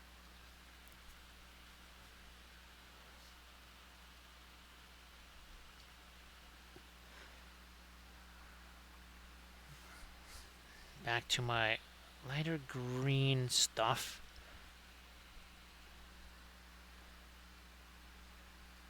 Over there.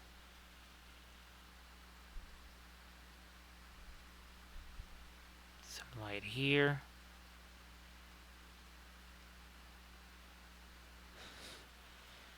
Kind of a mid-tone.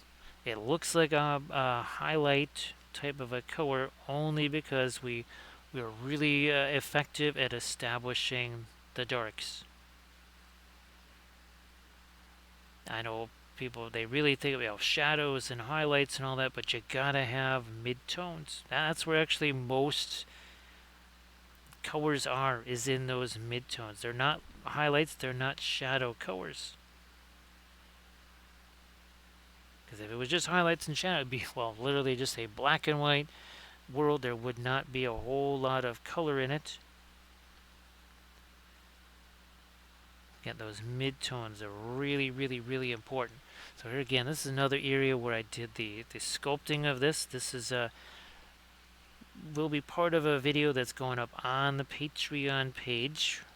I will be uploading that after the stream tonight. And it covers various types of gap-filling materials. Just a little bit of a comparison to say, you know, here's what this one kind of does well. Maybe this one not so much. But maybe that same material does this other thing pretty well. Now here, this is the asphaltum. Because I don't want it to be a rust. No, let's see, it's too close to a rust. Which means we need to go back to more of a grayish tone. That's a kind of a greenish gray.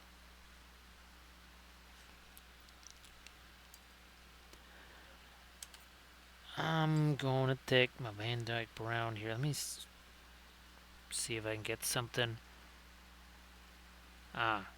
Yep. Edge contrast. If I kept making that lighter and lighter, it would end up rivaling my source light as far as how light it was. And that, again, that's just going to create object source shading. We do not want that. We want object source light. Where's our, here he is. There's our Saruman. Now he's got a white robe, right? But where that light source is, if you want that to look like a light source, well, guess what? It generates a shadow. So you could wear like a white sweatshirt, white t-shirt or something. You go into a room that's somewhat darker. You shine a flashlight on that t-shirt. It will be very light. Then there's going to be a shadow area that kind of separates it, and then it'll start to get light again with those midtones we were just talking about. So again, more of our dark down in there. And our darks here, that's got kind of a bluish tone. We have, well, here we can do this. So we got the blue, some green, some whatever. But if we do this, right? Yeah, there's still value there, but this tone, that tone, and this, all the same. Here, let's bring that back. Look at the difference there again.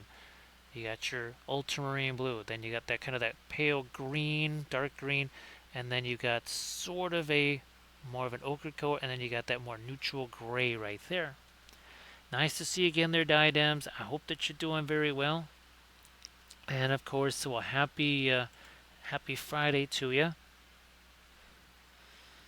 I hope that everything is going sensational. Throw some more of my dark down in some of these areas. Somehow, that got hit with our lighter color up there. Oh, we did do the cracks there.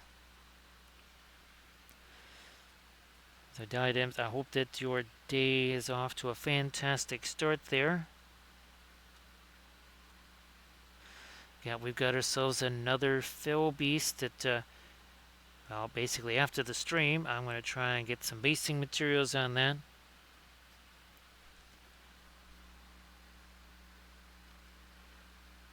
I wonder if I should do the I'm going to have to look at my rule book there and see, you know, which what the undying with would I ally with normally. Because we've already done kind of a rate that has a whole bunch of skelly friends on the base.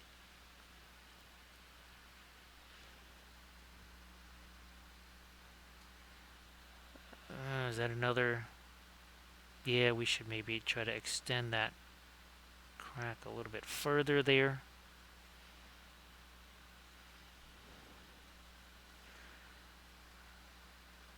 I think we've done that. Yeah, we've done a little bit extending of those cracks too.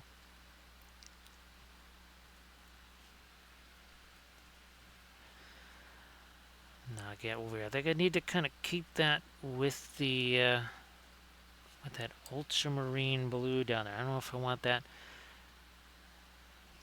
too light. I need a little more light there. There's just not quite enough. Let me try something like this. Is this? I want to go a little more, a little further past that. Let's see what this is going to do. Where we're getting there. Also, again, try not to miss out on areas where maybe we've got that rust. But I think I need to make, and we're going to try one more round of this. Hopefully this won't be too much. Especially here where, again, that the sword is kind of going right down on it as far as projecting that light.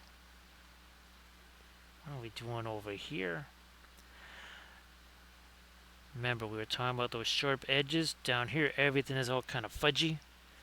There are 0 sharp edges down here. Let me see if we can engineer some sharp edges in a couple of different ways here. That might just start doing it. Yeah, I'm looking at this going, okay, I can't even tell what's going on there. That's how fudgy all the edges are. Which is why that wouldn't look like metal. Is that enough? Maybe if I get touch more. Oh yeah, along this edge there. Also trying to do it. That sword's right above it there. It's gonna just kind of drop that light down.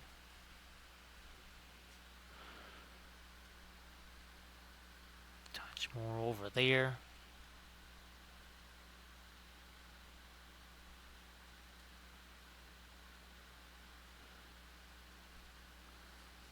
Now, shall we see if I do the lighter rust? It's just going to compete with that. So we want to do that.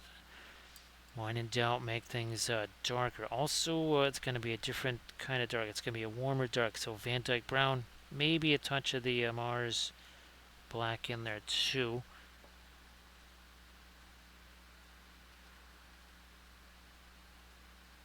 Trying to do a little bit of strategery here. Place that where it's going to make those edges look sharper. It's not ledge lining or nothing like that, because I am turning this into some shapes. I can still see his eye there. You know, these couple of chompers here. I'm gonna try our brown ochre as a bit of a glaze thing here.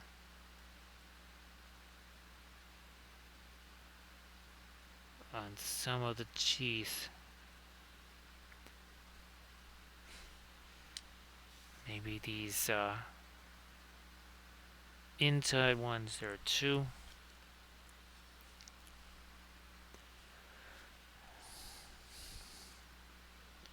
Can you see it? Yes. Also here.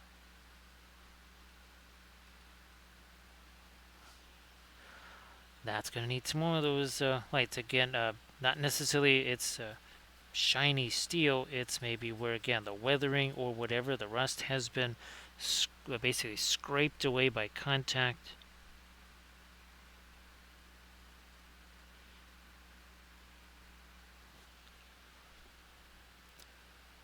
Again, that's just a fast matte white there. Maybe a little whatever else is on the brush. Ah, and we never really did get the top edge of that. Oh, and these things too. That's mostly just our initial dry brushy stuff on there, so I'm gonna reconstitute that. There we go. Okay. That is not the. It's not the fins here. That's actually some metal on there. Good to know. But no, I do think I have a whole bunch of stuff here to do. It's about it's been 4.5 hours. It's 3:37 in the morning here, so I am going to say thank you to Armored Wolf for doing all the moderations. I'm going to say thanks to everybody for all the bits and the subs and the follows and the cheers. Appreciate those too. So thank you so much everybody for hanging out here. And again, that's what I have to go do is actually prep that next Fell Beast for that stream tomorrow night, so we can have ourselves one more of these guys. Well, actually I gotta prep 2 of them. So thank you so much, Armored Wolf. Appreciate that. And actually, I do think, speaking of brush liquor, let me see if we can find oh, thanks, Hangerhead. Appreciate that. Let me see if he is still actually streaming there. I thought he was. Let me keep scrolling down here. So I thought I saw no, that's not brush liquor right there. Is that brush liquor? Oh, well, he was painting. Oh, that's Mini Maddie's is actually streaming right now. So I might have to go over that way because I don't see brush flick. Oh, there's brush flicker. Alright, there we go. So now we got him. He just changed spots. Changed spot. Okay, so there we go. I'm going to zoom out here. Well, there we go. So there is another one of our Fell Beasts. Again, this is by Medusa Project here. And it's the same folks that did this one. Our Knight of Umbar. So again, that is from Medusa Project. Thanks again. I have to appreciate you being here. And thanks, Hangerhead. I'm going to get the raid countdown underway because that takes a little while there to get going. So yes, indeed. There you are. Another Fell Beast. Another stream. Another Fell Beast. So thanks a bunch, everybody. Appreciate everyone being here. And I will see you on our Friday stream.